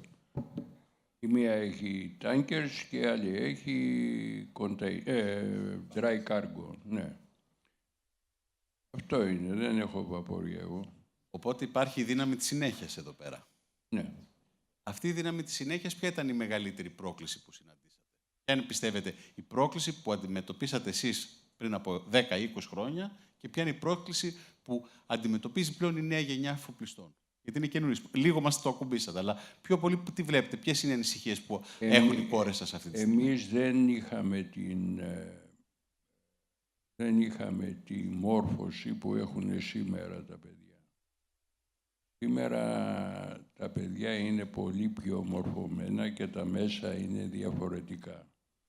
Όταν μια εταιρεία έχει critical mass, τότε δεν έχει σημασία πόσα βαπόρια έχει. Τι έχεις στο πουγγί, τι λεφτά κρατάς στην τσέπη. Διότι πολλοί έχουν 500-600 βαπόρια, αλλά στην πραγματικότητα δεν είναι δικά τους. Αυτό είναι βασικό. Ποιανόν είναι, κύριε Παλιέ? Αυτή είναι μια συζήτηση που γίνεται πολλές φορές. Ποιανόν είναι? Είναι άλλον. Μεγάλες εταιρείες έχουν πάει προς το service industry και όχι να έχω το βαπόρι δικό μου. Νομίζω ότι και ο Λούσιεν θα συμφωνήσει μαζί μου ότι τα χρήματα που βγάζει ο πλειοκτήτης δεν είναι αυτά που θα έπρεπε να βγάζει. Προηγουμένως που μιλούσατε για την θάλασσα, ειδικώς για τα αποστάλια μικρών αποστάσεων, το χειρότερο φορτίο είναι ο άνθρωπος. Κουβεντιάζει, βλαστημάει, φτύνει. Αν τον βρέξεις δε, ζήτω που... Λοιπόν... Για τον άνθρωπο ουσιαστικά εννοείται τα επιβατικά πλοία. Ναι, τα επιβατικά. Κανείς δεν έχει βγάλει, δεκάρα τσακιστή. Όσοι βγάλανε, αποτύχει τα βγάλανε. Και δεν ξέρανε τη δουλειά. Πάσου τόση τώρα, άλλο θέμα αυτό. Η αλήθεια είναι όμως, επειδή μιλήσαμε για τη δύναμη της συνέχειας, οι εταιρείες αυτές που αυτή τη στιγμή έχουν οι 2 κόρες σας πάνε πολύ καλά και είναι και δυνατές και με ένα πολύ δυνατό όνομα στην αγορά. Άρα κάτι διδάχθηκαν από εσάς.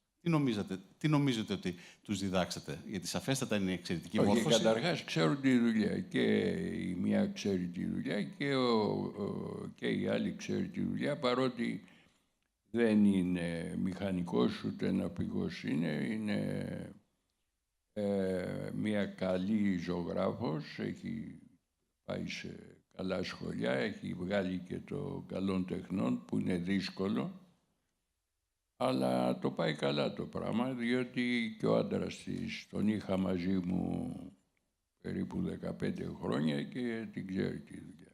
Τους διδάξατε, κύριε Παλιέ? Να μην καβαλούν το καλάμι και να πηγαίνουν μέχρι εκεί που μπορούν να πάνε. Αλλά όπως σας λέω τώρα, όταν είσαι εισηγμένος και έχεις την critical mass και είσαι γνωστός, θα στήσει εσένα. Τώρα, αν έχω να μεταφέρω ένα κοντέινερ στη Μεσόγειο, μπορώ να μην πάω στον Λούσιεν. Θα πάω στον Λούσιεν. Διότι έχει critical mass. Και ας μην είναι στο χρηματιστήριο. Όπως και η Αγγελικούση η Μαρία, δεν χρειάζεται να είναι στο χρηματιστήριο, διότι έχει critical mass. Και η Άννα και η Μαρία και έχουν critical mass. Άμα έχεις critical mass, ξέχασε το. Κύριε Αρκάς, μιλήσατε πριν ότι έχετε δημιουργήσει όχι μόνο την ναυτιλιακή εταιρεία, όχι μόνο πρακτορία στη Μεσόγειο, αλλά και έχετε επενδύσει και σε άλλες βιομηχανίες. Δηλαδή, ο όμιλος Αρκάς πλέον είναι αυτό που λέμε ένα σύγχρονο conglomerate. Πώς μπορεί ένα conglomerate να κρατήσει όμως και την οικογενειακή δομή που έχετε εσείς? Είναι two in one. there is a difficulty here. Ένα σύστημα που αγαπώ εγώ πάρα πολύ. Θέλουν νέους. Οι νέοι είναι το μέλλον. Εμείς μπορούμε να δασκαλεύουμε μόνο και να δείξουμε δρόμο. Να μεγαλώσουν εκείνοι μέσα στην εταιρεία. Όλοι δεν μένουν. Ό,τι μένουν είναι κέρδος για την εταιρεία και για εκείνη. Γι' αυτό εγώ, όλο το πλήρωμα είναι Τούρκο. Τα καράβια είναι τουρκική σημαία, η μαλτέζικη σημαία. Κάνω νέο από το σχολείο. Έχω κάνει εγώ ένα σχολείο για ναυτικούς στη Σμύρνη, στο Ντοκουζέλιο, στο Πανεπιστήμιο. Και το 1/10 μένει σε μένα, είμαι ευχαριστημένος. Και μόνο δουλεύουν με καρδιά. Δουλεύουν για την εταιρεία. Γι' αυτό μεγαλώνει. Και τους, έχω γύρω 8.000 ονομάτες που δουλεύουν για μένα. Ο καθένας πρέπει να ξέρει που είναι δική του family, οικογένεια. Και αυτό είναι. Γι' αυτό γιατί να αλλάξω. Ό,τι βγάζουμε δεν τα ξοδεύουμε, τα αφήνω πρώτα στη δουλειά, γιατί λέγω, αν θα φάτε ένα αυγό, να μην σκοτώσετε για να φας το κρέας της. Άφησε να μεγαλώσει εκείνη και να ξεκάνει άλλα αυγά. Αυτό είναι, μην σκοτώνετε η δουλειά σας και μην μεγαλώνετε πολύ γρήγορα. Πρέπει να κάνετε ρίζα. Κάνεις ρίζα και μεγαλώνεις. Γι' αυτό εγώ έμεινα σε ένα σημείο που μου φτάνει και είμαι ευχαριστημένος. Τώρα, τι γίνεται εκτός από αυτό. Πρέπει να σας αγαπήσουν στην πόλη που είσαστε. Να κάνετε κάτι για την πόλη σας. Αυτό είναι πολύ βασικό. Τι μπορώ να κάνω. Κάνα πρώτα σπορ, καλά, βολεϊμπόλ, δεν ξέρω, εντάξει. Ύστερα θα τους κάνω στους μουζέους. Για να τους μάθω και άλλα πράγματα. Να τους μάθω τέχνη. Γι' αυτό έχω τώρα 5 μουσεία στη Σμύρνη. Να πούμε ποια είναι αυτά τα μουσεία. Τα μουσεία για τα κιλίμια, τα μουσεία με την ναυτική παράδοση, τα μουσεία με τη σύγχρονη τέχνη. Τι άλλο έχετε κάνει στα Λάτσατα, το καινούριο μουσείο. Έχω 5 σχολεία. Είναι 3 γαλλικά σχολεία, ένα ιταλικό σχολείο, 2 σχολεία για το κράτος.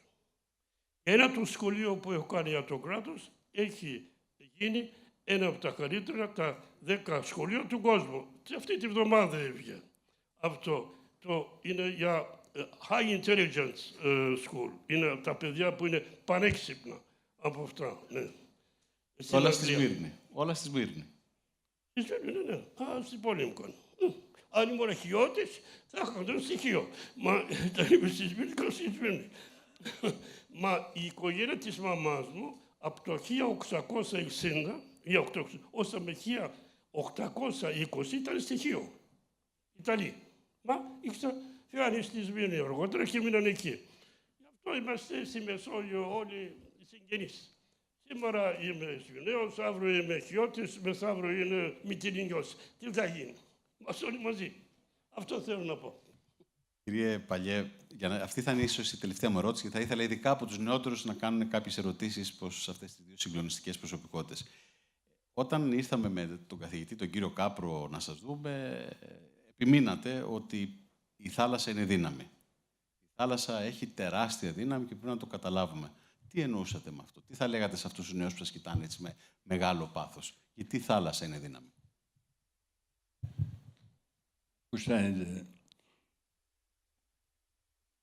Από τη δικιά μου σκοπιά, από το 2008 μέχρι το 2018, ίσως 11 χρόνια, 11, γύριζα με το Jamie Dimon και την ομάδα τους σε διάφορα σημεία του κόσμου. Και δεν γνώρισα μόνο ανθρώπους της θάλασσας. BHP Billiton εγνώρισα, τη Rio Tinto εγνώρισα, ξέρω εγώ, τον διοικητή της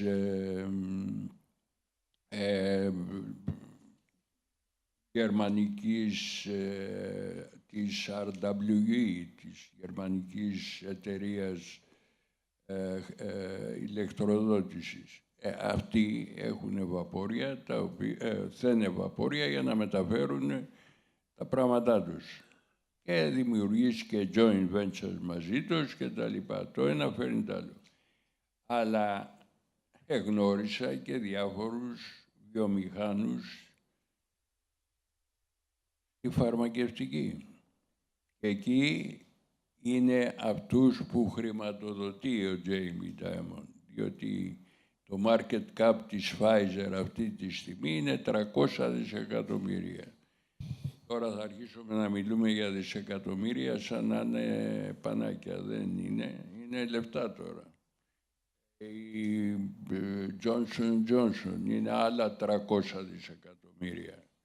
Και πάμε λέγοντας, η Merck, αλλά αυτά ανήκουν στους Έλληνες. Ο Ρόι Βάγγελος είναι ο ιδιοκτήτης και το αφεντικό της Merck.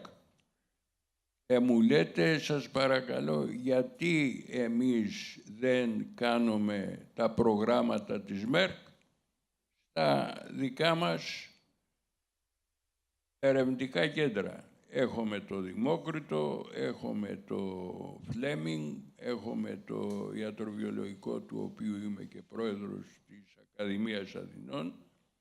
Τι κάνουμε τώρα? Καθόμαστε και βλέπουμε ο ένας τον άλλον.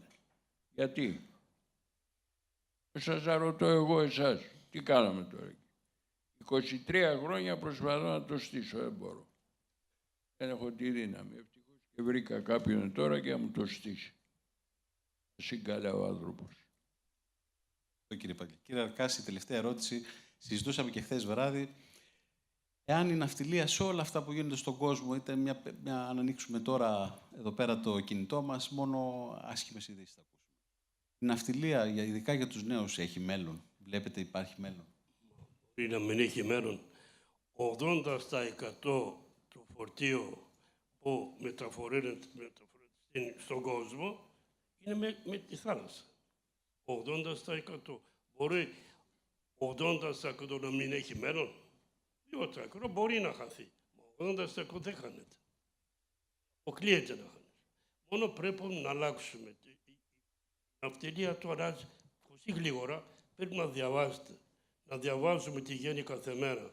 Όχι μόνο τις εφημερίδες του Πειραιά, μα και τις εφημερίδες της Αγγλίας, άλλους κράτους. Τι γίνεται στον κόσμο? Γιατί δεν ξεκινάει πάντα σε εμάς. Ξεκινάει από αλλού. Και μας έρχεται 15 μέρες, ένα μήνα, ένα χρόνο αργότερα. Έχουμε χρόνο να ετοιμαστούμε πριν να μας έρχουν στη δική μας χώρα. Αν το διαβάζουμε και το βλέπουμε, μπορούμε να πάρουμε ότι είναι ανάγκη. Μα έχει μένω οπωσδήποτε. Γιατί αλλάζει συνεχώς τώρα και γλίγορα. Εσείς οι νέοι, για σας είναι χάρη. Γιατί τα παλιά αλλάζουν, έρχονται καινούρια. Πάρ' το καινούριο και πάει μπρος. Έχει πάντα ψωμί στη θάλασσα. Γι' αυτό δεν τελειώνει. Ούτε έχει τελειώσει από τόσα χιλιάδες χρόνια. Όλα τα ώρες, πριν πόλεις, ήταν κοντά ή σε νησιά ή στη θάλασσα. Γιατί είναι πάντα πιο εύκολα για να μπορείς να μεταφορείς. Λέω εγώ 8.000 χρόνια πριν, δεν καινούριο. Δεν έχει αλλάξει ο κόσμος ο ίδιος.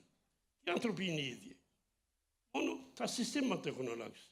Έχετε εσείς όλο το μέλλον μπροστά σας. Άντε, Τι να πω. Πού είμαι 80. Κύριε Πρόεδρε, έχουμε ώρα για καθόλου ερωτήσεις να το κλείσουμε. Ωραία.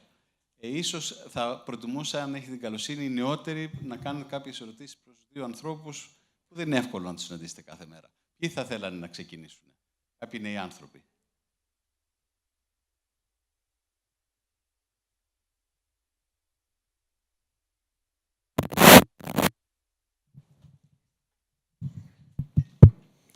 Ένα-δύο. Καταρχήν, είναι εκπληκτικό να βλέπουμε δύο ανθρώπους σαν τον κύριο Παλιό και σαν τον κύριο Αρκά να είναι εδώ να εκφράζουν τις εμπειρίες της ζωής τους. Θέλω να ευχαριστήσω τον κύριο Παλιό γιατί με επιβεβαιώνει σε μία ρίση ότι το χειρότερο φορτίο είναι ο άνθρωπος και έχω λιδωρηθεί από τους συμφοιτητές μου στο μεταπτυχιακό εδώ στο MBA. Ονομάζομαι Αλέξανδρος Φαν. Ασχολούμαι εδώ και 20 χρόνια με την επιβατική ναυτιλία σαν πράκτορας αλλά και σαν στέλεχος εταιρεών κουραζιέρας και όντως το χειρότερο φορτίο είναι ο άνθρωπος. Απ' την άλλη είναι και το πιο γλυκό φορτίο. Θα ήθελα να κάνω μια ερώτηση στον κύριο Αρκάς. Όπως είπε και ο κύριος Παλιός, η καλύτερη συμβουλή είναι μην καβαλάμε το καλάμι. Είπατε και εσείς την άποψή σας. Κάποια άλλη συμβουλή που έχετε να δώσετε σε εμάς τους νέους, τους νεότερους μάλλον, γιατί δεν είμαι τόσο νέος, ώστε να την πάρουμε σαν καλή παρακαταθήκη μετά από αυτή την κατάσταση που έχουμε βρεθεί με όλες τις γεωπολιτικές καταστάσεις και γενικότερα με το πώς έχει αλλάξει και η φύση της δουλειάς στο ναυτιλιακό τομέα τα τελευταία 30 χρόνια. Τι μπορώ να πω στους νέους, εγώ τους αγαπάω, γι' αυτό θα πω κάνα πράγματα για εκείνη τώρα. Να διαβάζετε και να έχετε τα μάτια σας ανοιχτά.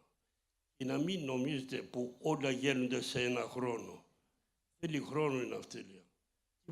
Ό,τι γίνεται σε ένα χρόνο, φεύγει σε ένα χρόνο. Ό,τι θα κάνετε με ρίζα, θα μείνει για χρόνια, για τη ζωή σας. Έτσι είναι. Γι' αυτό, don't be in a hurry, πως λένε οι Άγγλοι. Μην κάντε. Κάντε σιγά, να το χωνέψετε κάθε φορά που θα μάθετε κάτι. Δεν λέω να κοιμηθείτε, μα να μην πάτε και πολύ γλίγορα για να μπορεί να πάτε με σιγουριά. Η Μεσόγειο έχει πολύ καλούς ανθρώπους. Όλο στον κόσμο ξέρει τον Ανάσα, είναι Σμυρναίος κι αυτός. Μα ο κύριος Δήμον που λέει ο φίλος μου, ο Σίμων, ο παλιός, είναι Σμυρναίος και εκείνος. Το όνομα του ήταν Διαμαντίδης του πατέρα. Ο πατέρας είχε πάει στην Αμερική. Ακούστε, φεύγει από τη Σμύρνη και πάει ο πατέρας του στην Αμερική και έγινε το πόρτος του κόσμου στις τράπεζες. Γιατί στη Μεσόγειο έχουμε μια άλλη πείρα. Μα πρέπει να το δουλέψουμε. Δεν φτάνει μόνο να είμαστε εξυπνοί. Να το δουλέψουμε. Αν δουλεύουμε, κανένας δεν μπορεί να μας σταματήσει. Ο μέλλον είναι δικό σας. Θα ήθελα να σας ευχαριστήσω όλους.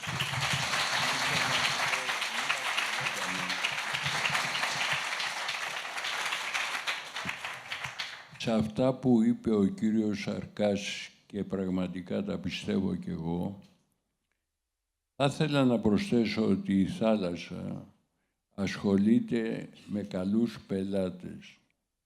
Οι πελάτες είναι πρώτης κατηγορίας. Όταν έχεις πελάτη το BHP Billiton, είναι 3-4 φορές η Ελλάδα σε μέγεθος. Όταν έχεις τη Rio Tinto, είναι επίσης. Δηλαδή, έχει σίγουρο το τι έρχεται μέσα. Δεύτερο, there is no jurisdiction. Ποιος θα σε δικάσει, γυρίζεις με την προπέλα σου γύρω-γύρω, όπου γης πατρίς.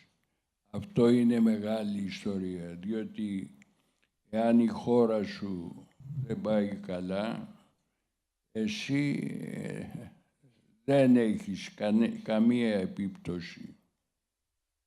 Συμφωνείς? Σωστά. Πολύ σωστά. Ναι. Πολύ σωστά. Λοιπόν, εάν διαβάζετε νομικά, θα μπορείτε να πάτε στο ναυτικό δίκαιο. Ακουμπήσετε λιγάκι στη θάλασσα. Από όποιο μετερίζει να είναι αυτό, είσαστε μηχανικοί. ακουμπήσετε στη θάλασσα. Μπορεί να μην ακουμπήσετε. Κακό του κεφαλιού σας θα κάνετε. Λοιπόν, ό,τι έχει σχέση με τη θάλασσα είναι καλό. Και είναι δρόμος η θάλασσα. Και καλός δρόμος. Σας ευχαριστώ που μας ακούσατε. Και πάνω απ' όλα η θάλασσα ενώνει λαούς, τους φέρνει πιο κοντά και ευχαριστούμε πολύ και τους δύο που είναι εδώ σήμερα και το χιώτικο αίμα ρέει μέσα σε όλους μας τελικά. Ευχαριστώ πάρα πολύ. Παρακαλώ, κύριε Παλιέ, να παραμείνετε. Κύριε Αρκά, πάρτε τη θέση σας. Λοιπόν, το Τμήμα Ναυτιλίας και Επιχειρηματικών Υπηρεσιών επιθυμεί να απονείμει 2 τιμητικές πλακέτες. Κύριε Φαράκλα, παρακαλώ. Κύριε Παλιά, εσύ.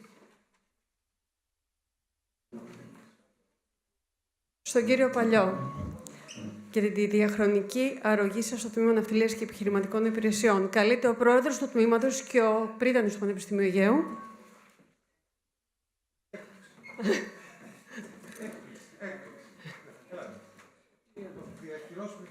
Θα πάρετε μία. Όχι, αυτός θα πάρει άλλη μία. Αλλά μία τη δίνουμε, έτσι. Στον κύριο Παλιό. Στον κύριο Παλιό, ορίστε, λέτε, ο πρίτανης θα τη δώσει. Τι λέμε στον κύριο Παλιό, ιδρυτή και πρόεδρο του Συμβουλίου Τεριάνης Επικοινωνίας για την επόμενη και επαγγελματική αλλαγή των υπηρεσιών του Πανεπιστημίου Αιγαίου.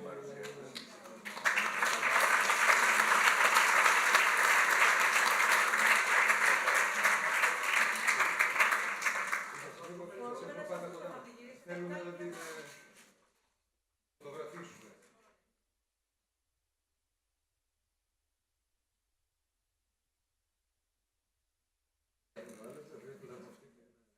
Το μοίωμα του κοντέινερ, εκεί.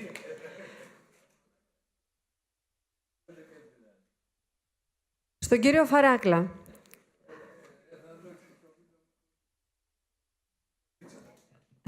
Για τη σημαντική συμβολή και διαχρονική συμβολή στο τμήμα μας.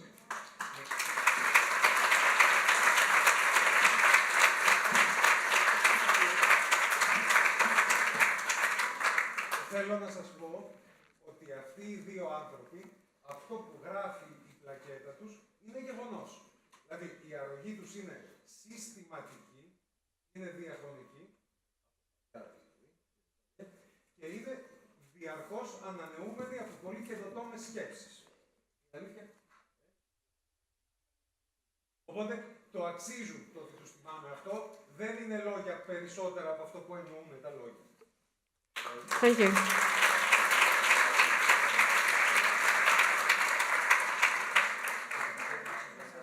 Θέλει να πει ο Αντώνης κάτι. Ναι, ναι. Είμαστε 2 βρονταδούσιδες. Με διαφορά 1 δεκαετία. Ευχαριστώ τουλάχιστον εγώ το Πανεπιστήμιο για τη μεγάλη τιμή που μου έκανε. Και σίγουρα θα είμαστε τουλάχιστον εγώ σαν εταιρεία δίπλα του για τα επόμενα χρόνια. Για να εκπαιδεύσουμε όσο γίνεται την νεολαία και να βγάλει το Πανεπιστήμιο και το Πανεπιστήμιο του Αιγαίου να γίνει εφάμιλο των Πανεπιστημίων του εξωτερικού, ίσως και καλύτερο. Ήδη. Να ανέβει κι άλλο. Να ανέβει κι άλλο. Γιατί όχι. Ευχαριστώ πολύ.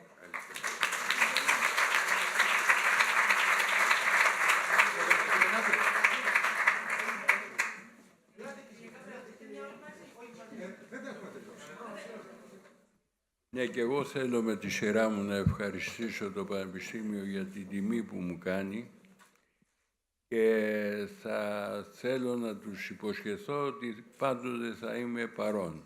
Όποτε με καλέσουν θα είμαι εδώ. Καταρχάς διότι αγαπώ τη χώρα που γεννήθηκα και που έβγαλα το γυμνάσιο, έστω κι ας ήταν κλασικό και με ταλαιπώρησε για να σπουδάσω, αλλά δεν πειράζει. Μην ξεχνάτε πως είναι και το πιο παλιό γυμνάσιο της Ελλάδος, 1780 τόσο. Λοιπόν, είμαι ευτυχής που είμαι χιώτης και μάλιστα τώρα με το Πανεπιστήμιο που έχουμε και ανώτατη εκπαίδευση. Θα ήθελα να συμβάλλω κι εγώ. Σας ευχαριστώ.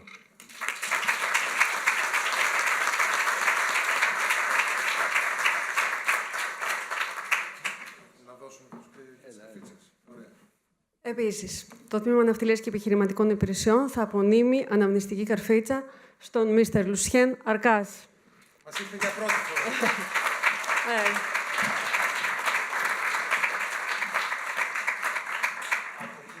Κυρίας είναι καλύτερα.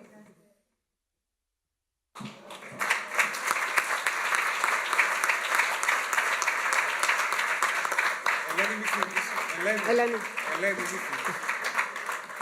Επίσης, στον κύριο Ιωάννη Ξυλά, προεδρό της Ιντερκάργο. Παρακαλώ.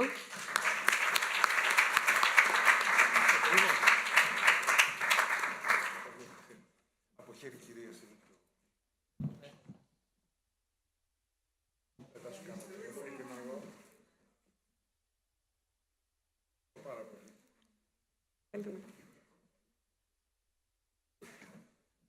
And last but not least, a commemorative pin. We'd like to give it to Professor Cenki Kuo.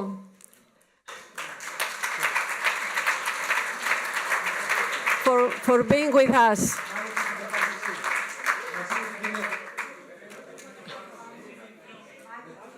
Πήγαινε εσύ.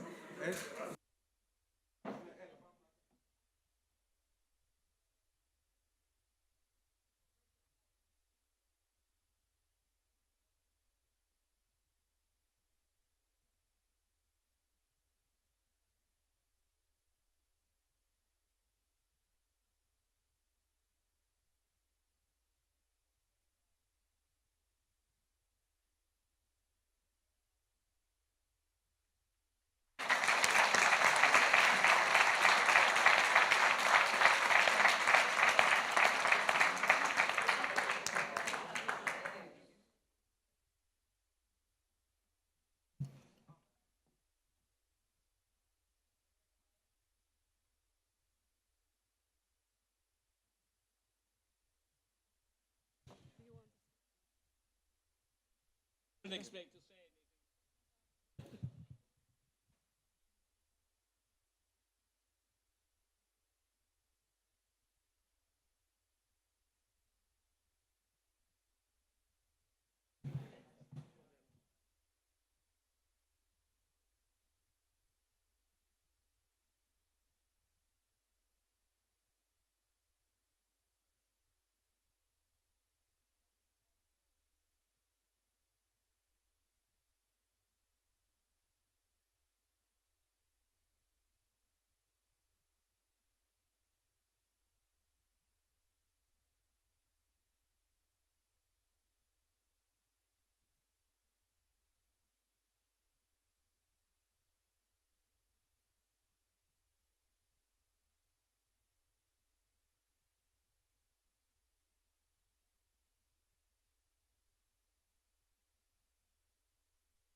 Χαρήκαμε πάρα πολύ που ήρθατε. Ναι.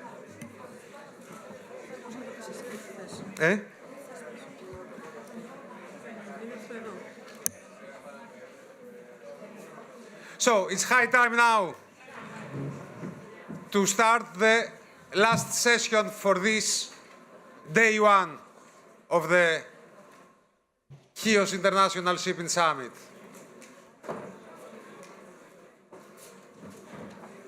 on a topic with crucial importance for shipping.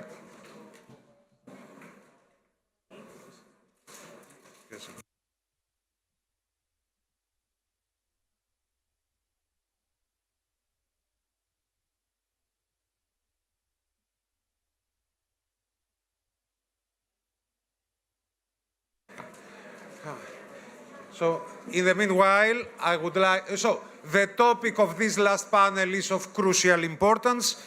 It is about education and well-being of seafarers. It's a very powerful panel. And I would like to invite to the floor the moderator of this panel, Captain George Georgoulis, to take the floor.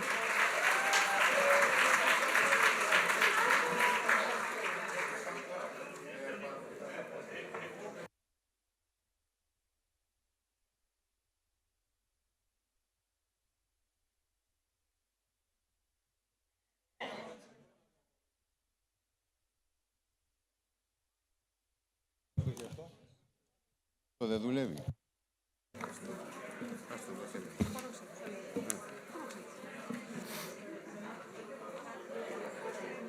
Well, περίμενε, κάτσε.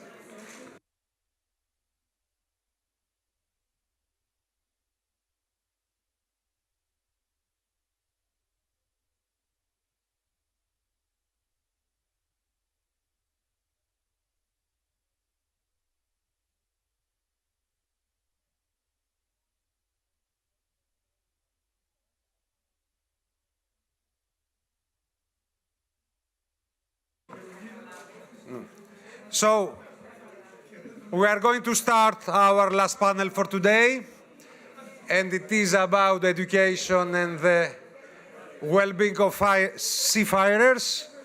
And please, Captain Georgoulis, please, the floor is yours to introduce the members of your panel. Okay, Mr. Pateras, please, we need you on this panel. No, you are not, but I need you, yeah, for this panel. Okay, I'm calling first our Assistant Professor, Victoria Athanasopoulou, to take her place from Aegean University, from our department. Secondly, I will call Michael Evienidis, CEO of Aegean Sea Lines, to take his place on the panel.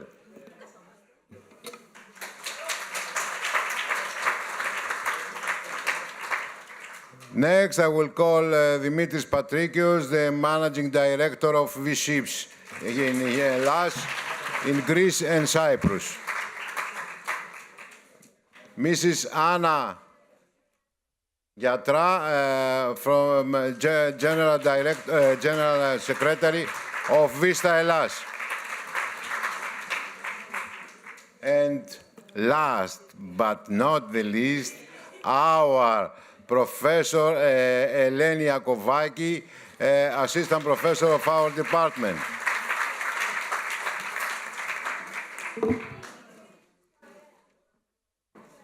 So let's start.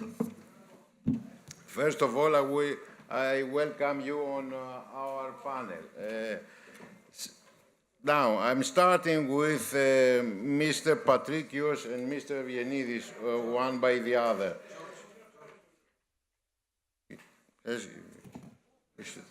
You think I should? Okay, no problem. You may have more authority here, you can stay. I'm an authority person anyway. I'm a captain.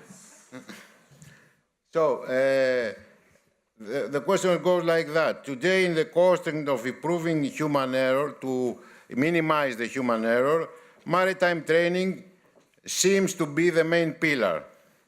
Shipping companies are investing a huge amount of money for making seafarers as professionalism as they can. some training programs within the institutional framework, meaning with the STCW requirements, and some others with more skilled,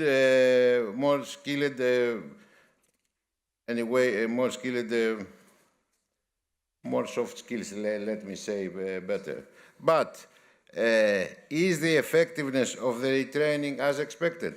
Do we have the result we're waiting for after the providing of the training? And what can be the steps so that the training provided is transferred to the workplace? Mr. Patrikios. Is working? Okay. Hello, everybody. We are after this very interesting discussion and very insightful discussion that we had attended previously. It was unique times, and thank you very much for inviting me here, my friend Elias Bisias and Adonis Faraklas, and Serafim, thank you for inviting us well in this panel. It's the second time that I attend a similar conference in Chios. The previous, I don't remember how many years ago. I remember. And I really, yes, I feel very, very nice being here and among students especially. You asked about training. Well, I asked about if the training is transferred. Training is effective. Yeah. When I joined, I will tell you some stories regarding the training throughout the years that I have spent in shipping. When I joined in 1988 shipping, I had the privilege to work for a company who was headed by an ex-aviation captain, who was the general manager of Olympic Airways at that time. And in 1988, that was a year, and because he had these experiences with aviation, he wanted to apply all these things in shipping. Very pioneer at that time. And I remember that the masters that we had to train at that time, the masters were sent to Grenoble for simulators. The simulators in Grenoble were not the electronic simulators that we have today. There were replicas of VLCCs, real replicas, when the master was sitting inside the ship, and there was a lake, let's say a small lake, in order to be trained on the movements of the VLCC. So it was something that I had no experience at the time, but it was something taken for granted at that time. Okay. And also, there was also introduced the checklist. Why I'm saying this? I'm saying this because the training, in order to be effective, should be a part of the culture of the company. Should not be something to comply with. It's not a cost.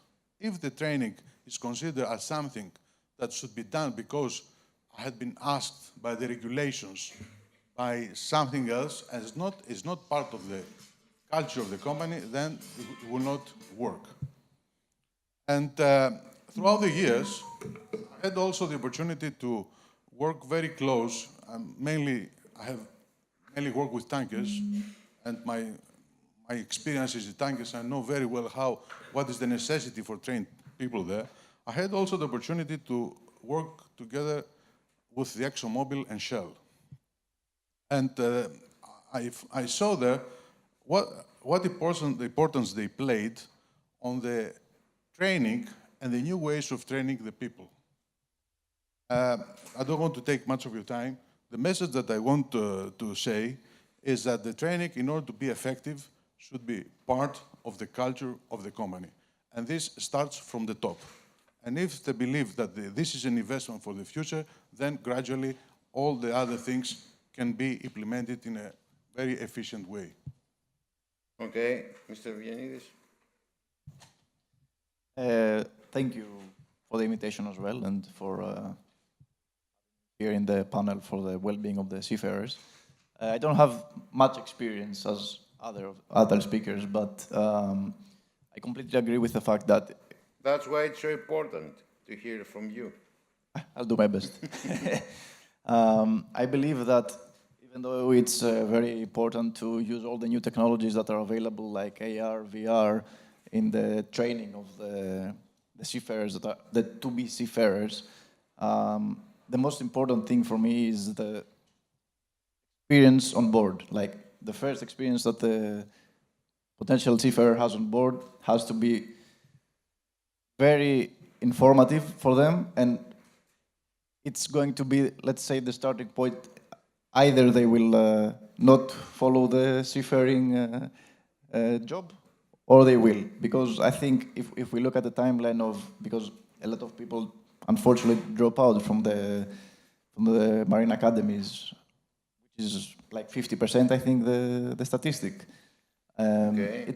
I think that's what I've read. It's like around 50% from those who start to those who finish and go on to become seafarers in Greece. Sorry.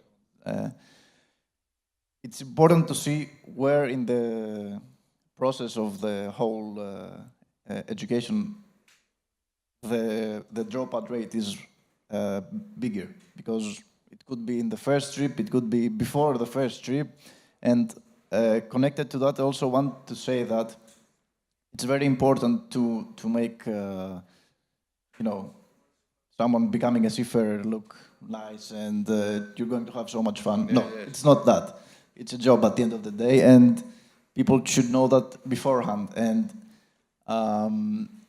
it's okay. It's also important to do campaigns in social media, and but for me, that's politeness is more on your business mostly, not in the seafarer generally. Yeah. Okay, and that's why I will shoot the next questions. Okay. Because Michalis gave me, reminded me something that I want to say, is that also we must describe what does it mean training, when the training starts and when it ends. Because let's take the appraisals that we have on board. The appraisals, and generally, being with the seafarers on board the ship, you have the opportunity to train them all the time.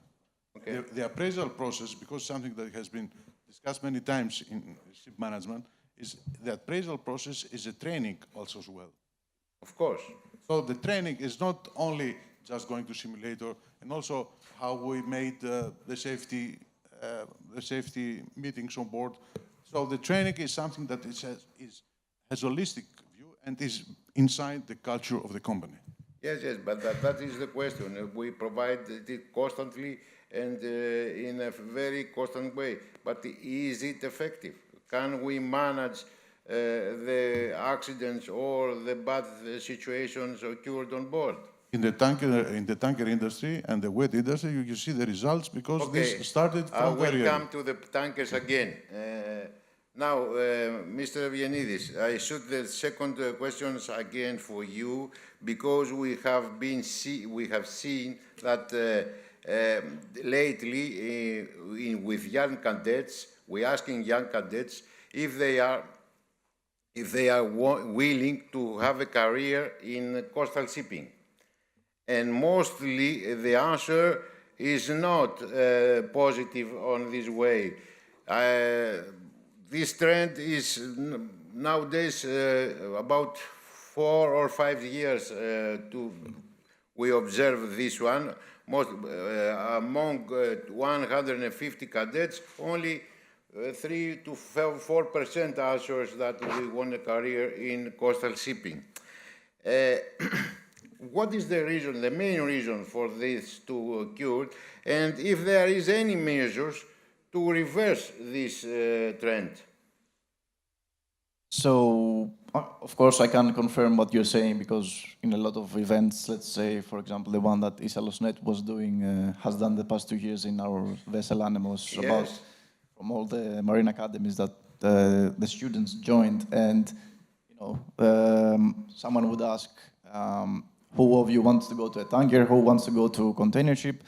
A lot of people said they wanted to go LNGs and LPGs, because I think they heard that the money there is much more than the other sectors, and this is a quite important factor, from what I understand, for young people. And indeed, for coastal shipping, it's like 4 or 5 raised hands, which is not the best. And considering the situation in coastal shipping in Greece, the shortage of available seafarers is it's very evident for us. We are experiencing it firsthand.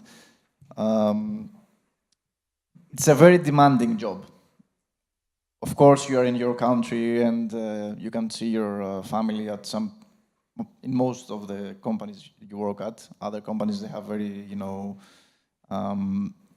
demanding itineraries, and you might be gone for quite a while. But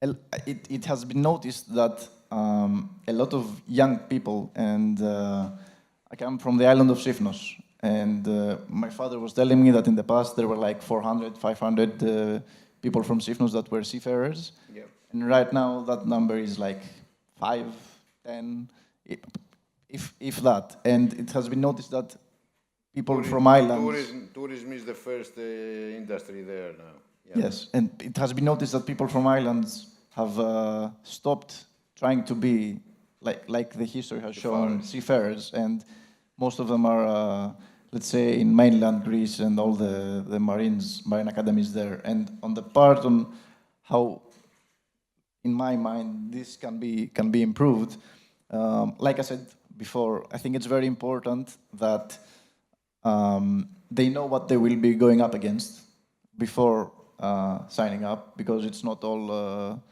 flowers and daisies, and it's like I said. Okay, of course, you won't tell them that you will be cleaning all the toilets beforehand, and it's not something enticing. They will have to do it. But you probably. have to do it. I know, but it's not something that you will use as a point for them to want to come. Okay.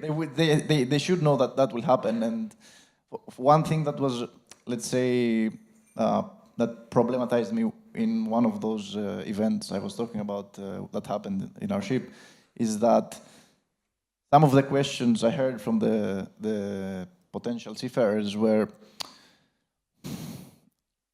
let's say, someone would ask, for example, if someone tells me to do something, can I say no? Or what are my obligations as a trainee? Or, things... Okay.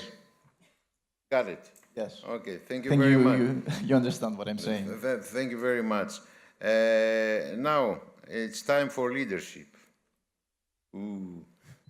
Leadership is not just about having a high position, but also about inspiring, motivating, and empowering others to work together effectively.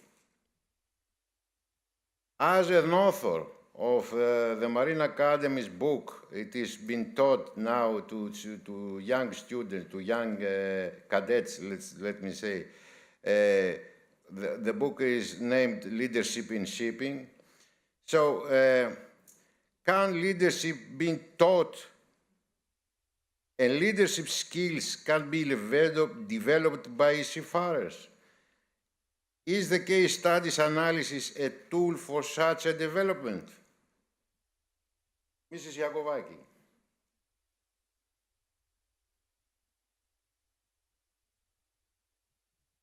You saw it coming, eh? I saw it coming.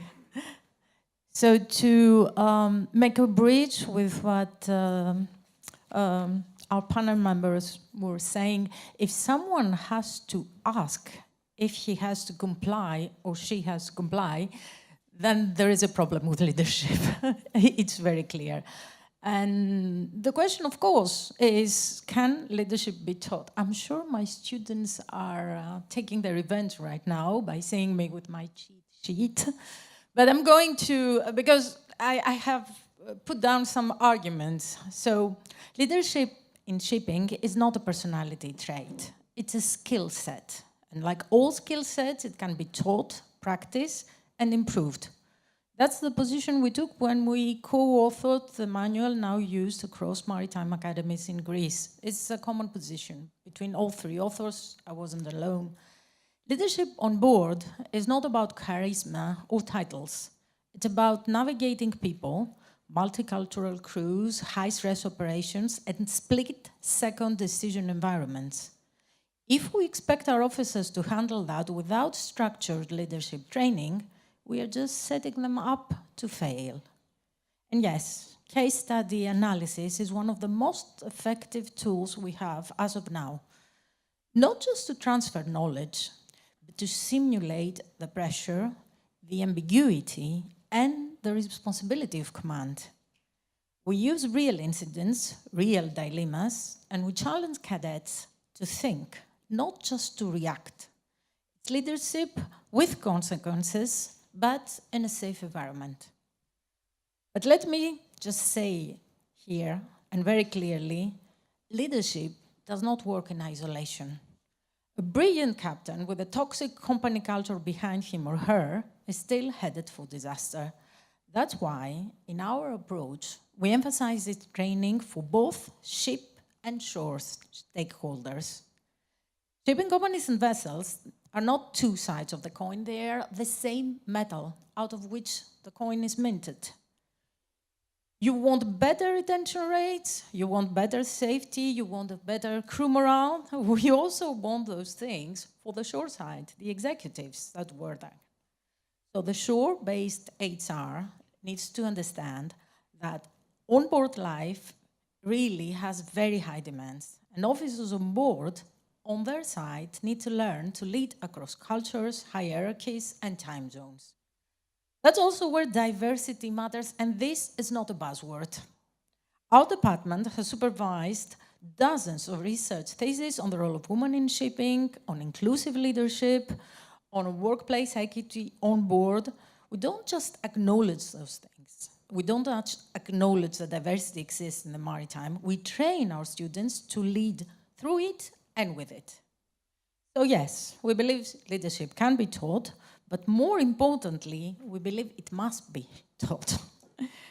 Not in isolation, not with slogans, but through rigorous, realistic, and inclusive training.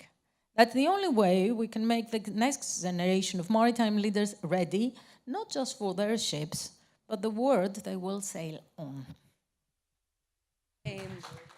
Can I add something?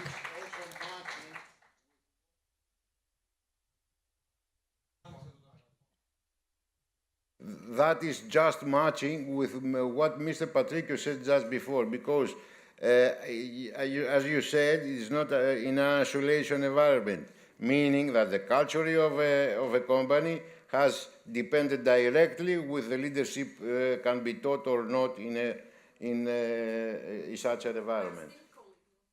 Of course. I would like to add something, because with WISTA, we also give a leadership award every year during our Christmas gala, and we also run the leadership program with the ALBA. So besides that, you can teach things, you can get inspired, you can get inspiration and move forward. That's what we are talking before. You may offer your award next to our professor next year. Networking, you see? This is my university. Stand behind me every step of the way. Thank you. Okay, now we're going to Vista. Mrs. Yatra, a new report from All Board Alliance highlights the following 4 barriers for women in shipping. First one is gender discrimination, certification challenges, systematic bias, and challenges to career transition. So, how can Vista contribute to fill the gap on these matters? The whole question was full of barriers. Yeah. Whole question. Good afternoon. My name is Anna Yatra. I'm the General Secretary of WISTA LAS. Assume you can see that. I have the pleasure of working in the shipping industry since 2010 as an S&P broker at Renaissance Shipbroking in Piraeus, which is a family-owned company. Before I answer the question, I would like to give a very brief introduction of WISTA for those who may not be familiar with, yet I hope. WISTA International was established 51 years ago. Today has over 5,000 members in 62 countries worldwide. Our national association, WISTA LAS, was founded 32 years ago, and we are proud to say we have more than 550 members, a number that keeps growing.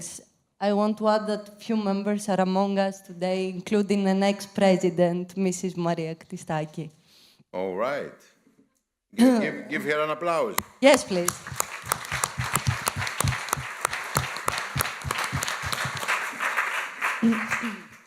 The 4 key barriers, as highlighted in the All Aboard Alliance report, were also identified in the recent WISTA International Report for Women in Maritime, conducted in collaboration with the IMO, which highlighting the importance for a change in the maritime industry. I would like to share just 2 key highlights from the survey's results. In Europe, the total number of employees in the maritime public sector is around 60,000, out of which only 13,000 are women. However, at sea, believe it or not, women remain vastly underrepresented, making just 1% of the seafarers. So besides awareness, we invest a lot in mentoring and leadership development programs. To support our members and push for real change, WISTA Hellas organizes monthly workshops and panel discussions where members speak to members, offering their experiences, practical knowledge, and creating a safe space for dialogue and empowerment. These sessions not only provide education, but also help our members, especially those who may be shy or new to public speaking, build confidence and find their voice. One of our proudest initiatives is the collaboration with the ALBA Graduate Business School, through which we have been running the Women in Leadership program for the past 4 years, and we are happy to say it will continue next year as well. We also launched a mentorship program, which was a huge success, and will run again this September. However, culture is the key. We can have all the programs, all the policies, all the data in the world, but unless we change the culture, unless we change how people think and behave, these efforts risk going into vain. Okay, thank you very much. Culture is a common, I see it's a common thing between when we are talking about effectiveness of training or leadership skills. But how are we going to gain culture? How are we going to create a culture environment, such an environment we can apply all these soft skills? Mr. Patricios. We talked previously about leadership. On board the ship, everybody is a leader. Yep. Even the cook is a leader. The second engineer is a leader. All are leaders. The question is how we can assist these leaders on board to improve their behavior, to improve the way they cooperate with each other, how they embrace the teamwork, how they embrace the good communication, how they embrace the accountability, how they embrace the responsibility, and to make them and to change their mindset in order to have a behavior that is to the right direction and motivates the people in the team in order to do the things that should be done. Leaders is everybody, and the leadership in the past was taught by experience. Because when the cadets and the young people, they go on board the ships, in the past, I used to speak with all the cadets that were going on board the ships. Now in these ships, we have 44,000 seafarers. It's not possible, but I share my experience from the past. What I was saying to the young people, and I would say to the young students here, is that they will have the opportunity, especially on board the ships, to work with many personalities. They have the opportunity to work with many people. They must draw from these interactions the negative and the positive things and try to create a personality, to create an attitude that makes them good leaders. But the responsibility of the offices is to assist them to understand what is the right behavior. And the vessel, because you said, ask about culture, the vessel is the mirror of the office. If the office and how the procedures, how is the culture of the office, this is reflected on board the ships. Correct. And you said about how the culture is created. I don't have but to agree with you.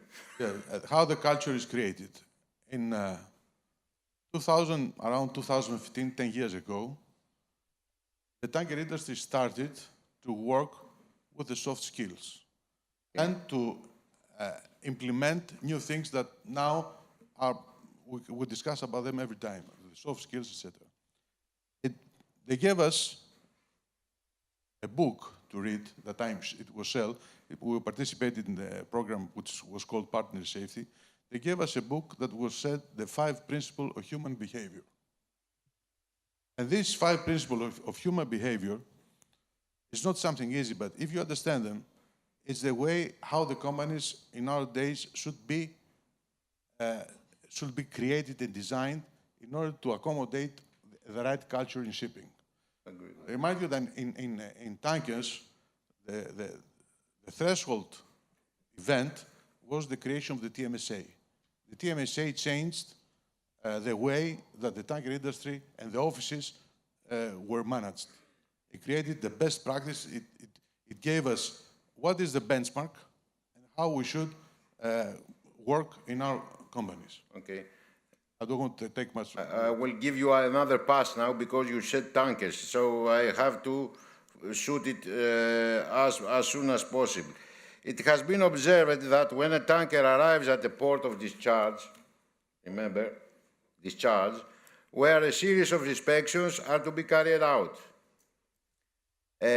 Port, charterers, etc., etc., etc.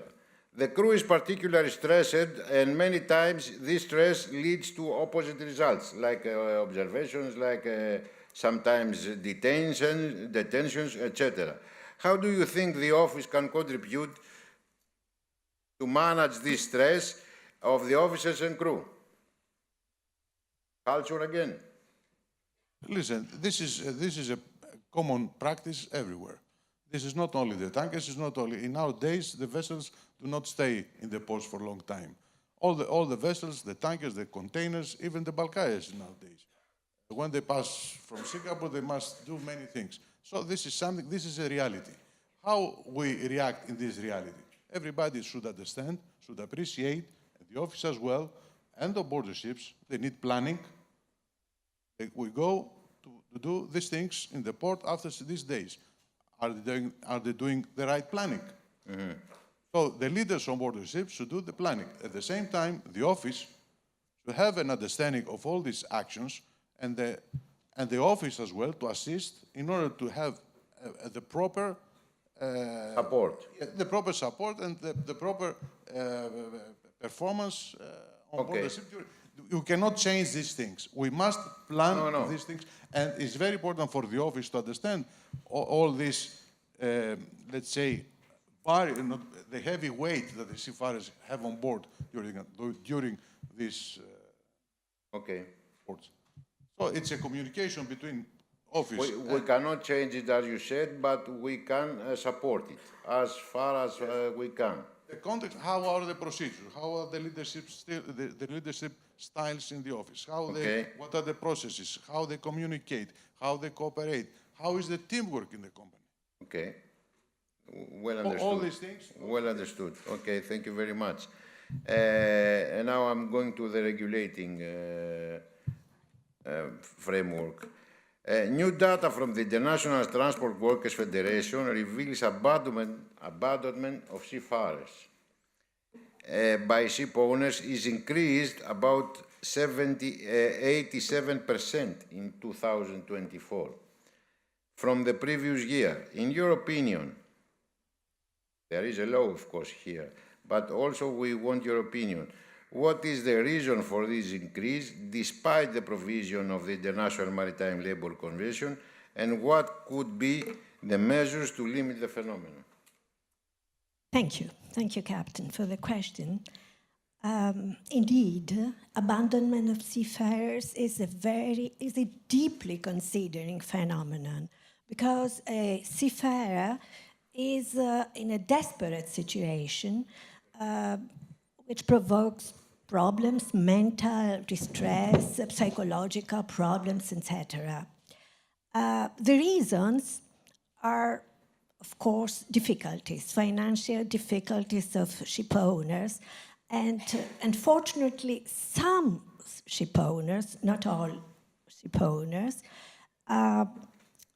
make it as a cost-cutting measure not to pay and to abandon seafarers. But I would like to focus to the protection. I would like to focus to the weapons that the seafarer has, and this is the regulations of MLC. And I would like shortly describe the stipulation of the MLC for seafarers and for the abandoned, very briefly, Captain, very, very briefly. That's what I was about to tell. The ship owner. Short. Yes, short. The ship owner is obliged to ensure a system of financial security in a form of social security or of a form of a fund or other arrangements.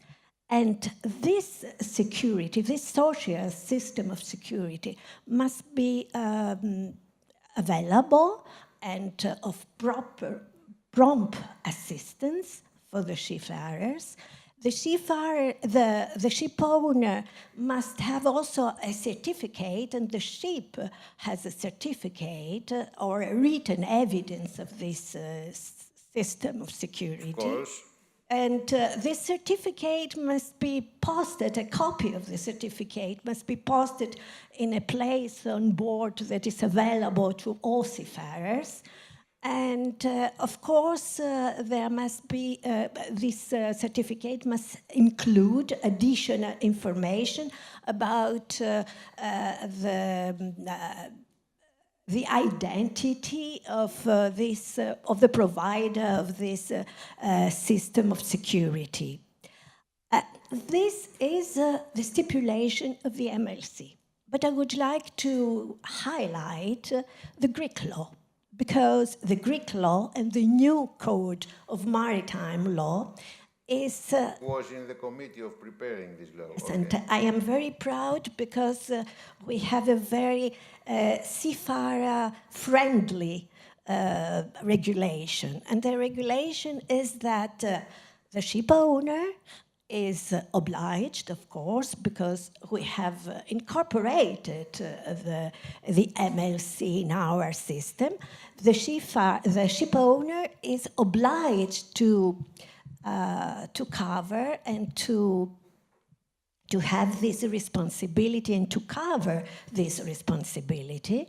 But also the seafarer has the right of action, of direct action against the insurer, and the insurer has not the right to raise defenses against the ship owner. That means even in the case that the insurer, this contract of insurance has an issue, the ship owner is obliged to pay the seafarer.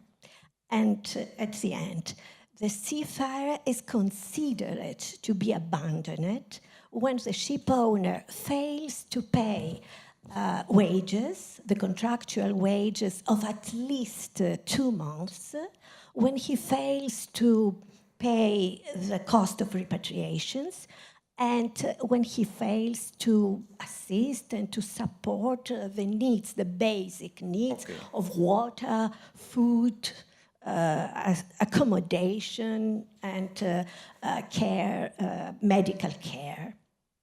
Okay. Thank you very much. Thank you very much. It was very short. It was very... Well, I have to notice here, I have to make a notice here that this percentage of 87% growing of abandonment is usually it concerns grey and black flags. So Greece is not one of them. Excuse me, Captain. There is a joint database with ILO and IMO. Of course. And we have records for 118 increase the last year. All right. Thank you very much, Mr. Athanasiou. 310 cases of abandonment. Too many. Yes, yes. It is growing rapidly. I don't know. That's why I'm looking for the reason. 110 cases. Cases. Okay. Last year, yes. Yes. Abandonment. Okay.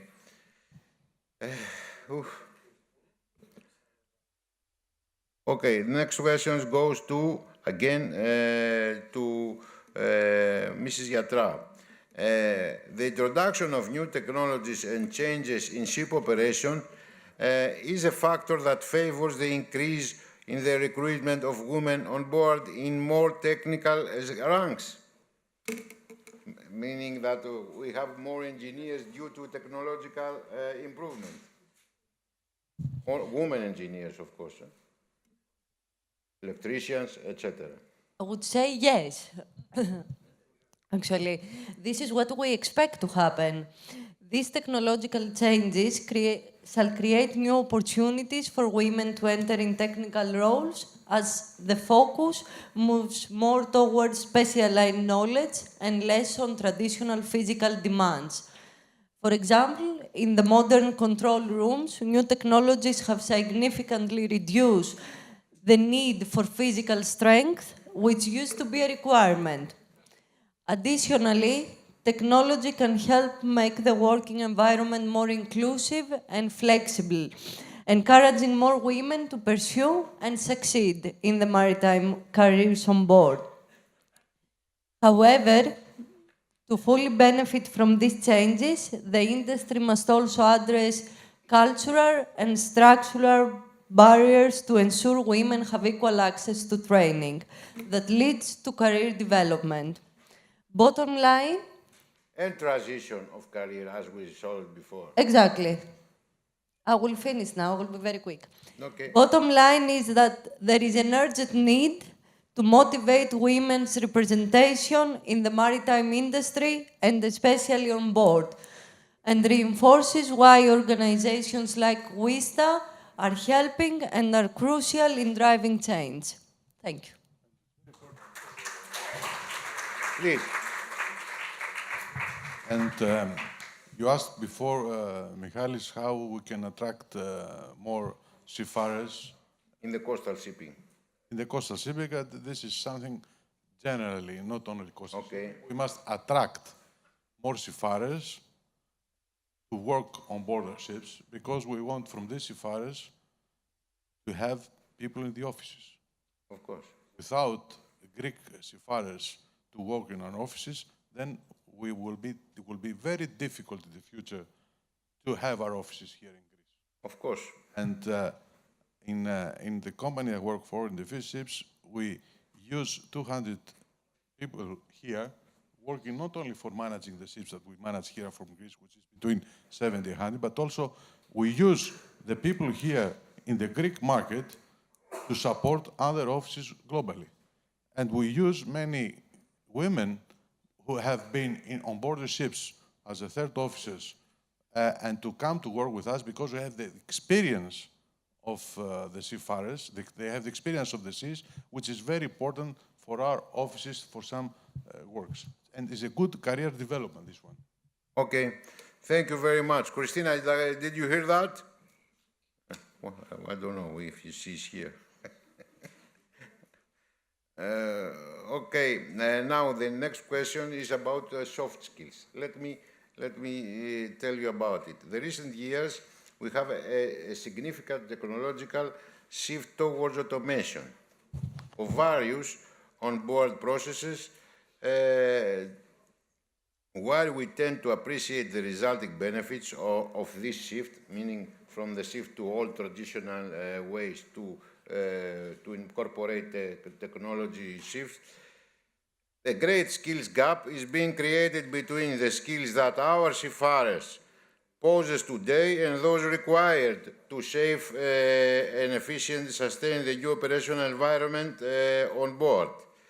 Why, is the question, Mrs. Iakovaki, are soft skills so important to fill the gap? And how can soft skills be embraced on organizational level, again with the culture?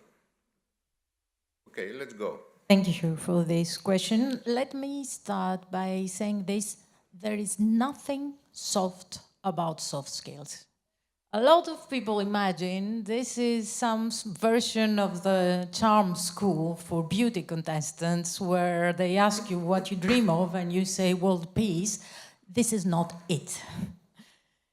In the maritime world, soft skills like communication, decision-making under stress, intercultural awareness, and once again, to latch with what one of the speakers just mentioned, you know, when people want to perform a collective sort of task, there is an essential thing called common sense-making models.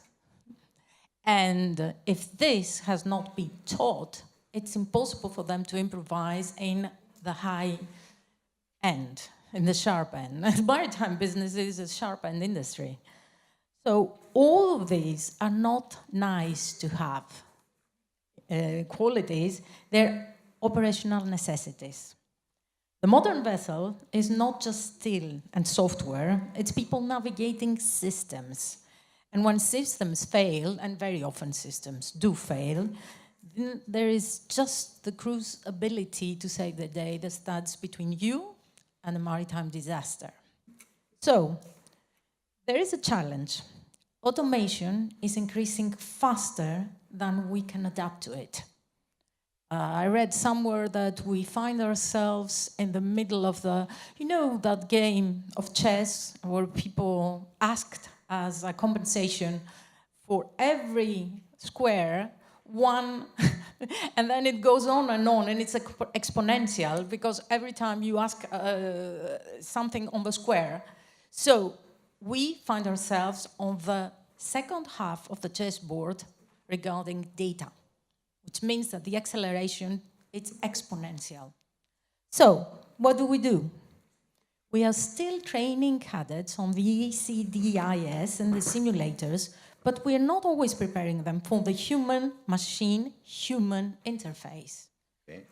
For example, how to interpret a radar alert in a multinational bridge team, or how to assert leadership when your team doesn't share your language or culture, and I would add, when your team is not even human.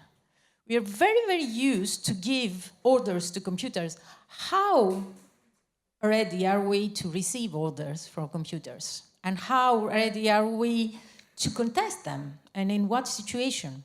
So all of these things, for me, are part of what soft skills is about. And this is the real gap.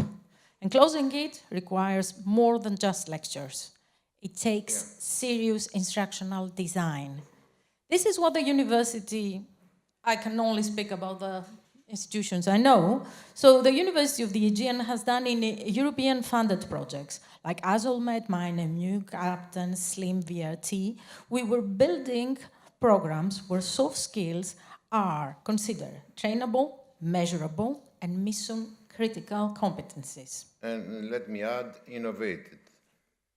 So, to get back to the heart of your question, how do we embed soft skills at the organizational level? First of all, by naming them as strategic priorities, not just as a checklist item. Okay. Shipping companies should treat communication, teamwork, collaboration. I only have one paragraph. Okay. The same way they treat safety skills or ISM compliance. Second, we must integrate them to leadership development, not outsourcing them to HR webinars. Or students, for example, learn soft skills via real case decision analysis, multicultural simulation, soft plays, and we did one of those things in the European Maritime Days framework, and we shared the same simulation with cadets from the maritime academies. Now, I'm not saying everyone found this super interesting, but the communication between the two teams was very important. So, closing. Finally, and this is very, very important, shoreside staff must be trained alongside the seafarers. Because what's the point of training bridge officers to lead with empathy and precision if the email from operation ashore undermines that with poor communication and unrealistic demands? So yes, technology is racing ahead, but if we don't match that with investments in people, in how they relate, how they lead, how they recover under stress, then we're not innovating, we're just upgrading hardware and we're leaving the human firmware behind. Okay, thank you very much, Michael. I just want to add something based on what Professor Yakovaki was saying before regarding the interaction between human and machine. We also have to think about the possibility of the machine not working or having a blackout, or, you know, I believe it's very, very important for seafarers to, I think it's going to be relevant for them to be able to navigate without EGDIs, to be able to read maps, to plan routes. I've seen that from first hand because I've had a discussion with one of our officers in our ship, and he was showing me very passionately about like how he creates routes every time, like all the instructions they receive from Navtor, and he marks on the map like there's an exercise there from the military, and you know, for me it was very interesting, and I realized that what will happen if you don't have EGDIs and you have people that were trained on using EGDIs and not maps, or I don't know if it's going. I heard that they will stop using like physical maps in a few years, 5 years I think, and for me it's important that that doesn't happen. So I just wanted to add that. If I may just add this thing, you know, we talk about AI as if that was an autonomous sentient thing. AI is fed by us. If we become stupid, then the common rule applies, junk in, junk out. So we mustn't become stupid. And how do we not become stupid when we don't have the opportunity to exercise? So that's...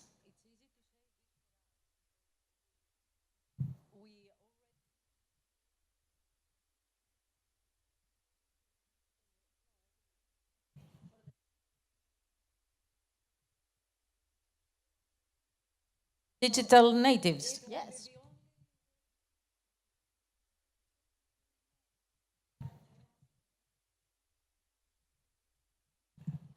I would like to add at the end that the regulatory framework is not sufficient to achieve the outcomes that we intended for. I think that what we need is to rediscover our old values, the values of seamanship that brought the Greek industry to its remarkable success. That was a last, but a very good one.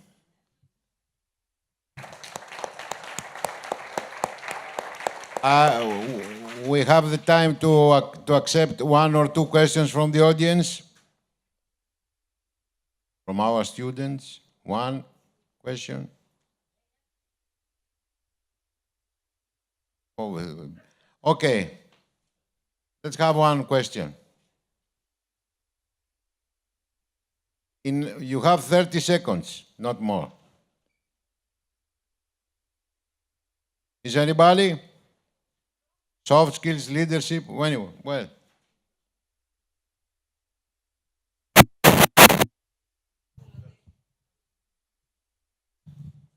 Thank you for this opportunity. Jeroen Pruin, Delft University of Technology.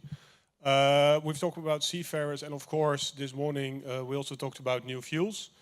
I was just wondering, how do you? I mean, is any of that also included in the new program? I mean, AI is going to be difficult. You asked, are we listening to AI?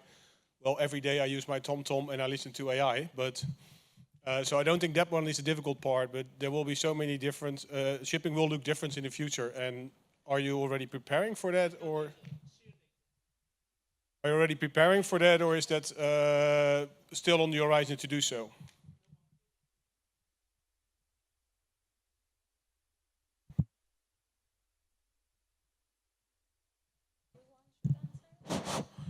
Yes, this is one of the most challenging things in the future, because we need to upskill and reskill many of the seafarers, and we must prepare them for the future. In the company I work for, in the V Group, because we have this wide number, the big number of seafarers, is one of the things that we must be prepared when the things will come. And we have specific programs already. We have started to work on this in order to prepare the seafarers, because it's not only the new fuels, bridging also the previous question about the soft skills. The soft skills are very important because, first of all, what we define by soft skills. Soft skills, how we have a teamwork on board the ships, how we take decisive decision on board the ships, how we cooperate. So all these things make the people on board better leaders. And when they are better leaders, and they can implement better the new things that have been that will be introduced in the future. And so it's more holistic approach. And I'm very glad that we have not, in the near future, we're not going to have two-tier market, tankers and wet market, but also the bulk carriers will gradually go to this direction. It will take maybe more time because it's more fragmented industry, but the big players will move the things to the right direction, and we are going to have better results in the future. We must be prepared also for the seafarers of the dry market, how to work in the future on board the ships. Okay, by conclusion, we say that cultural environment in a company is a very crucial factor. Leadership and soft skills are also very important to operate efficiently in the future, in the near future, let's say. And finally, we have on the regulation point of view that the regulation by itself is not enough. So we have to invest in our values again. Thank you very much for participating in this panel. I thank our panel very much for its participation also. And we're closing our first day here. Thank you very much.